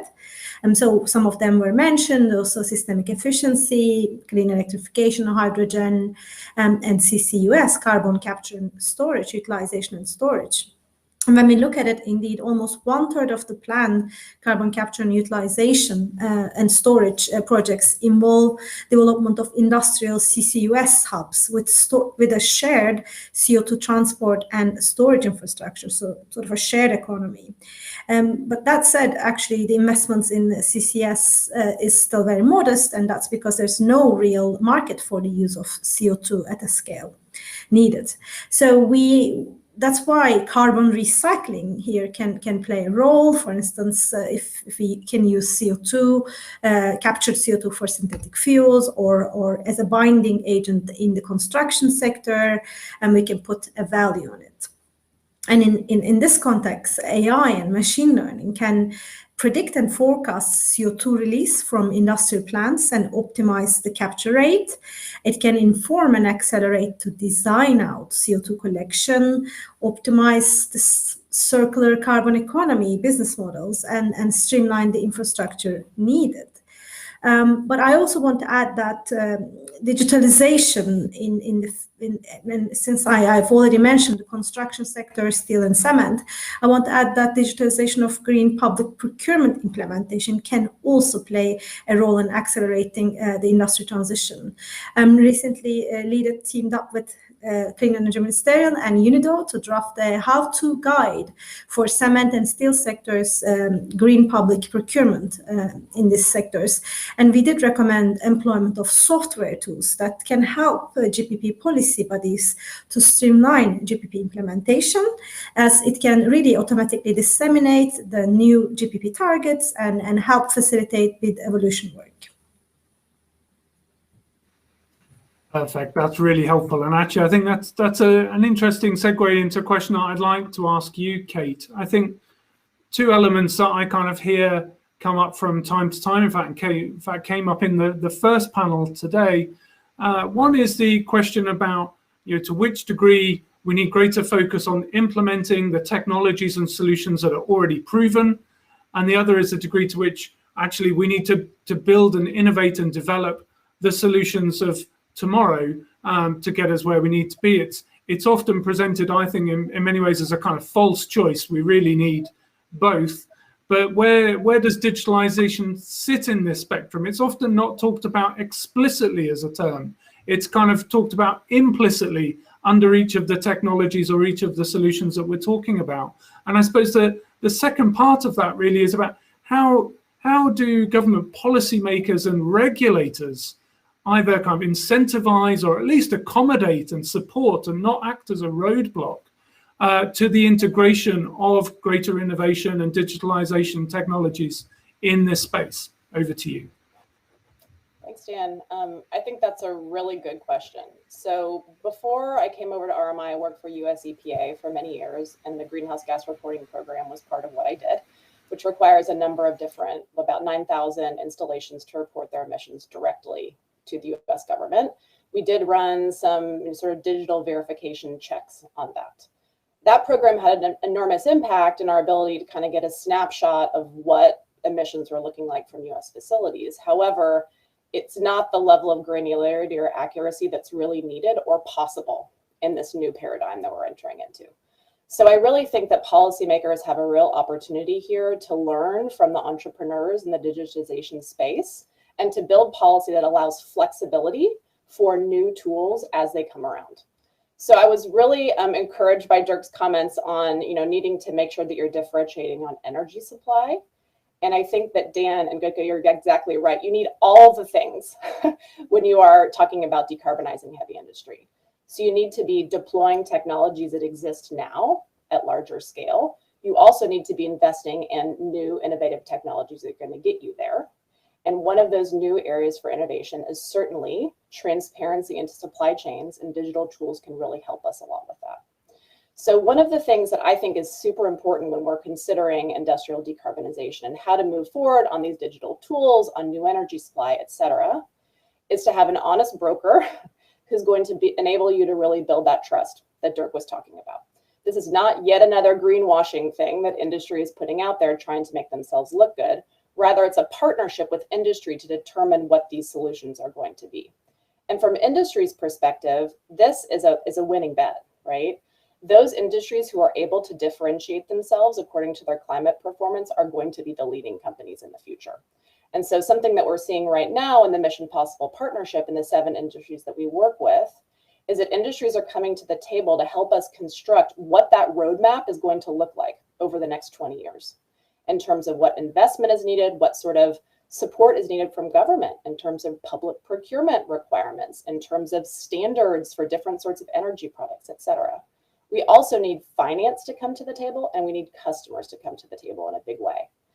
And something that undergirds all of these different stakeholders in the industry ecosystem, the industries themselves, the financial players, the customer side, and governments, that all relies on good data that's enabling us to see what is happening in real time. So I think this is just an enormous opportunity for companies to be able to really participate actively and not only shaping the future of their industry in terms of technologies they're adopting, but also demonstrating to the world what is actually useful for their own companies and measuring their own progress, but also what is useful to the world in terms of stimulating demand and really building that demand of the future for greener products. Brilliant, that's excellent. And I think actually that was a question I was going to have for the panel today, which is the degree to which you get a sense that companies think that investment in digitalization technologies is going to be their source of future competitive advantage and therefore kind of profit-making center for them in the future, or whether it's just kind of seen as an additional cost center that may make them less competitive in the near term with maybe uncertain payoffs in the longer term. But I think it's very, very clear from Kate that, yeah, very much seen as this will be something that will be of the advantage and of the profit variety in the future.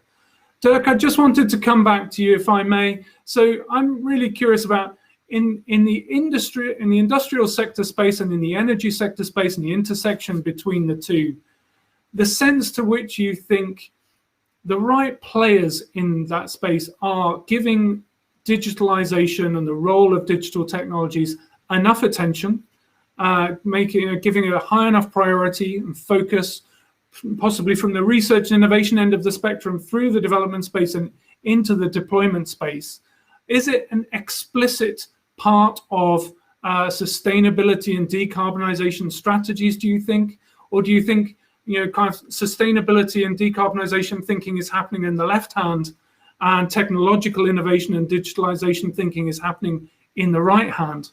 And if that is the case, are we worried about this kind of happening somewhat sporadically rather than intentionally and rapidly, given the speed at which we need all of this to happen and digitalization to play its role?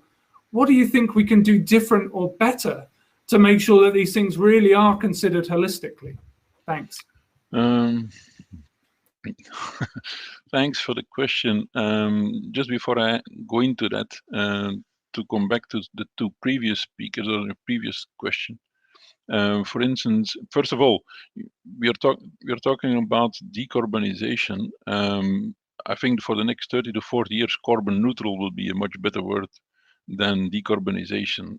From that point of view, you see that you will need to capture CO2 and reuse CO2. And just to give you one small example, we were building a CO2 capturing device, which needed a heat exchanger. And for the design of the heat exchanger, we use artificial intelligence. So basically, they came up with a design which could only be made in 3D printing, which you would never have found in any empirical way. So I mean, the example is that artificial intelligence and ICT are in places that you don't even see it anymore, but play an inherent role to improve the overall efficiency. To come to your question, the answer to your question, or some of the answer, I think the integration is needed between over the entire chain, and the only way you can do that is by digitalization. And I think that is something we have now learned from Corona. From Corona, you see, you couldn't go to the shops. The shops were closed, yet people bought clothes, people bought food, and they were delivered to your home. So we were able in a few weeks' time to cut out a large part of the intermediate chain, but we kept the end chain, and the whole thing was done digitally. And so in the future, where we go for a sustainable world, I think this is what we will see. We will, because all the intermediates are causing, for instance, transport and other things. So the digitalization will help industries interconnect and will help the end user interconnect with the industry. That's because I see we're almost at the end of the panel, so I'll keep it at that. Perfect. Thank you, Dirk. And just very, very quickly, if I may, just as you say, we're coming towards the end of the panel. Before I move to Gökçe, so I've asked in the first panel, if you were to ask for one thing that you want to see happen in, before the end of this year, in the context of the big international meetings that are taking place, is there any one thing that really stands out for you on this agenda you'd like to see? If I have to pick one thing to allow everyone to also come perhaps with ideas, I'd say I'm a researcher, but at the same time I have a regulatory background. So I'd say we need to identify public policy and regulatory needs. So it's really tricky. Regulation of emerging technologies, they provide predictability. It's crucial, but too early adoption of regulation and policy may restrict innovation. So from my point of view, it would be advisable to adopt agile frameworks that are fit for fast-moving technologies, sandbox approaches, and many others. But I really recommend the international community to work on identifying policy and regulatory needs.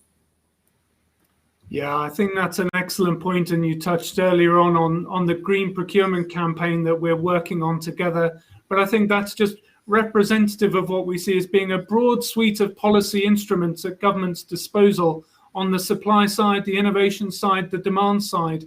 But it's really about thinking about pulling multiple levers, not just individual levers, which can go from the extreme level of in some cases needing to just ban some things outright, but in many other cases just really about trying to create the right flexible framework, the right incentives, so that the market can bring forth the solution and the demand comes along to meet it.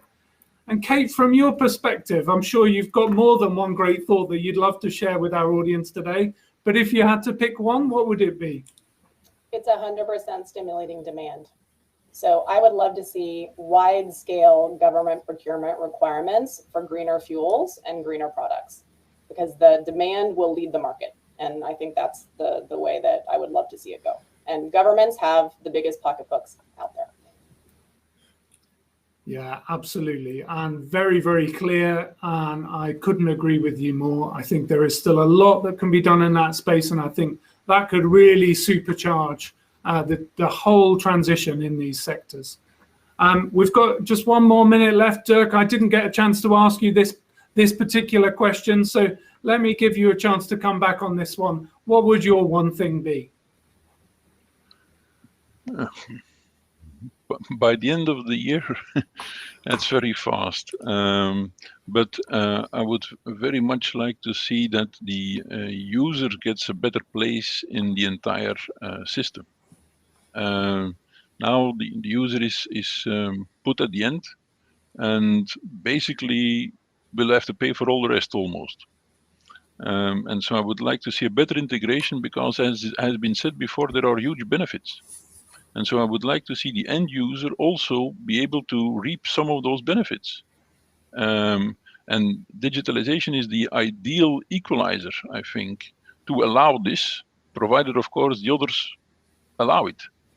But it has the opportunity. And so for me, not by the end of this year, but that the end user, everyone, but certainly also the end user, reaps the benefits of what we are doing for the next decades. I think that's an absolutely imperative point to make and a perfect point to end on. I think, as we've heard a couple of times during the discussion, when we're thinking about the example of how the pandemic has forced the world to change many of its means of working and to use technology and digitalization to its benefit. I think the consumer and the user and the citizen experience and their role in this should be absolutely central, not just as a recipient, but as an active two-way participant. And actually, I can say, just as a recent example from our own 12th Clean Energy Ministerial meeting hosted by Chile just a few weeks ago, I was really happy to see that our group of clean energy ministers recognized this front and center. And when they were highlighting the 3 areas that they wanted our community to supercharge over the next kind of 5-year period, they highlighted 3 things. They highlighted scale, which I think we all recognize scale just across the piece needs to be much higher this decade than it was last decade. They highlighted work across all of sectors, recognizing the transitions that started in the power sector needed to go across the whole economy, across all sectors.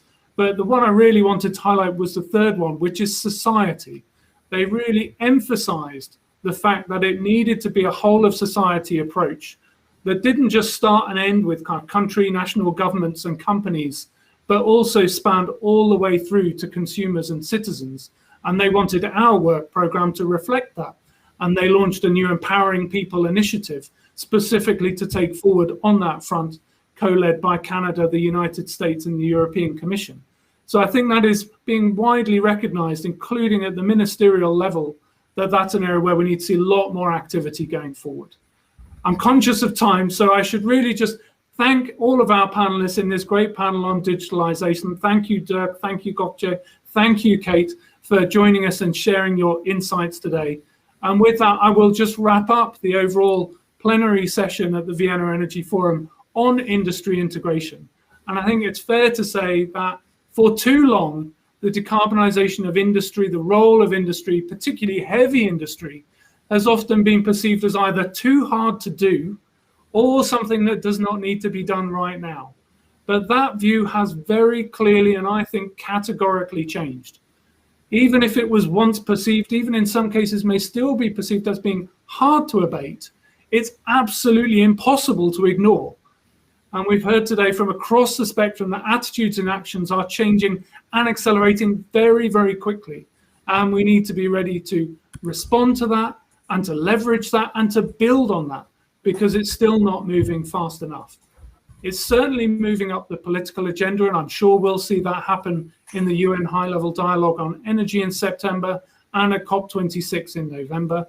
We're seeing ramping up of R&D and pilot projects across the globe and across the sectors we've talked about today. We've talked about the need for both policies that focus on market push and on consumer demand pull, and talked about standards. We've talked about monitoring and verification, being able to trust and track and measure, monitor and certify where products are coming from, making cross-sectoral links and the opportunity to be able to do that using new technologies.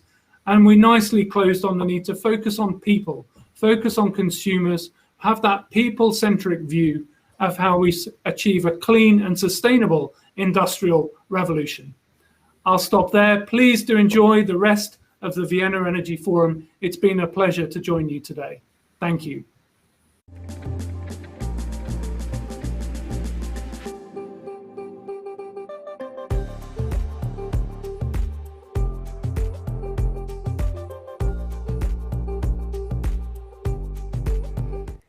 And that concludes the plenary on industry integration. Thank you so much to Dan Dorner for your moderation. I'm back with you, Sarah Kelly, your host today. And I'd just like to tell you that coming up next, we have a break, which is an opportunity for many of you who are joining via the virtual platform to perhaps do a little bit of networking, check out some of the virtual booths. Coming up a little bit later at 5 p.m., I'd like to tell you that there is a side event, and that is the UNIDO GenSec CMAT online capacity building program on sustainable energy for islands. And there's also coming up CTCN's Leveraging Frontier Technologies to Facilitate the Climate Technology Transfer. Furthermore, coming up a little bit later on this main stage here, we have really a special treat, and I told you about this a little bit earlier. We're going to be joined by William Ury, who's going to tell us about getting to yes on climate change. That is an inspirational chat, so do be prepared to be inspired. That will take place at 6 p.m. right here on this stream. In the meantime, please enjoy your break. Take the opportunity to do some networking, perhaps. Visit one of those virtual booths. We will be back at 4:25 with energy efficient products. Thanks for watching.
Hello, everyone, and welcome back. It is time now for the high-level plenary on energy-efficient products. But before we get started, just a couple of quick reminders. There is interpretation available in 6 languages. That's on the right of your screen if you're using the virtual hop-in platform. There is also the side events taking place, including one at 5 p.m., which is the UNIDO GenSec CMAT event. Side event, excuse me. That's on online capacity building program on sustainable energy for islands.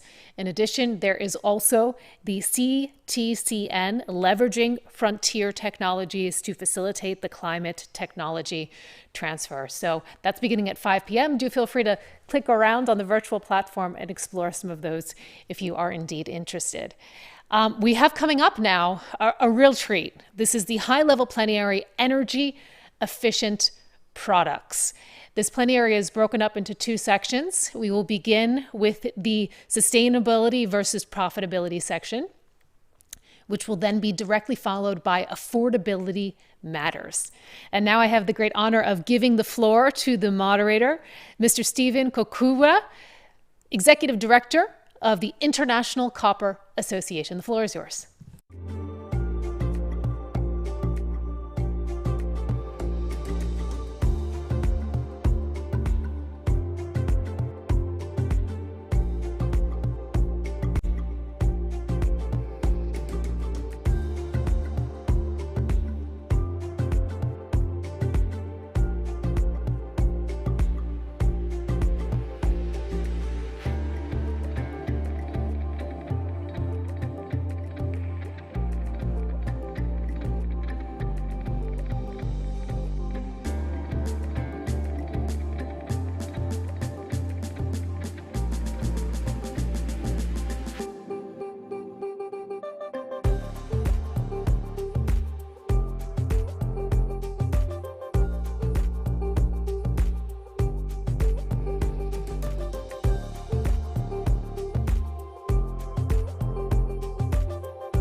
Thank you, and it's my honor to be moderating the last of today's high-level plenaries, where we'll take a closer look at energy-efficient products.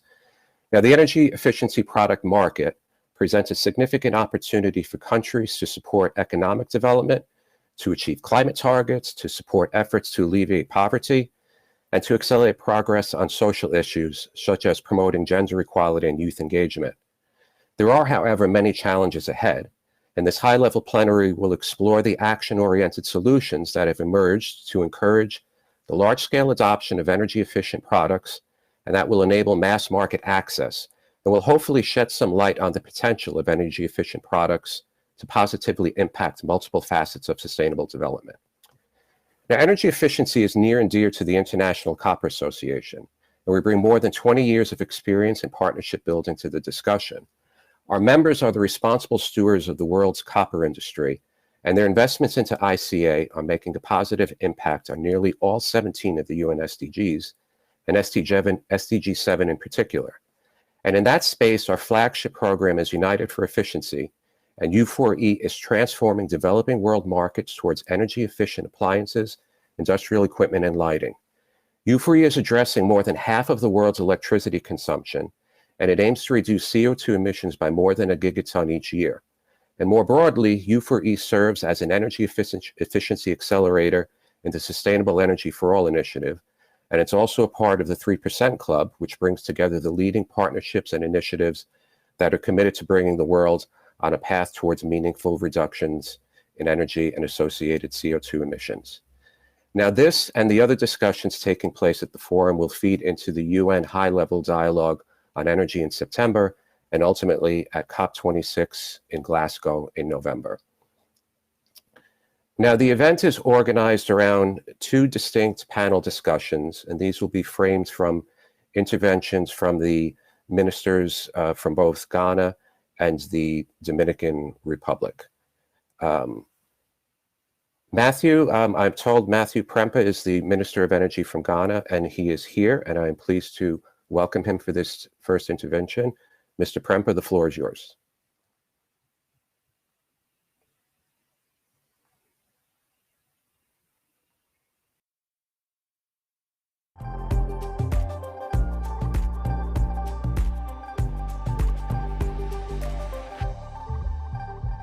I bring you warm welcome from the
and gentlemen, Ghana remains committed to the 2010 Agenda for Sustainable Development and the related Sustainable Development Goal 7.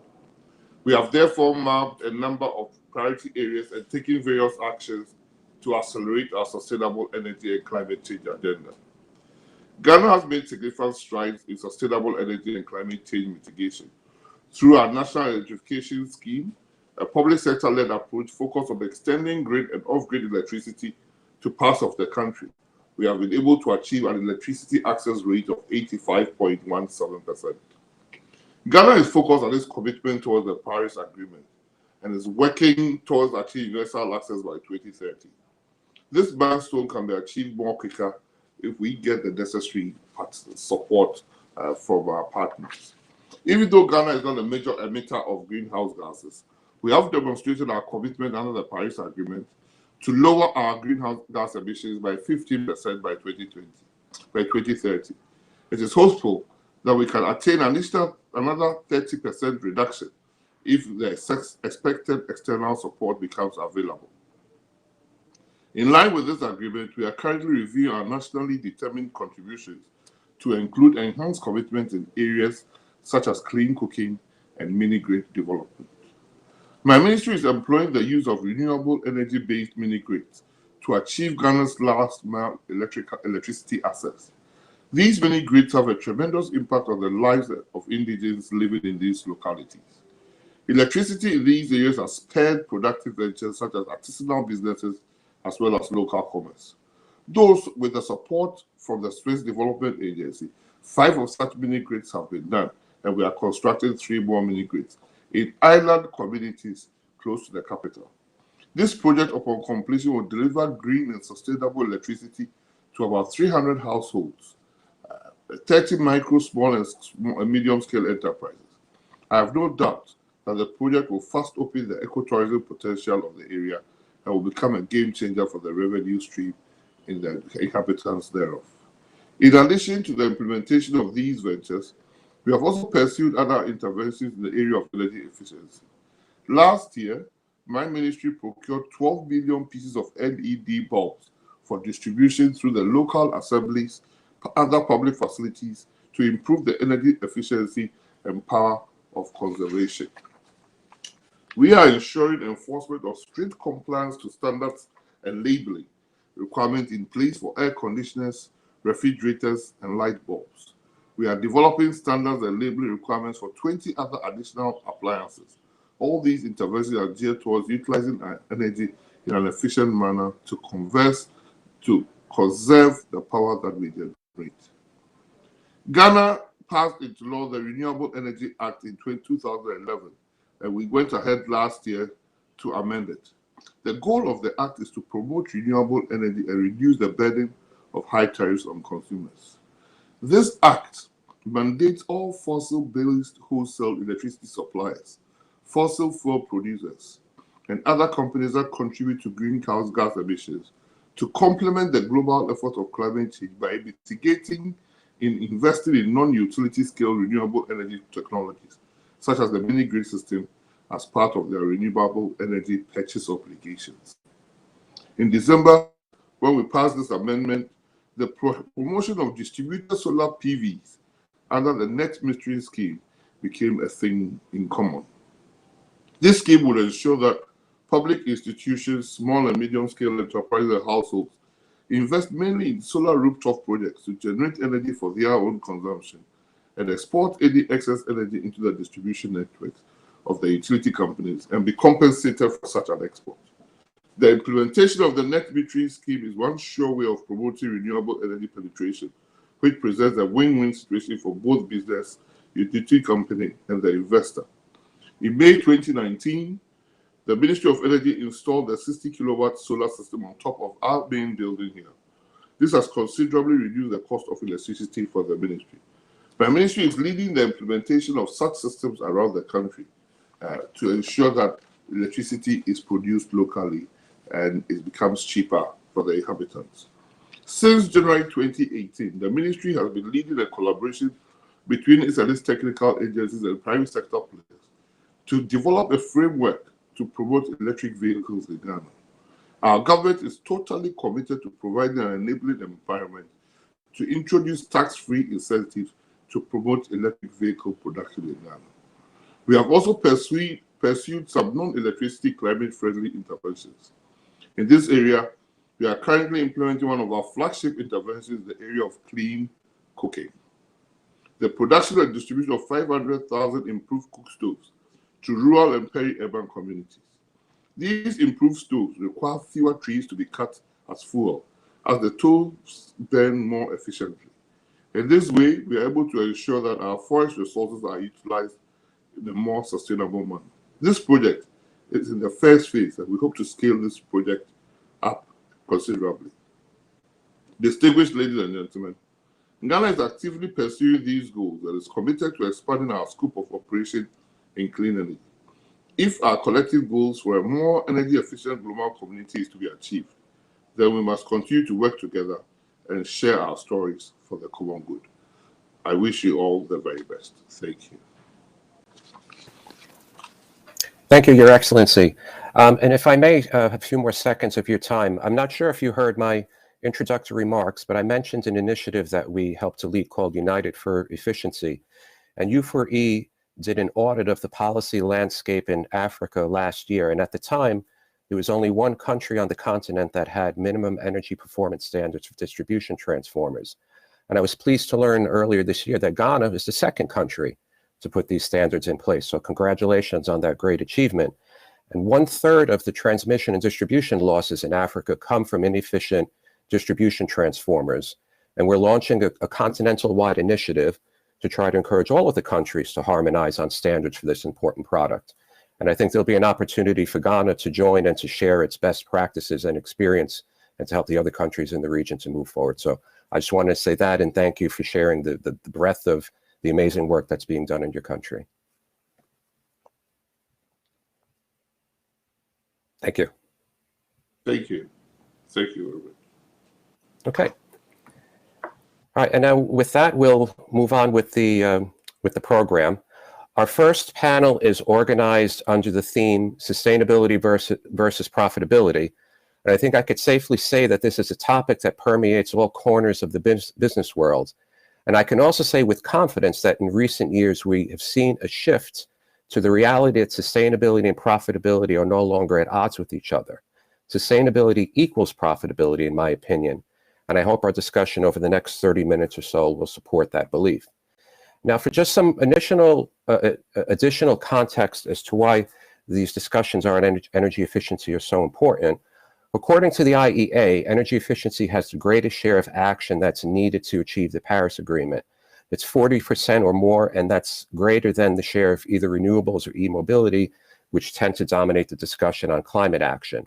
And despite the recognized need and importance for scaling up energy efficiency, action, unfortunately, hasn't met expectation.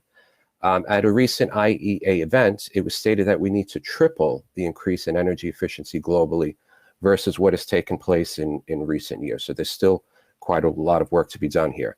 Now, to take us through the discussion, we have an august group of speakers, and I'll introduce them briefly before starting the discussion. I'm pleased to be joined by Alfonso Blanco Bonilla, and he's the Executive Secretary of the Latin American Energy Organization, OLADE. I'm a strong proponent of regional cooperation on climate, and organizations like OLADE are pivotal in convening action among regional blocs of countries. And I'll also say that OLADE is an important partner in UFORI, and it's a great pleasure to welcome you here. Next, we'll have Sumedha Malavia, and she's the manager of the energy program of the World Resources Institute in India. And WRI is an important organization in supporting action on SDG 7, and one that I'm proud to work closely with under SE for All and the 3% Club. Welcome to you. And last but not least, we'll hear from Lisa Jacobson, who's the president of the Business Council for Sustainable Energy in the US. The BCSE is doing great work in this space, and not the least of which is their Sustainable Energy in America Factbook. And I encourage you to find it on the web. Welcome to you, Lisa. Now, in the interest of time, I'm not going to read our speakers' bios. Rest assured, they all have impressive backgrounds, and you'll find their details on the forum's website. And in their opening remarks, they could add anything about their background and organizations. I'll go through 2 rounds of interventions with each of the speakers, and I'll ask that they keep their responses to about 3 or 4 minutes. We have a second panel. We need to ensure that we have sufficient time for that discussion. And as a practical matter, ours is the last plenary before the closing ceremonies of the day, so we need to finish on time. And the organizers are monitoring the Q&A from the audience, and hopefully we'll have time to get to some of those questions. If we're unable to get to everything, I'm told that offline follow-ups will be made.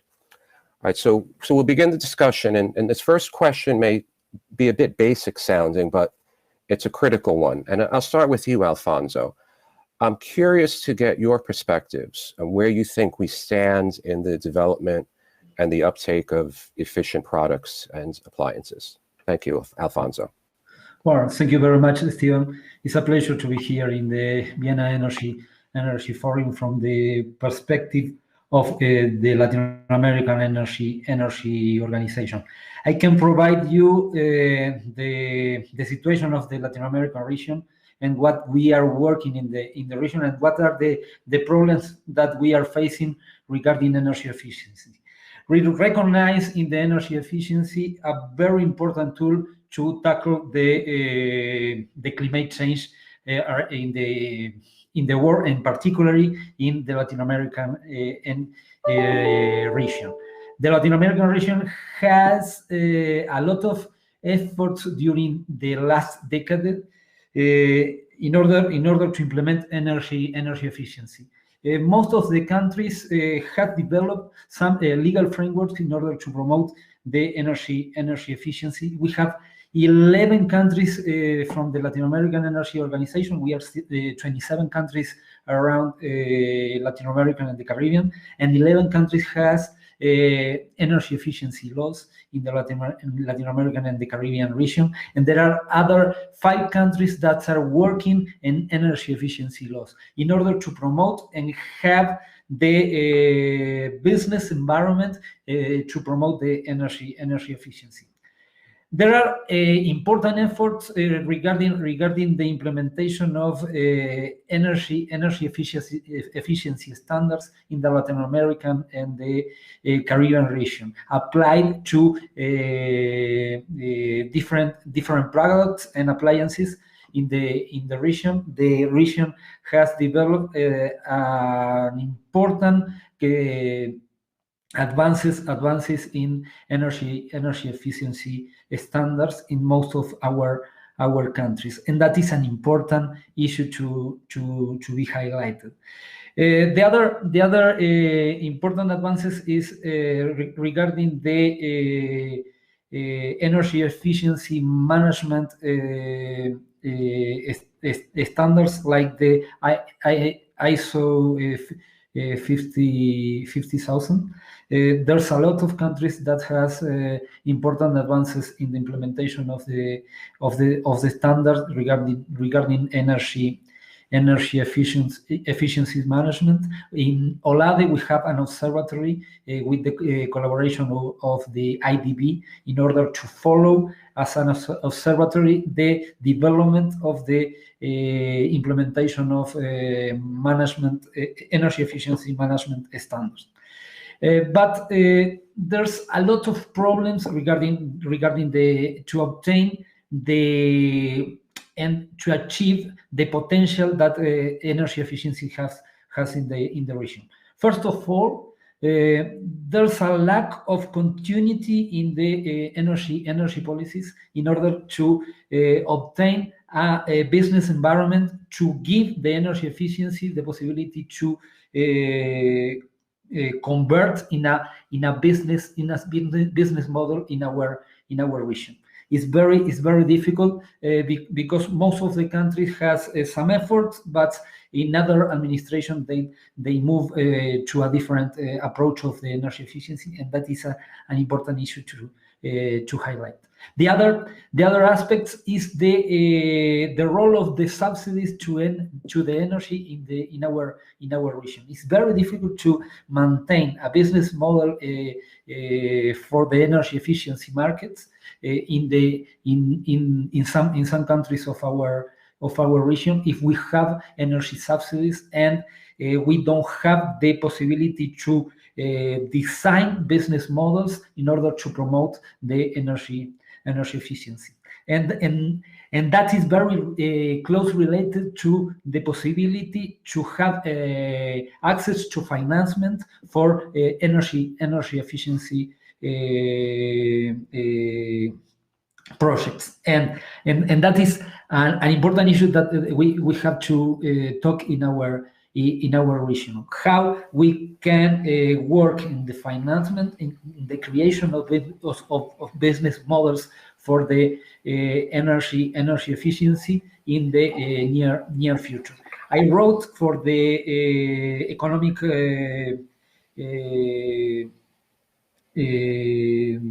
the ECLAC, the United Nations for the Latin American region office, a report some time ago regarding the development of energy efficiency services companies markets in the region.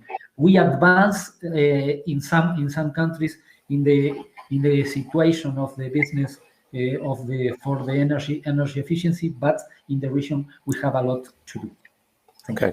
No, excellent. And bringing up finance, thank you for that. In the second panel, we're going to, I think, talk more about this question of the affordability of energy efficiency.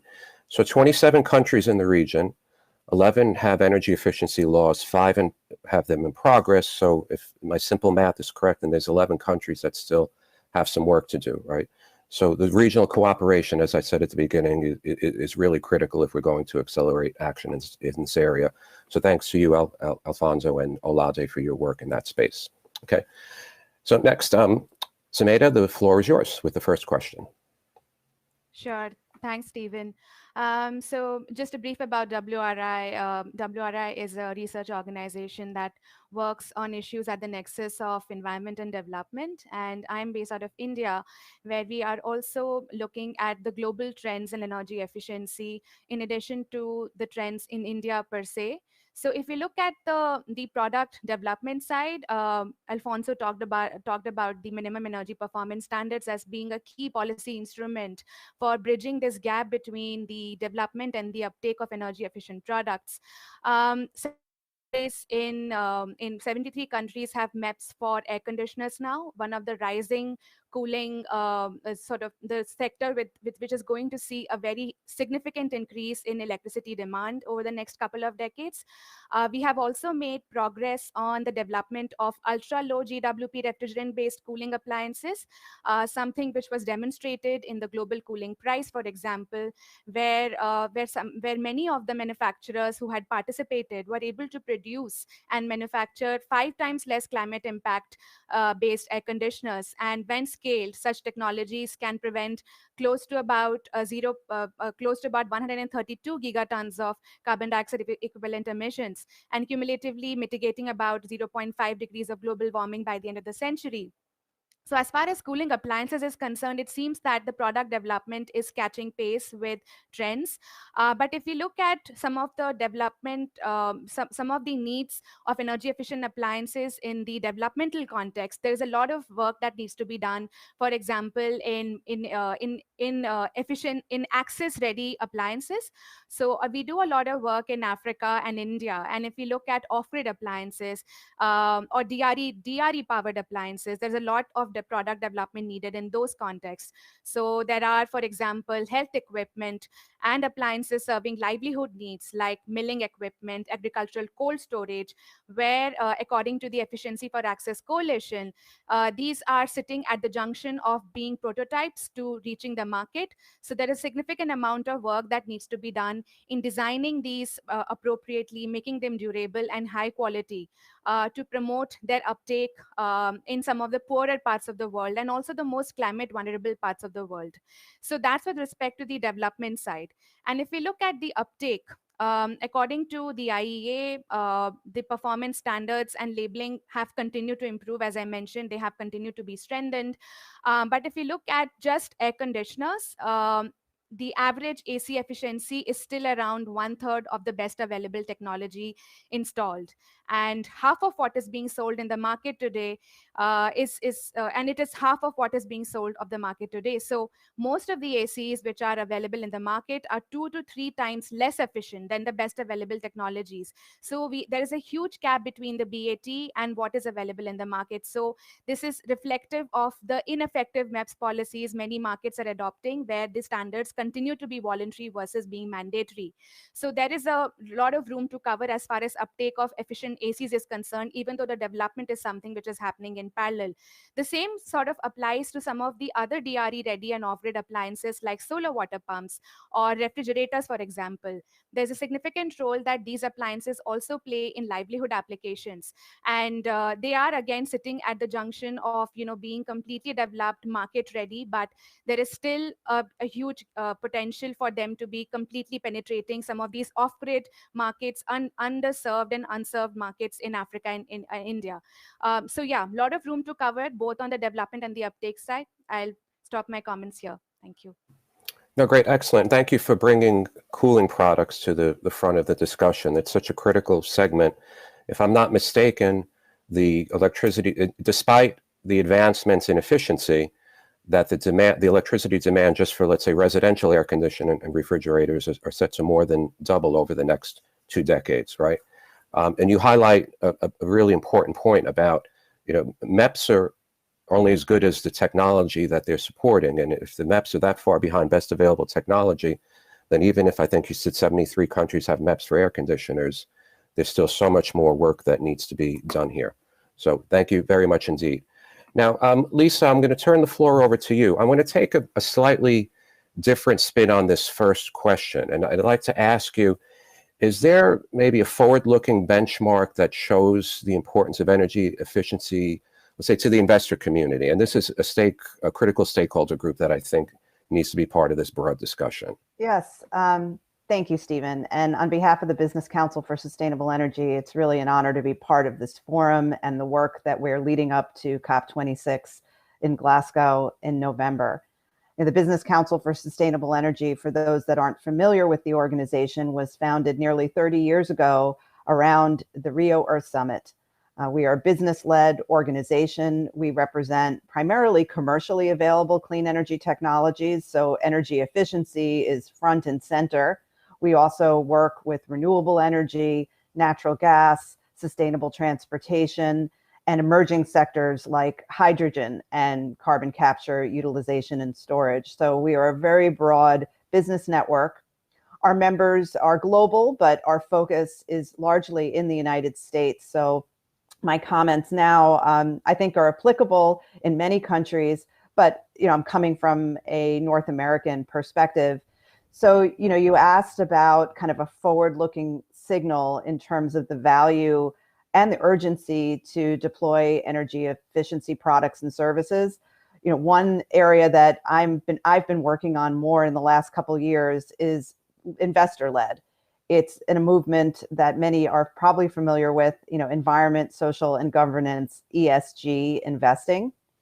And here in the United States, we've just come off a wave of activity by one of our financial regulating bodies, the Securities and Exchange Commission, where they're taking a refreshed look at their role in working with the investor community to help them value what are going to be the industries for growth and job creation. And energy efficiency is a key part of that investment strategy. And when I think about the challenges we face, you mentioned globally we need to at least triple our energy efficiency deployment. I think of things like ESG investing as a more mainstream activity and one that puts energy efficiency at the cornerstone of its assessments. And that's certainly something the Business Council for Sustainable Energy would support. We think we need a very broad portfolio of clean energy technologies to meet our climate change and economic development goals, and energy efficiency is the foundation. And things like ESG investing, which if you went back a decade, we're pretty minimal and emerging in the marketplace. Now our hot topic and our leading regulator is asking how it can do more to help with that kind of assessment. So that's a very positive forward-looking signal. And I hope I get a chance to talk about some of the trends in the United States, but just another forward-looking signal to give you that's maybe a little bit more policy-oriented is trends in benchmarking policies here in the United States, where in many cases it's city-driven. A city will encourage benchmarking of buildings, for example. And when it does so, you can see the energy performance of that particular building compared with others. And this is a really increasing trend at the city level. And what we find is once a city starts benchmarking, good policy and action by the private sector is sure to follow. So I think when you think about forward-looking benchmarks, ESG investment and the way both governments and the private sector are getting more involved is a forward-looking signal. And then also these benchmarking policies, which are proliferating around the United States. Thanks, Stephen. No, thank you so much, Lisa. And thank you for bringing buildings into the discussion. As we all know, once a building is built, there's decisions that last for decades and decades and decades, right? So as you had said, by benchmarking the performance, it allows other companies or builders to compare, and then the policies follow that to help to ensure that we're doing that well. So thank you. Now let's do a second round of questions. We're doing fairly well on time. We've got about 16 minutes left, and I'd like to do 2 rounds if we could. So maybe to be a little quicker in this next go around, right? But it's obvious that increased efficiency of the products we use are an important part of climate change action. And in just the home appliances space, we can expect to see 1 billion additional refrigerators and air conditioners come online in the coming decade or so. And so I'd just like your opinions on what are the most critical challenges and opportunities that we need to tackle energy efficiency in order to achieve our more broad goals on energy and climate. And Alfonso, we'll start with you again, if we could. Thank you. Okay, thank you. Thank you very much. Yes, there are a lot of barriers to be leveraged for the energy efficiency, most in emerging markets. We have to consider different approaches regarding the energy efficiency, because most of the emerging economies has other issues that are in the list of aspects to be included in the policy under the policy making point of view. For example, the energy access in the region. We have to obtain 100% of universal access to electricity, for example, for our population, and we have to manage those approaches for the energy sector. And the energy efficiency is an important issue to be developed by the countries. But there are a lot of gaps between between countries, and we have to work in reducing that gaps. There are, for example, in the Latin American region, there are countries that has developed a very strong framework for energy efficiency, including energy standards, including energy laws, including incentives for the energy efficiency, including the creation of a business environment in order to promote the energy efficiency. But there are other countries that has a lot of potential, that has a lot of opportunities regarding energy efficiency, but the conditions to achieve the energy efficiency are not present in the market, and we have to leverage the existing barriers in each particular market. There are markets that has barriers that are related to energy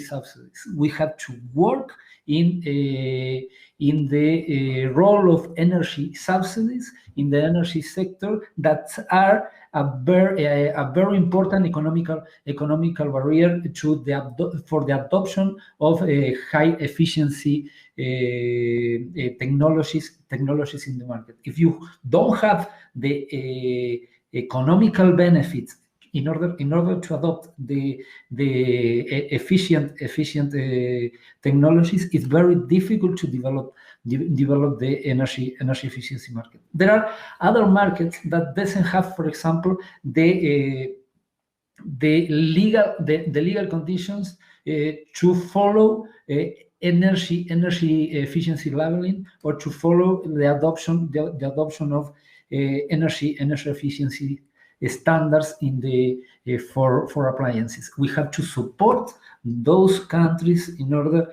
to improve their capabilities to follow energy efficiency policies. But my point of view here is there's not only at least in the Latin American region, there's not only a common group of barriers that are present in all of our countries. Each country has their own particular barriers that are part of the market, and we have to work and leverage that particular barriers that are present in the market. And in that sense, we have to follow we have to work in the identification of the existing barriers in each particular market in the Latin American region. The exchange of learning processes between countries is very important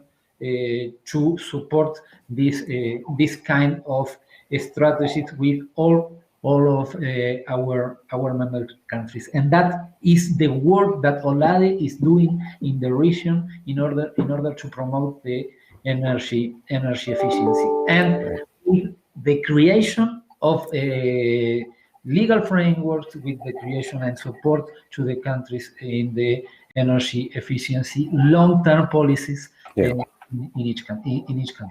No, thank you, Alfonso. You brought up some very important points, and I think one to keep in mind when you mentioned the barriers differ from country to country. We have to recognize that this is not a one-size-fits-all approach. You also mentioned the importance of achieving 100% access.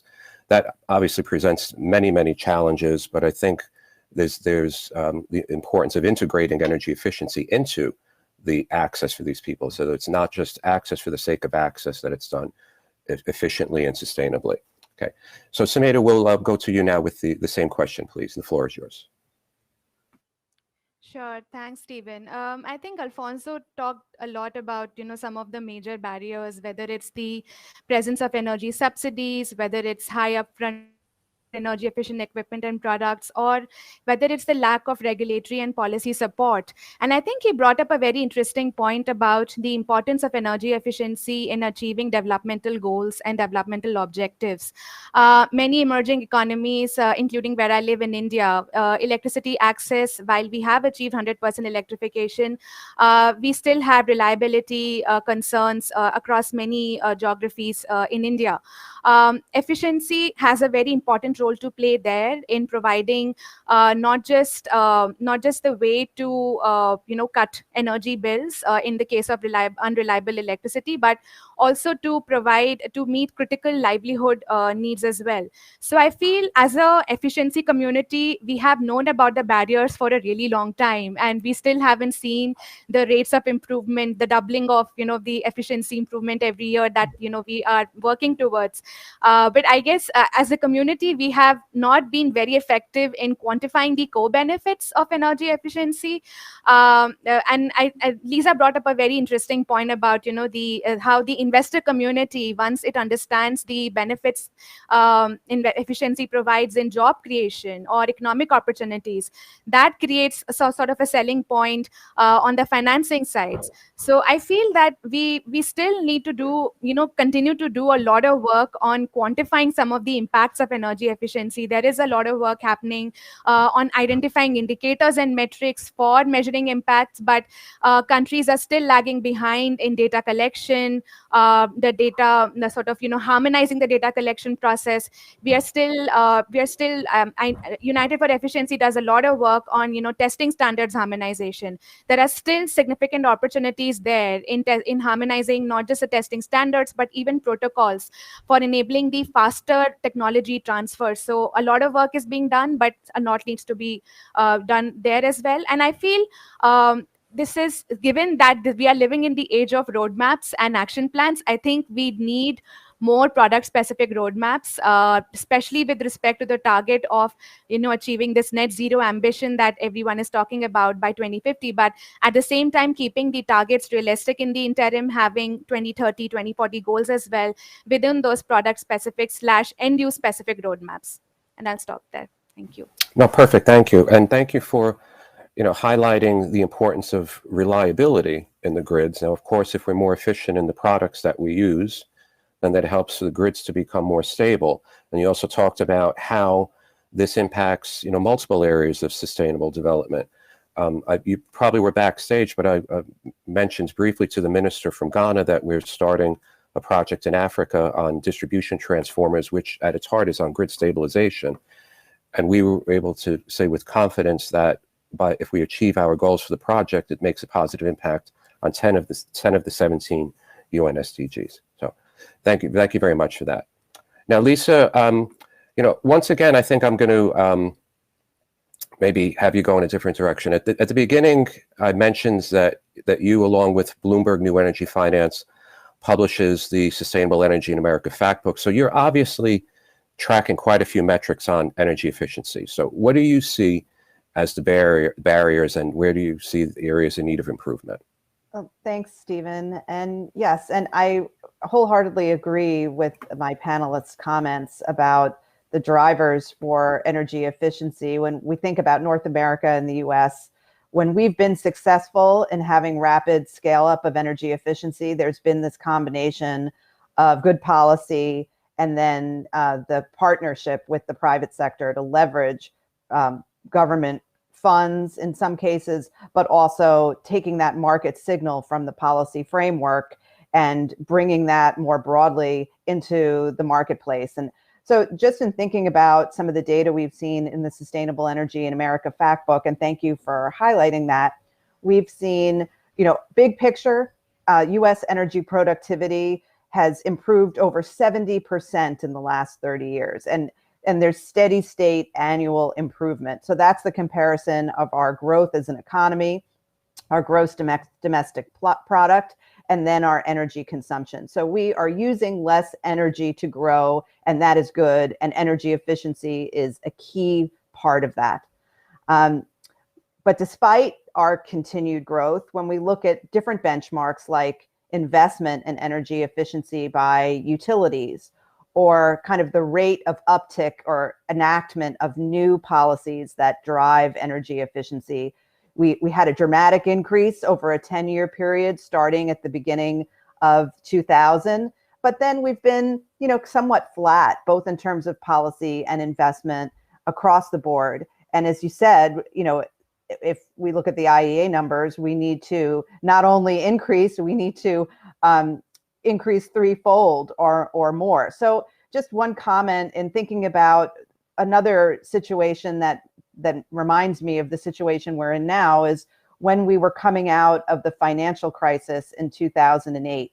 The US government and many states working with the private sector adopted policies to help us with our economic recovery. As we are in the COVID pandemic, governments like the US government at the national level and also cities and states are trying to help their communities and their citizens recover from the economic challenges we faced, job losses and economic activity in our jurisdictions.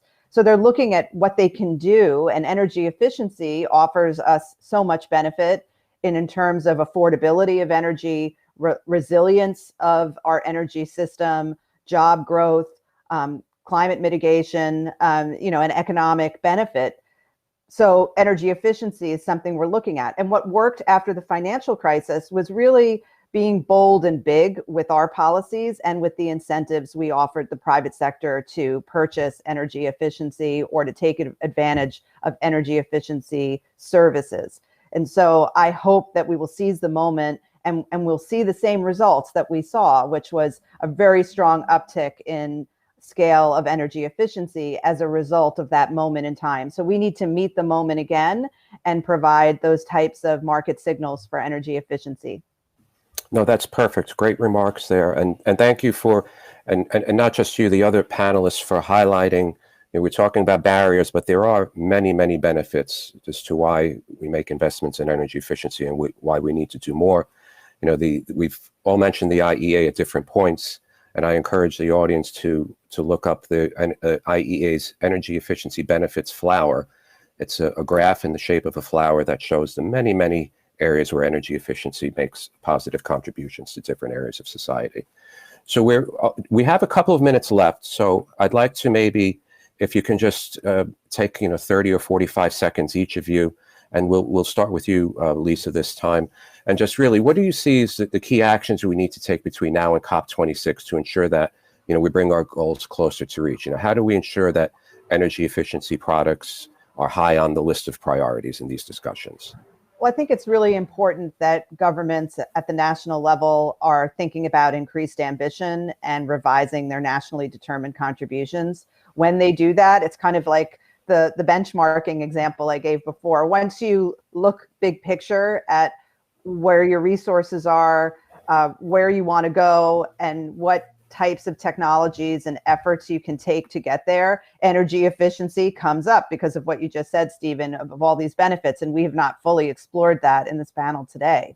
So I think that kind of movement to assess and then increase ambition is what we need in the lead up to COP26, and will put us in a good place to think about achieving our goals. No, thank you so much. And Samita, I'd like you to go next, but before we do, there's a question from the audience that I could answer very quickly. Jürgen Lorenz asked if we agree that energy efficiency has to go hand in hand with the renewable energy transition. And I think absolutely, yes. I mean, renewable energy has to operate at peak efficiency if it's going to be successful. Renewable energy and energy efficiency, I don't see as mutually exclusive in the discussion. I see them going hands in hand, and the same thing with e-mobility. 3 pillars to the clean energy transition need to work hands in hand. So anyway, Sumeda, the floor is yours. Thanks, Stephen. And I'm going to build off from the point that Lisa made about increased ambition. I think we have, talked about MEPS as being a very important policy instrument, and there is still a lot that we can do in making MEPS work in different jurisdictions and different markets. Making MEPS mandatory is one of the major ways in which ambition can be heightened. Bridging that gap between best available technology, the performance ladder has to start from BAT versus what is the average efficiency that is currently available. We have to bridge that gap between BAT and the best and the average efficiency available. So that has to be done, and linked to the fact that countries increasingly will have to advance towards this net zero target and look at decarbonization very deeply in the energy sector. I think international cooperation is going to be very key in this, and while work happening in different forums and formats. I guess a lot of the systems thinking that countries need to sort of start doing together to achieve that cooperation is going to be extremely important going forward in the run-up to COP26. Thank you. Thank you. And thank you for mentioning best available technology again. And we talked about the importance of policies and standards. And maybe I'll add to that standards are critical, right? Standards address the future, though, and the other thing that we didn't have time to discuss, and I wish we had another half an hour, is the early replacement of products. So products with long lifetimes that will be in the installed base sometimes for decades are not addressed often by MEPs, and it will be a long time before they are. So this turnover of the products to get us to these total market transformations. So anyway, Alfonso, you have the last word, and we are nearly out of time, and the floor is yours. Thank you. Thank you. Well, for the COP26, I believe that we have to discuss a lot regarding the role of the energy efficiency in two particular points that will be present in the discussion, climate discussion this year. One is the carbon pricing and how we can manage the role of energy efficiency as a provider of CO2 reduction tool, and how we can use the tool of the energy pricing in order to make incentives for the energy efficiency. I believe that this will be a very, very important issue to discuss before Glasgow. The other issue that should be present is what will be the role of the energy efficiency in the discussion of the Annex 6 of the Paris Agreement, and how the energy efficiency could be a tool for the exchanges of environmental goals between countries and regions. And I am convinced that energy efficiency could be a very efficient tool to provide projects for CO2 reduction and this kind of interaction between countries and regions. Okay. Thank you so much, Alfonso. And thanks also to Lisa and Sumeda for an excellent discussion. You three clearly are powerful advocates on energy efficiency, and I thank you sincerely for your time here today. And with that, we'll move on to the second panel. And this will be the second and final part in this discussion on energy efficiency products. And the theme for this second half is affordability matters. Now, this is a critical component in any discussion on energy efficiency. While we've seen rapid and meaningful growth in energy efficiency technologies, the fact remains that there is often a higher cost associated with the more efficient products versus the less efficient ones. And we can almost always point to better lifetime costs from the more efficient products, but as long as there is a negative upfront cost differential, I'm afraid the uptake of energy efficient products is going to lag the potential of this important sector. All right, and with that, to take us through the discussion, we have another excellent group of speakers. First, we'll hear from Rose Webaza, who is the director of the UN Climate Center, the UN Climate Technology Center and Network, or CTCN. Then we'll hear from Cohen Peters, and he's the executive director at GOGLA, and that's an association for the off-grid solar energy industry. And then finally, we hear from Shilpa Patel, who is director of mission investing at the Climate Works Foundation and also the Kikali Cooling Efficiency Program, or KCEP. And I'm pleased to note that all three of our panelist organizations are partners and collaborators with United for Efficiency, or the 3% Club. As I mentioned earlier, I'm not going to go through the speakers' bios. They're available online. So let's get right into the discussion if we can. And the first question, and we'll start with you, Rose. I just stated my own opinions on how the cost of energy efficiency products is a barrier to their uptake. So are energy efficient appliances affordable to everyone?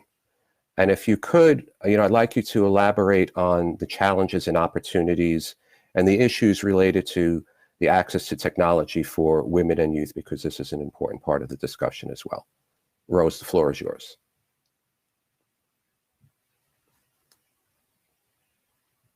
You're on mute, Rose. At the bottom of the page, you have to click on it. There you go. Thank you. I'd like to say it's such a great privilege to be part of this panel and really to share some of the experiences that are based on the work we do at the Climate Technology Center and Network. Our mandate, which comes from the UNFCCC, is to serve developing countries and emerging economies. So for the question you ask, I will tell you straight away without hesitation that no, energy efficient products are not always accessible or accessible for two reasons. One, because the technologies that are most efficient are not accessible, but two, the cost can be prohibitively high, even for those whose costs are now most efficient in that regard, precisely because of the nature of countries we serve. And so for us, therein lies the challenge in trying to promote efficiency, because in fact, for many of the developing countries we serve, whether it is in Africa or Asia, in Latin America, a lot of them are inefficient. They are second-hand, so a sort of hand-me-down from many of the developed countries that are going into greater efficiency, let's say for a lot of the mobility products, but also a lot of the appliances. So one of the things we are doing, to give you a practical example, we are working with the countries in the Southern African region. We have a multi-country program in the SADC region, is to create efficiency standards for them for these kinds of products. Standards that allow the governments to control the import of second-hand. In that case, it also allows the countries to control the e-waste, which is also a huge challenge, which comes with the issue of cost and affordability. But we also work simultaneously with them on recycling and repurposing some of these products because they are already in the market. And so where are the opportunities there, especially since so for the SADC countries where we are doing this multi-country program, in the Southern African region, they also have a very young population, so that can lead to some job creation for these young people. So for me, the answer is very clear, based on the member states that we serve and the mandate, particularly for women and youth. The issue of affordability is very critical. Young people are upward in terms of mobility, they're extremely aspirational. And so if they cannot afford the most efficient electronic appliance, they will go for one that is within their reach, which often is not the most efficient. And again, as I said, to use the example of the multi-country support program we are doing in Southern Africa, it's a high population of the young people. They refer to it as a population dividend, but those are some of the challenges it comes with. But it is important, actually, that they have these electronic appliances because they are part of access to the information that they need, whether it's education or business, for their daily lives. So it's critical. It's the same for the women. A lot of these women now, I know what is extremely interesting is that they use old, inefficient phones or other electric appliances, refrigerators and others for their businesses, for the markets, for their products in the market, vegetables and fruits. Mobile phones where they use for digital financing and transfer of money and borrowing across the different saving groups they have. So they play a critical role in improving not only the lives of these communities, but they come at a cost. And therefore, for us, the point has been, how do we enhance the use of these electronic appliances, but enable access to efficient appliances compliances. One of that is standards. The other is working with technology service providers to enable access to more accessible technologies that these communities need. No, thank you very much. And yeah, you're reinforcing this notion on the first cost barrier. I mean, I'm a strong proponent that the finance community needs to be doing a lot more in this space to help particularly developing world countries to get past this barrier. I mean, if you think about it, you go into a developing country, you work with the policymakers, and you ask them to put MEPs in place for a higher efficiency refrigerator or an air conditioner. That product, even if the cost is lower than it has been, it is still going to be more than the least expensive products that the consumers are used to buying. So immediately, you're putting a cost burden on the people in the country and even on the businesses that use the products. That's a difficult ask of government, right? So what can the finance community do to come in and to help finance that first cost? Is it done through rebates with or on-the-bill financing with the utility? There has to be some way, because until we get this, the lifetime, as I said in my remarks, the lifetime cost part is there. It's the upfront cost that needs to be addressed. So thank you for highlighting that. Now, in my excitement to get to the second panel, I neglected to put in the intervention, and it's a recorded intervention from Antonio Almanza. He's the Minister of Energy and Mines from the Dominican Republic. So Cohen, and I see now that you have joined, thank you very much. So yeah, before we return to the panel discussion, the organizers are going to play the clip from Mr. Almanza.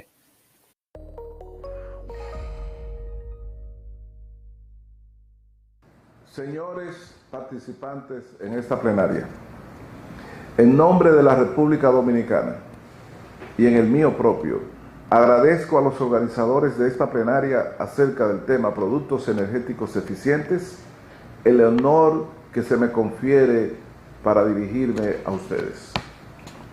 El tópico que nos ocupa en este cónclave, la eficiencia energética, es de vital trascendencia, tanto para los países industrializados, los grandes consumidores de energía, como para las naciones en vía de desarrollo. Y es así porque la eficiencia energética es un componente que tendrá una contribución importante en el logro de los objetivos de desarrollo sostenible, específicamente con el objetivo número 7, que busca garantizar el acceso a la energía de forma segura, sostenible y moderna para todos. Huelga decir que todos podremos contribuir con este objetivo en la medida de nuestras capacidades. El Estado dominicano tiene plena conciencia de la importancia de tener productos energéticos eficientes.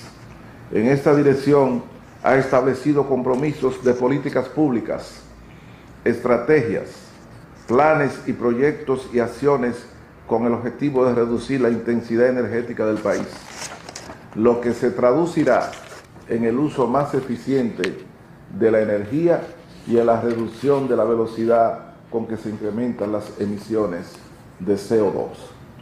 Así, en enero del 2012 se promulgó la Ley 112 sobre Estrategia Nacional de Desarrollo 2030.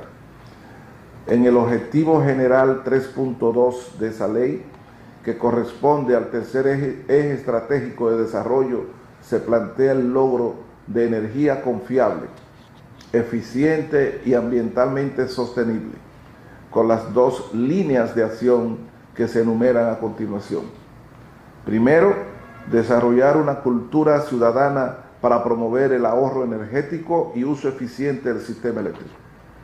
Segundo, promover una cultura ciudadana y empresarial de eficiencia energética mediante la inducción a prácticas de uso racional de la electricidad y la promoción de la utilización de equipos y procesos que permitan un menor uso o un mejor aprovechamiento de la energía.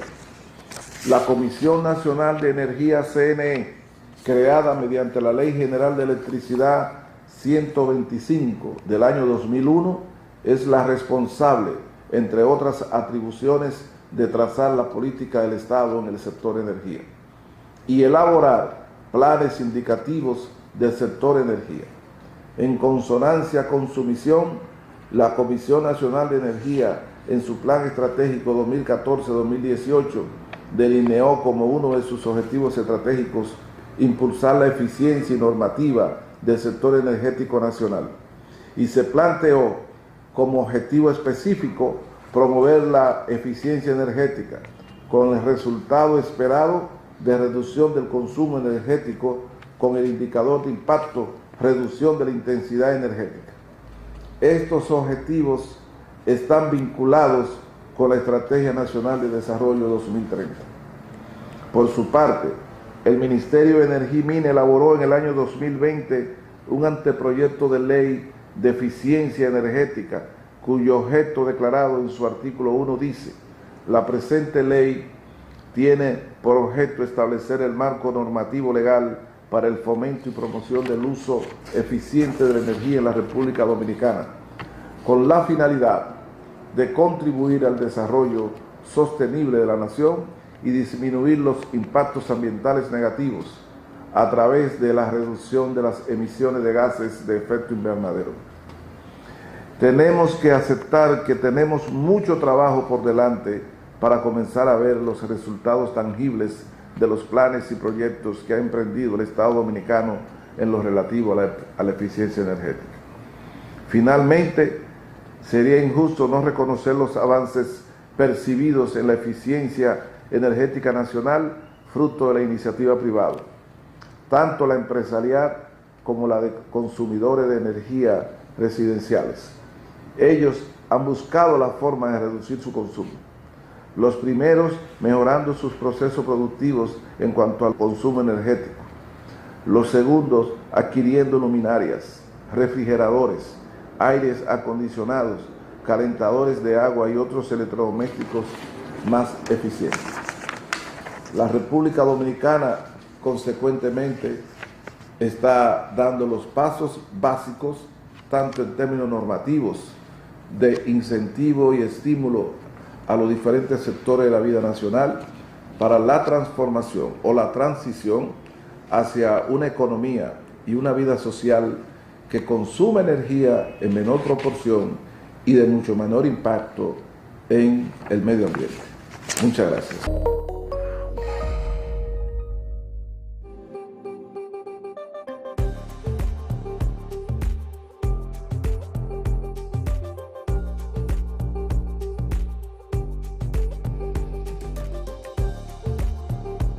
Well, thanks to Minister Almonte for that interesting intervention.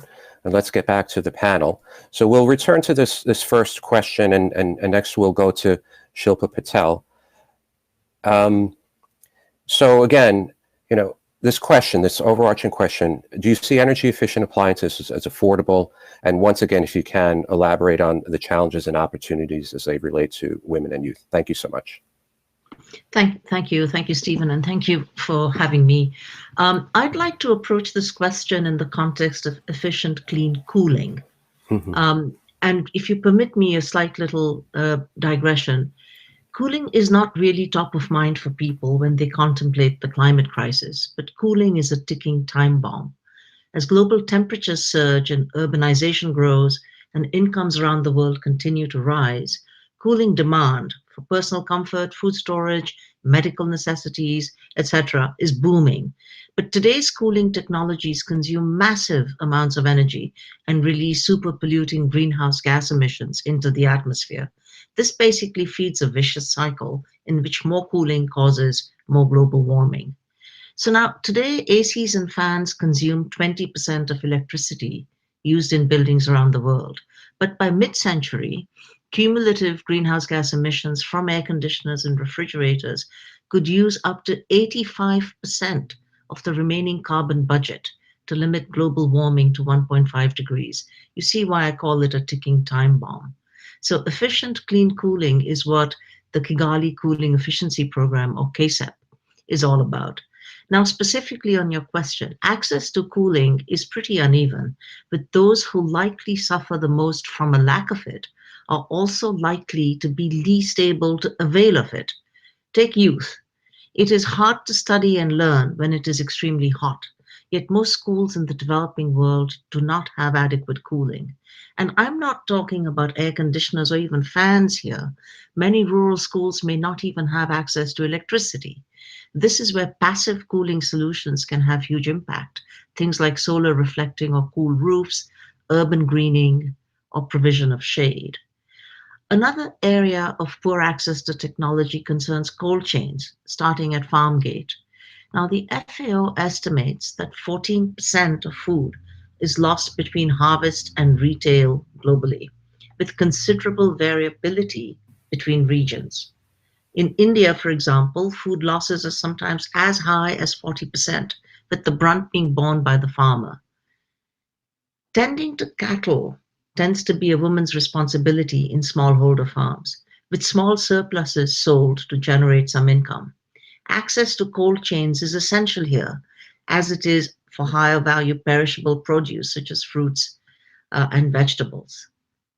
And then when it comes to appliances at the consumer level, as you've already mentioned in your opening, Stephen, more energy efficient ones tend to cost more upfront than business as usual alternatives. People often opt for the cheaper option without taking into account the lifetime cost of the equipment. So a more efficient refrigerator will be cheaper to run than a less efficient one, even if it costs a little more at the outset. So we need proper labeling, and awareness raising is critical, as is appropriate financing availability. We are tackling some of these problems and challenges that I've mentioned, and I'll be happy to go into that in the next part. No, thank you so much for the comments, and you brought a few things into the equation. I'm glad you mentioned cold chains. This is a critical component, and it's actually commercial refrigeration is a new area that we're focusing on at United for Efficiency. Can you clarify one thing? You said, is it 14% of food is lost? That's a figure I got from the FAO, but there's huge variability. So in some regions, it could be as low as 6%. And I'm not talking of total food loss here. I'm talking of just the waste from farm gate to retail. So this doesn't include all the food loss that happens at the consumer level once we bring the food home. Sure. This is really just from production to first point to sale. Right. And then you also highlighted the... No, so I'm sorry, go ahead. And I want to clarify, and in India, we've done some work that shows that those losses can be as high as 40%. Yeah, that I got. That's staggering. It's just, and then, right, and you're just mentioning in that first part, and not what's going to happen once it reaches the shopper, it gets to consumers, and how much food is lost. With the backdrop of a growing population, this is obviously not sustainable. You also highlighted briefly the importance of cooling, and you mentioned in education as an example.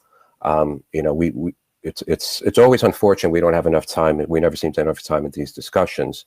I think that SDG 7 is the one that really is the golden thread that connects all of the SDGs, right? If we get energy usage correct, then it makes advancements on education. It makes advancements on poverty, on gender equality, et cetera, et cetera. So really compelling remarks, Shilpa. Thank you so much. Now, Cohen, we'll turn the floor over to you with the same question, and the floor is yours, sir. Thank you very much, Stephen. And I think it was a good introduction to the work that we are doing. I represent GOGLA. We are an industry association for off-grid solar solutions for developing countries. So that covers solar lanterns, solar home systems, standalone solar-powered products such as solar water pumps, solar refrigerator, etc. And what we see is that our members are increasingly selling appliances as part of the solar home systems that they sell. Around 1 million solar appliances a year reported by our members, and our members represent something like 30–40% of the global market. So to the question, are these products affordable? They're clearly affordable already to a substantial part of the market, but there are many that can't afford, because with that million compared to the 600 million people that are still expected to be without power by 2030, that means we still have lots to do. These are, of course, very efficient products. Silipa already mentioned that these more efficient products are more costly upfront. But in the off-grid solar system, the entire package is important, and that's why we have super efficient solutions, so that the solar panel and the battery can be designed to be smaller, and the overall cost for the end user remains smaller. I think that is also showing the way perhaps for the on-grid market, and hopefully the work that's being done in our market to develop consumer products that are super efficient and super affordable will find its way also to the on-grid more standard, or the bigger conventional market for AC powered appliances. But as I mentioned, there's still lots to be done. This market is still in an early stage. What we see is that the kind of appliances that are mostly sold with solar home systems are radios, televisions, and fans. Television, particularly in Africa, fans, particularly in Asia.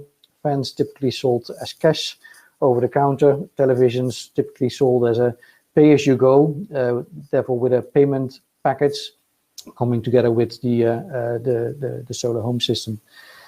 Things that we work on as an industry association is trying to reduce the cost further for the end user by giving them more choice. We work on a program that's called Connect, and Connect is meant to set a standard for how different appliances of different brands can communicate with solar home systems of other brands, so that there's more choice for the customer, and eventually the price goes down. This doesn't work for every manufacturer and every distributor, but for some it might help, and hopefully over time it will reduce cost. But there's much to be done. We work as an industry association with a donor-funded program. Among them, an important one is the work that's being done by CLASP, a standards and policy promoting organization in the US.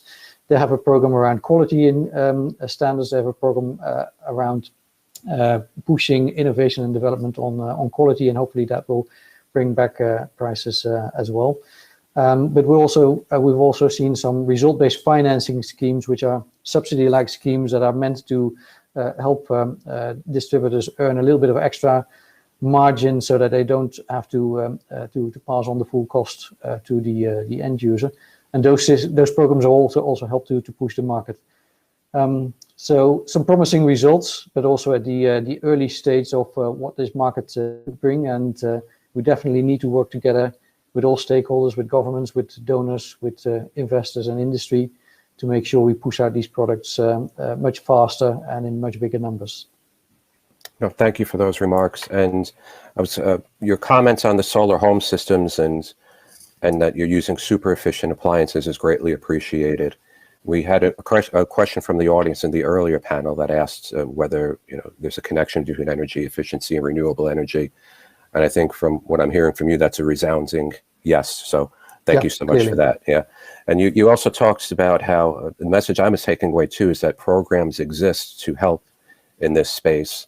So I think that knowledge sharing really is critical if we're going to make advancements in this space. Sometimes we're talking to each other, and there's a lot of good work that's out there being done. So the sharing of best practices on the ground and the knowledge that exists, we don't have to invent the wheel when we go into each country, right? Absolutely, and that is, of course, the role for us as an industry association, as a convener of the industry, to make sure we share those best practices, and that will also reach out to governments, donors, researchers, and academia, investors, etc., to make sure that we all work in the same direction. Sure, absolutely. And as someone who's representing an industry association as well, I can also speak to the value and importance of association and bringing together the various stakeholders. So thank you so much for those remarks. All right, so we're doing reasonably well on time. This next round, I'd like, if you can, each of you to keep your remarks to about 3 minutes, or maybe even a little less. And it's really building on that first question that you just went through. And I'd like you now to consider and to share if there are any emerging service models that are improving the affordability and access to to new technologies. And Rose, we'll come back to you again to start us off if you could. Thank you. Thank you, Stephen. So one of the things that we've learned is working well at the CTCN in working some of these communities in the developing countries in promoting more efficient appliances. Is working with different communities, especially women and youth, building on the previous conversation, on savings and credit associations of these groups that are run as green entrepreneurial enterprises, where they sell themselves these these energy efficient appliances in sort of a collective. So in the region where we've seen this work in East Africa, they call them SACCOs, the Savings and Credit Associations. They are women in the market who are talking for cooling, for their dairy products, women who are selling cheese and milk or their vegetables and fruits. And so that allows them to buy this because I think, as we've all agreed, they're more efficient and really cost effective in the long run. It is that initial payment that needs to be done. And then that really extends to the other gadgets or appliances they may need. And this also works for the young people. But what we've also found that works is working with the young people in what we call climate innovation labs, where they come up with hybrid arrangements that are innovative, that are more efficient than what is currently on the market, that is not affordable, or the older appliances that are affordable because they come in as second-hand products. UNEP has a very good report on, for example, second-hand cars and their impact on pollution. But this really also applies to the other gadgets. So what we do then in these climate innovation labs with the young people, they come up with really some amazing hybrids that are a combination of using off-grid solar-powered coolers or dryers or any other kind of more efficient products. The last climate innovation labs we ran were for Africa and the Asia Pacific region. It's over 700 youth innovators, and we train them to run their innovations as a business. We tell them, you're entrepreneurs, your innovation has value and can be run as a business. And part of the work we do as well in the CTCN is matching them not only to mentors in business and industry who are willing to make investments anywhere between $20,000 to $100,000 in these innovative products that are more accessible. They are more suited to the conditions, especially in the rural areas where a lot of these communities need these energy efficient products. What we have found to be true as well, that in order for these business models to work, you're right, energy is like technology. I always talk of them as the two great enablers. Without access to energy, it's impossible to even talk about efficiency. And so a lot of the work we do is on access to energy, especially renewable energy, and the technologies that can deliver this at cost and as efficiently as possible. So I see that for SDG 7, really it's critical, but also the technology framework as established in Article 10 of the Paris Agreement. If we can get technologies that allow accessibility, especially for energy efficiency, we will be able to reach a lot of the targets we've set in the Paris Agreement. The latest NDCs also really demonstrate that. A lot of the countries would be able to meet their targets if they enhance their technology components of their NDCs. Many of them, especially in the developing countries, because those are the countries we are mandated to serve, their challenge is accessibility, innovation, ideating an innovation and bringing it to market is a long-term expensive process. So issues of intellectual property rights come in. What do you do when someone has invested lots of money and time into an efficient product that can't be availed easily? What kind of conversations can we have with industry and government to enable that efficient technology to be transferred? So those are some of the experiences from the work we do at the UN Climate Technology Center. Excellent. And I encourage the audience to read more about the CTCN and the other organizations here doing quite excellent work. And thank you for bringing up the work and youth innovations. We partner with the UN Science Policy Business Forum, and I recall at a fairly recent event, obviously before COVID, in Nairobi, showcasing the work of the young entrepreneurs there, and it was astounding just how much is happening. So thank you so much. Shilpa, the same question to you, and I'm afraid probably 2 minutes or so for each of the next ones, because I hope we could get some concluding remarks from each of you. Thank you. Okay, so as you said, the challenge is to provide cooling solutions in an affordable manner. Now, at the farm, for instance, the farm example, it's difficult to see how a smallholder farmer can afford to construct even rudimentary cold storage. So this is where innovative service provision can come in. Servitization models, such as cooling as a service, eliminate the need for capital outlays on the part of the beneficiary who pays for the cooling used, not for the actual infrastructure or the equipment. In the milk example I mentioned earlier, there are companies that employ low GWP cooling technologies in small trucks that can go from farm to farm and collect milk, which is then delivered to a dairy or other retail channel. The collection and delivery service gets remunerated from the proceeds of the milk sale. Now, such models can clearly be developed for other produce and in other countries. Let me talk about another innovative financing scheme that we've supported in KSEP, which concerns efficient equipment purchase. Working with distributors of cooling equipment, such as refrigerators and air conditioners, and with a local bank, we've implemented an on-wage financing scheme in Ghana.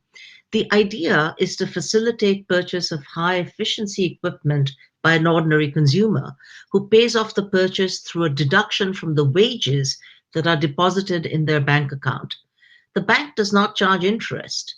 The cost of the transaction is covered by a discount that the distributor of the equipment is able to provide to the bank for implementing the scheme.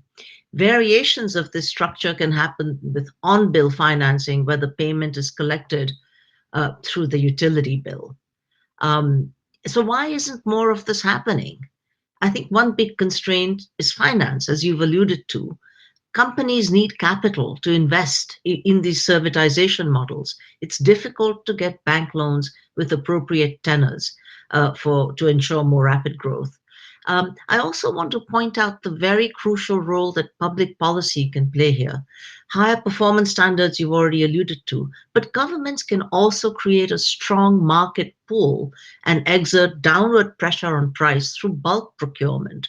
If you like, a sort of energy efficiency equivalent of the advanced market commitment that has been so successful in vaccines. And of course, the role for multilateral development institutions and donor finance. There are several successful examples of lending for energy efficiency through the local banking system using financial structures like credit lines and guarantee facilities. I'll stop here in the interest of time, Steve. No, thank you. And thank you for getting specific on this notion of innovative financing models. I've become a bit of an evangelist for energy efficiency financing. And when I speak to financial institutions, whether it's private finance, development banks, what have you, I get passionate, and I talk about how we hear how energy efficiency projects are difficult to finance, right? Okay, but difficult is not impossible. So you can't say no. I say to them, you can't tell me no. You can tell me not this way, but let's sit down, knock heads, and let's come up with a way to make it work, because the work needs to be done. So, all right, and Cohen, the same question to you, please.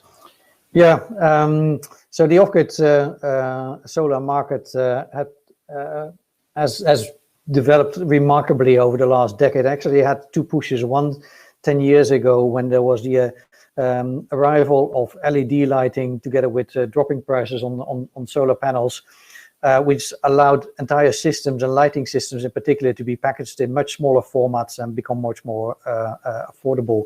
And then the second wave that we had in the industry is when some smart entrepreneurs coupled the solar home systems with mobile telecom technology and smart backend packages and mobile banking solutions, so that people could purchase a system, pay off a small part of it, take the system home, even though they had no credit status whatsoever, and pay off the rest of the system in small increments, because the distribution company who owned the rest of the system could switch it off remotely, and thus have create a strong incentive for the households to pay it off. And this has worked remarkably well, and on the back of that, people are now also trying to use the same systems as an asset against which they can sell them other products, such as mobile phones or student loans or other things that people need. But is that a silver bullet? Well, no. It's a very capital-intensive and costly way of financing products for the poorest people in society. And what we've seen is a stagnation of the level of investment in the market, as many of those that should finance it, local banks, for example, find this market something that I find difficult to understand and difficult to grasp the risks. What I think should happen further to unlock the next level of growth in this market is bring in some more public and concessional financing to increase a little bit of margin, together with the industry becoming more clear about performance of the industry and making sure that there is a possibility to earn money here. You're not going to be the next Jeff Bezos in this industry, but you definitely can develop a good business. And therefore attract new ways of financing that. And I'm thinking of particularly of climate financing as a new angle of investment that could come into this sector. As I mentioned, energy efficiency is in the genes, is in the essence of our market. But we haven't been able to build that bridge towards climate finance yet, although I think we play a major role in combating climate problems. Yeah, no, thank you. And thank you for bringing more specifics to the discussion. And I'm glad you brought up the solar and the LED markets, which really I think are two shining examples of how the markets can evolve towards affordability. I've been in this space long enough to remember the days where solar was never going to be profitable, and that obviously is not the case. We are running out of time. So you're going to, in the speed rounds, 20 seconds, really the same question that I posed at the end of the first panel. And really, what do you think are the key actions we need to take so that we, between now and COP26, that we maintain momentum and we keep this on the global agenda? Rose, please. I think as a mechanism of the UNFCCC, one of the conversations that we have to really focus on is how to unlock global finance for technology transfer, for energy efficiency, and all the other things that we have to do to deal with the climate crisis. Really, I see that that's critical for going to COP26. Okay, unlocking finance. Thank you for that. Shilpa, please. First, we need to have governments take the issue of energy performance standards very seriously, labeling and awareness raising. From the standpoint of cooling, it would be really helpful to have cooling action plans elaborated and cooling really integrated into the national development agendas of countries. Couldn't agree more. Thank you so much. And Cohen, you have the last word. Yes, not very different from the two ladies before me.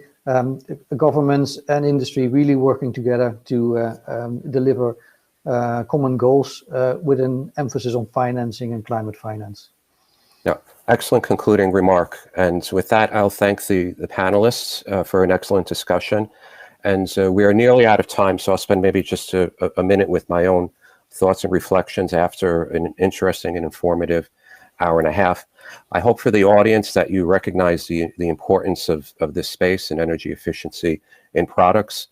Clearly, we're not seeing the uptake that we need. This is a sector that needs to contribute quite a lot. As I had said earlier on, energy efficiency has the largest share of action in the actions that need to be taken if we're going to achieve the Paris Agreement. A number of themes came out today. The importance of regional cooperation, how we can move faster if governments work together rather than trying to work alone. Cooling as a sector, obviously critically important for space cooling, for cold chains. We heard about ESG and how energy efficiency is a jobs creator. And then again, I encourage you to look at the IEA's flower chart on the many benefits of energy efficiency. We saw the theme of sustainable development run throughout the discussion. And as I had said earlier, I truly believe that if we get energy right, we'll make progress on all 17 of the SDGs. We talked about the importance of policy, but then also how the policies have to reflect the best available technology that's out there. We talked about the importance of efficiency in energy access. We talked about pricing. We talked about knowledge sharing. So many things came out in the discussion today. Thank you so much to the organizers for bringing together two outstanding panels, in my opinion. And it was my pleasure, again, Stephen Kokoda, the Executive Director of the International Copper Association, to serve as your moderator. Thank you so much, and over to the organizers.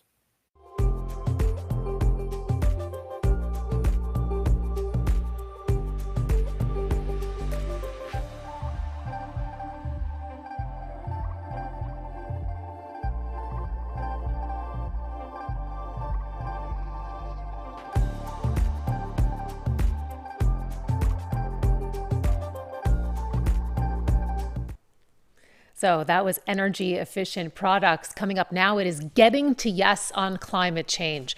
Why are we having this conversation? Well, all day, of course, we have been talking about accelerating action when it comes to sustainable energy, especially when it comes to plans and policy, for example. The big question now is the how. And we have an inspirational talk now, really a special treat. I know I promised you this earlier in the day, and we're going to deliver on it now, so don't go away if you're still with us. We're joined now by William Ury. He is co-founder of the Climate Parliament and author, mediator, and co-founder of the Program on Negotiation at Harvard Law School. There will be time, by the way, for you to present your questions directly to William, actually, directly after this session. So do get those questions ready. And if you would like to ask one of them of him, what you need to do is send a direct message to Otalia Sacco. Again, let me repeat that. Send a direct message, especially if you're using the Hopin platform. That's the virtual interface that many of you are joining us on. Send a message to Otalia Sacco, and then she's going to prepare everything, give you a little bit of instructions about how it is that you can ask a question. So please, without any further ado, I'd like to give the floor now to William Ury. William.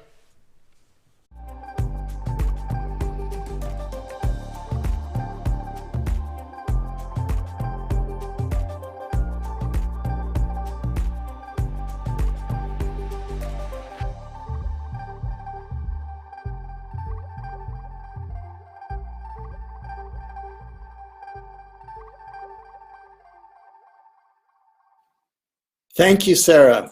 And it's a huge pleasure to be joining you at the Vienna Energy Forum, where action meets ambition.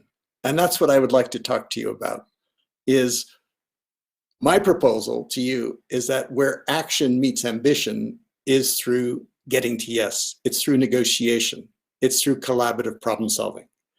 Because I think, as you probably heard from the previous speakers, the technical solutions, you know, they're clearer, but how we get there, as Sarah just said, how do we make those decisions in the time that's required? That's the real question. And what's in the way are our differences. We have opposing interests, we have entrenched positions, we have deep distrust, we have many parties, the issues are very complex. How do we make the impossible possible? And that's what I want to talk to you about. My favorite story about impossible negotiations is an ancient one from the Middle East, and it's about three sons who receive from their father an inheritance of 18 camels. To the first son, the father leaves half the camels. To the second son, he leaves a third of the camels. And to the youngest son, he leaves a ninth of the camels. Well, the three sons get into a negotiation. 17 doesn't divide by 2, it doesn't divide by 3, it doesn't divide by 9. They start to argue with each other. They start to, it might even get violent. And finally, in desperation, they go and they consult a wise old woman. The wise old woman thinks about their problem for a long time. And finally, she comes back and says, well, I don't know if I can help you, but if you want, you can have my camel. So the three sons say, okay. Then they have 18 camels. Well, 18 does divide by 2. So the first son takes his half. Half of 18 is 9. 18 does divide by 3. The second son takes his third, which is 6. 18 does divide by 9, and the third son takes his ninth, which is 2. If you add 9 and 6, you get 15 plus 2, 17. They have one camel left over. They give it back to the wise old woman. Now, if you think about that for a moment, it resembles a lot of the difficult, impossible negotiations that we get involved in around climate and around energy. There seems to be no way to divide up the camels. The key here is to step back from the situation, go to a place I like to call the balcony, a place of perspective where you can keep your eyes on the prize, you can see the big picture. And then look for what I call a golden bridge, which in this case is an 18th camel, some kind of solution that meets the interests of all sides. And then finally, because that's so difficult in these situations, you need what I call a third side, which is in this case a third party, the wise old woman, who can take the perspective of the whole, who can see what's good for the benefit of the whole family there. And you need those three ingredients. Those are the three magic ingredients for turning impossibility to possibility in my experience of 45 years of working on impossible conflicts. The balcony, the bridge, and the third side, which, just to make it short, I call BB3. It's the art of possibility. So I'd like you for a moment just to take a situation that you're currently facing, a negotiation, perhaps to do with climate and energy, where you're trying to influence a key decision maker. What I want you to do is pick someone in mind. Whose mind are you trying to change in that negotiation? It could be the leader of a country, the leader of your country, it could be the leader of another country, it could be the minister, it could be the head of a corporation. Pick one person that you're trying to negotiate with, and let me lead you for a moment through BB3 in your situation. You got a situation? So the question we always ask is, who can do what tomorrow morning to, help accelerate the renewable energy transition? So who is that? Who's the leader you want to influence? Okay, so let's just start with balcony. What balcony is all about is that the fundamental principle of negotiation, the first step that we have to take, actually has nothing to do with the other side. There are difficult people to influence, but actually it turns out the most difficult person we have to influence is right here. It's ourselves. It's the person we look at in the mirror every morning. Because human beings were reaction machines. And when things get tough in conflicts and in these tough situations, emotions go high. And as the old saying goes, when angry, you will make the best speech you will ever regret. And as Gandhi said, an eye for an eye and we all go blind. So what do? We need to find ways to step back from the situation like that wise old woman. We need to step back to the balcony. The balcony is a metaphor. It's like everything is happening a play on the stage. You take a step back from that situation and you then ask yourself what's most important. You pause. What are your favorite ways of pausing in negotiations? What mine is to go for a walk in beautiful nature if I can. That actually puts me on the balcony. That gives me that calm perspective where I can actually not be reactive, where I can zoom in and ask, what's really important here? What's really important for you in this particular negotiation, for example, where you can zoom in and then you can zoom out and ask not only what are your interests, but also what's what I call your BATNA. BATNA is an acronym which stands for your best alternative to a negotiated agreement. If you cannot persuade that particular decision maker if you're not successful in that negotiation, what are you going to do to achieve your objective? The reason it's so important to know our BATNA is we want to reach agreement, of course. We want to be able to influence, but having that plan B, knowing that we have an alternative, gives us confidence, and that confidence gives us power. We'll be more powerful in that negotiation if we have an alternative, and we're more likely to get to an agreement. So that's balcony. That's the first step. The second step is the bridge. And here, the tendency is, in negotiation, when we're trying to influence a decision maker, and it's really important to us, we tend to push. That's the human tendency, is to push. But the more you push, of course, what do? They resist. And so you get nowhere. The secret of effective negotiation is to do the opposite of pushing, which is to attract. It's to draw them in the direction you want them to go. Imagine that your mind is right here. Their mind is over here. And you're saying, come over to my position. But it's not easy for them to go there. If you put yourself in their shoes for a moment, you'll see that, in fact, there's a giant chasm between where they are and where you are. And it's hard for them to cross that chasm. Their interests, they don't want to go there. Their constituents, they may lose money, may lose power, whatever their concern is. Our job is to build them a golden bridge across that chasm, to make it as easy as possible for them to make the decision we'd like them to make. Our job is not to push, but it's to attract, it's to draw them. That's the art of building them a golden bridge. And there's no more useful exercise in this than the thought experiment I call the victory speech. It's to, for a moment, imagine that they have made the decision you want them to make. That leader has decided they're going to set that target more ambitiously. They're going to implement the target that they've already set.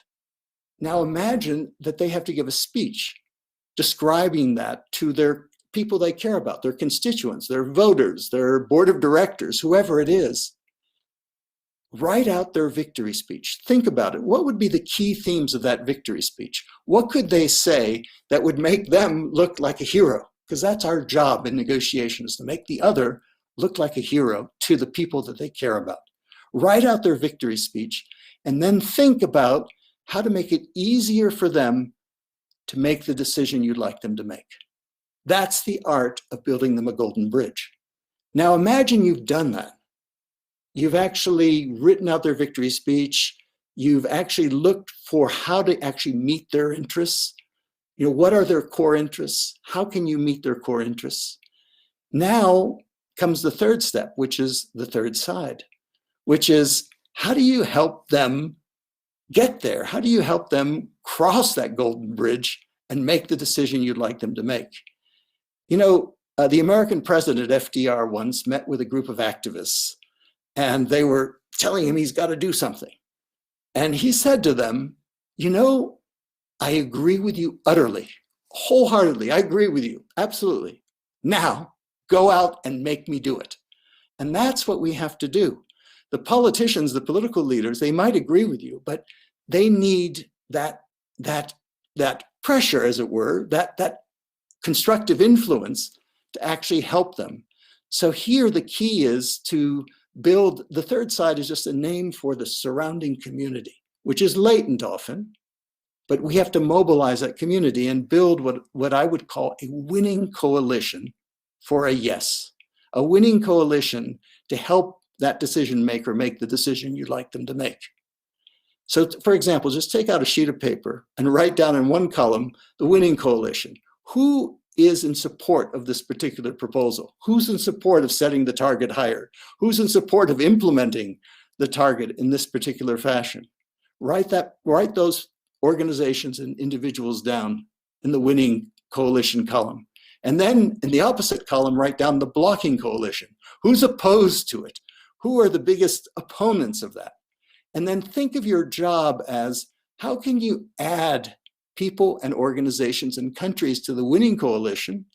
And then focus in on the blocking coalition. Is there someone that you could try to influence so that they no longer block? Or even better, move over to the winning coalition. That's how you build up the third side. So those are the basic three moves to make if you're trying to take impossible situations and move them to possible. First, go to the balcony, then build a golden bridge, finally activate the third side. Balcony, bridge, third side, BB3, the art of possibility. Now, this is not easy. This is some of the hardest work that human beings can do, negotiation. It's extremely complex. And the question is, how do you deal with it? How do you deal with it? You know, people often ask me, I've spent over 4 decades working in some of the most impossible conflicts in the world, from the Cold War to North Korea, to Venezuela, to Afghanistan, to the Middle East. And people ask me often, you know, are you an optimist or are you a pessimist? And I like to answer that actually I'm a possibilist. I actually believe in our human potential to be able to resolve our differences and get to yes. And I invite you to think too about joining me as a possibilist. Join the community of possibilists, if you will. And let me just give you one example. Almost 40 years ago, in 1982, I had the opportunity, the privilege of spending 3 months living in Vienna. I was a fellow at IASA, the International Institute for Applied Systems Analysis, which is a co-sponsor of the Vienna Energy Forum. It was the time of the Cold War. Austria was then on the front lines of the Cold War. The Iron Curtain ran very close by. Germany was divided. There was a heavy threat of nuclear war. And I watched, that's what I was there at IASA to work with my Soviet counterparts on how do we reduce the risk of nuclear war? How do we transform the relationship? And I watched and participated over the next 7 years as something that people thought was absolutely impossible. Everyone thought it was absolutely impossible that the Cold War would come to an end, that the Berlin Wall would fall.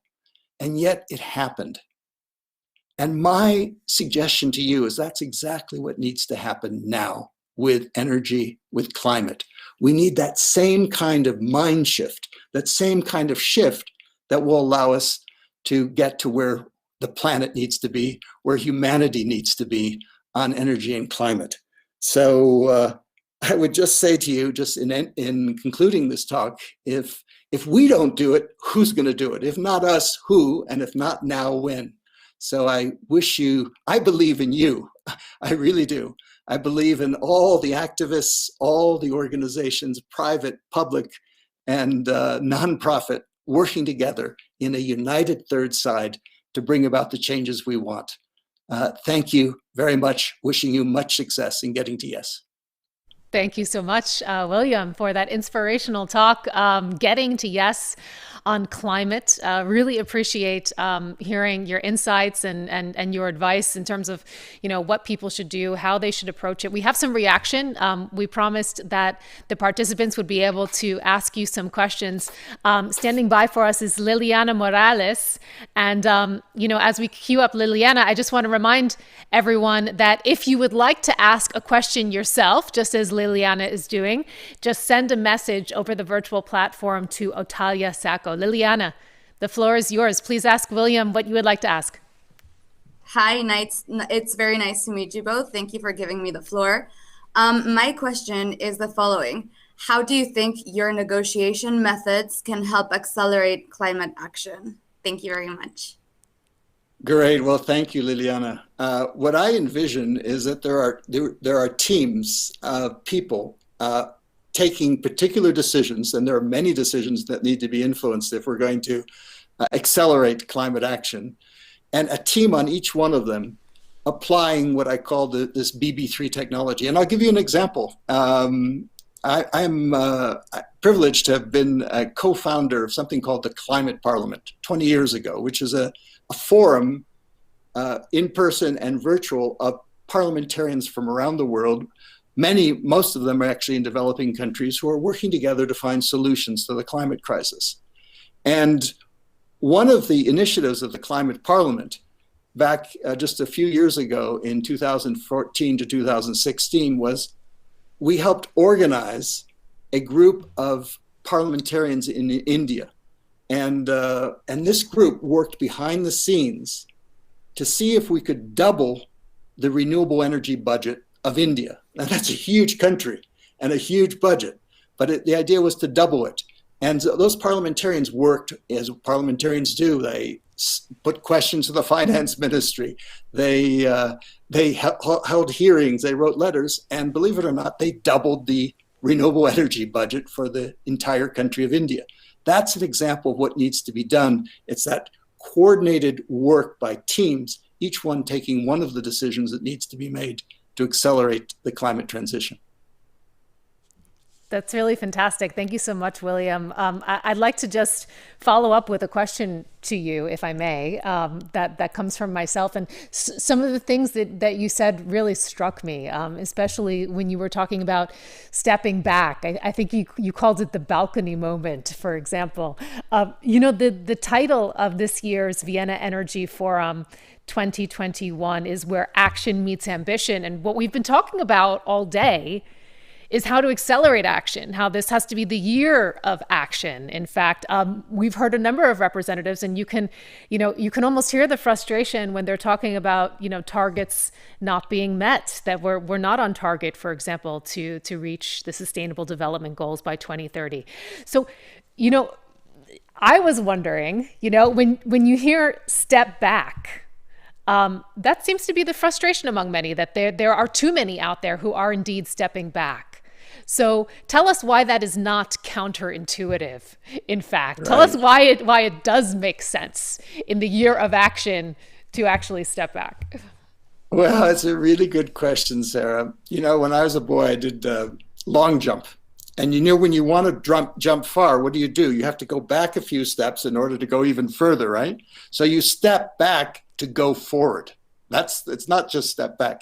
You're stepping to the balcony to see, because it's so complex. It's like a play. There's so many things going on. You need a little bit of perspective to figure out exactly how you're going to act. You have to aim the action, and that's what you do from the balcony. And that's why it's so critical. If you think about negotiations, when have there been breakthroughs in negotiations? It's when people go to a place like, Camp David, or they go for a walk in the woods. They take a little step back, and then they make the breakthrough, and then they come back and inject that into the negotiations. And I think actually, the climate delegates in Glasgow and wherever they're going to be, if they just for a moment, Glasgow has some beautiful nature around it, just take a walk there and just think, how are we going to overcome this insuperable obstacle? And you'll get insights from nature, which is what it's all about, that will help you accelerate the decision-making process. And it's about going slow to go fast. Oh, sorry, William, I didn't mean to interrupt you there. My apologies. Not at all. But the motto is to go slow to go fast. Yeah. Fantastic. No, I just wanted to ask you, as we're approaching COP26, for example, when people are indeed, if they take this strategy, if they are indeed stepping back, how important is it, or is it important at all, for example, to, kind of see the other perspective, the roadblock, the barrier that you are facing? And how would you recommend, other than taking a walk in nature, that people really can analyze it, dissect it, understand it, to then be able to make that leap? What are the tools that we need? What are the strategies in order to do that? Absolutely, Sarah. In all the work that I've done, people would say, what's the most important skill for a negotiator? And I would say it's the ability to put yourself in the other person's shoes, and that's what you're just saying. In other words, if there's a block there, try to put yourself in the other person's shoes. Practice what I would call strategic empathy. In other words, it's empathy with a goal. Because if we're trying to, how can we possibly influence someone? In other words, change their mind, unless we already know where their mind is. And so the ability to actually just for a moment, leave our position, we may have the right position, put ourselves in the shoes of the other, see what they're facing. What are the pressures they're facing? What are their interests and so on? And then starting from there, that's the art of building the golden bridge. You start by listening. The way you put yourself in the other side's shoes is you listen. And if you observe successful negotiators, they listen far more than they talk. There's a saying that God gave us 2 ears and one mouth for a reason. It's to listen twice as much as we talk, to really, truly listen from within the frame of reference of the other side, not just to listen, as we often listen, which is, I disagree with this, I disagree with that, I disagree with that. No, put yourself in their shoes, listen from within their shoes, from within their skin, from within their perspective. And that's an art. It takes time, it takes effort, but it pays off richly, because I find that the negotiators who listen are the negotiators who are most successful. That's really, really fascinating. So listening is as important as, laying out what it is that you want, what it is that you need. I'd just like to ask you in closing, before we go, because, this is all about setting up our world, of course, for future generations, providing a just transition. And, here at the Vienna Energy Forum, there was yesterday the first Youth Day, for example. The next generation, so motivated, so critical, so key in shaping the future. We've seen, a movement around, young people when it comes to action with regard to climate change. And I'm wondering, how you're viewing that through your lens as an expert master negotiator, and all of the accolades that, of course, that you bring to the table in that regard. And if you might have any advice for them, for the next generation now going forward. Absolutely, Sarah. First of all, I would say anyone can do this. This is the work of human beings. Anyone can do this work of negotiation. You don't have to be a master negotiator. Anyone could do this. And in fact, the truth is, if you think about it, we all negotiate every day, all the time. We may negotiate with our friends, we might negotiate with our colleagues. We all have to put ourselves in other people's shoes. We all have to look for solutions that work for both sides. And so it's just about honing those skills over time. But you have those skills. You are a third sider. You are a negotiator. You are a possibilist. And in fact, it's the young people who give me hope, because I watch the energy, the vision, the initiative, the enthusiasm. And that's what's needed, really, to use, to go to the balcony, to build those bridges, to activate the third side so that we can make the impossible possible. It's young people who believe that the impossible is possible, and that's what's needed. Fantastic. Great words to end on, William. And I just want to thank you so much for your time, for your perspective, your expertise, your insight, sharing it with us here at the Vienna Energy Forum. All the best to you. Thank you, Sarah. Much success. Fantastic. And that was the inspirational talk, Getting to Yes on Climate. And that now wraps up day one of the Vienna Energy Forum 2021. A couple of quick announcements for you. I'd just like to highlight the fact that it was a really big day here. And it's really evidenced, in fact, in the numbers. Check this out.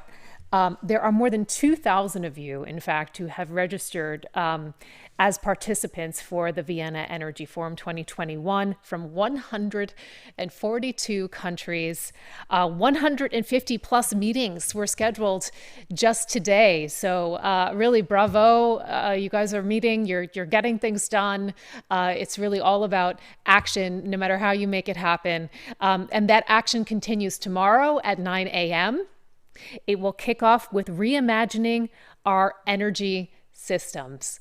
I'm Sarah Kelly in Vienna here at UNIDO. Thank you so much for joining us, and I'll see you tomorrow morning. Take care, everyone.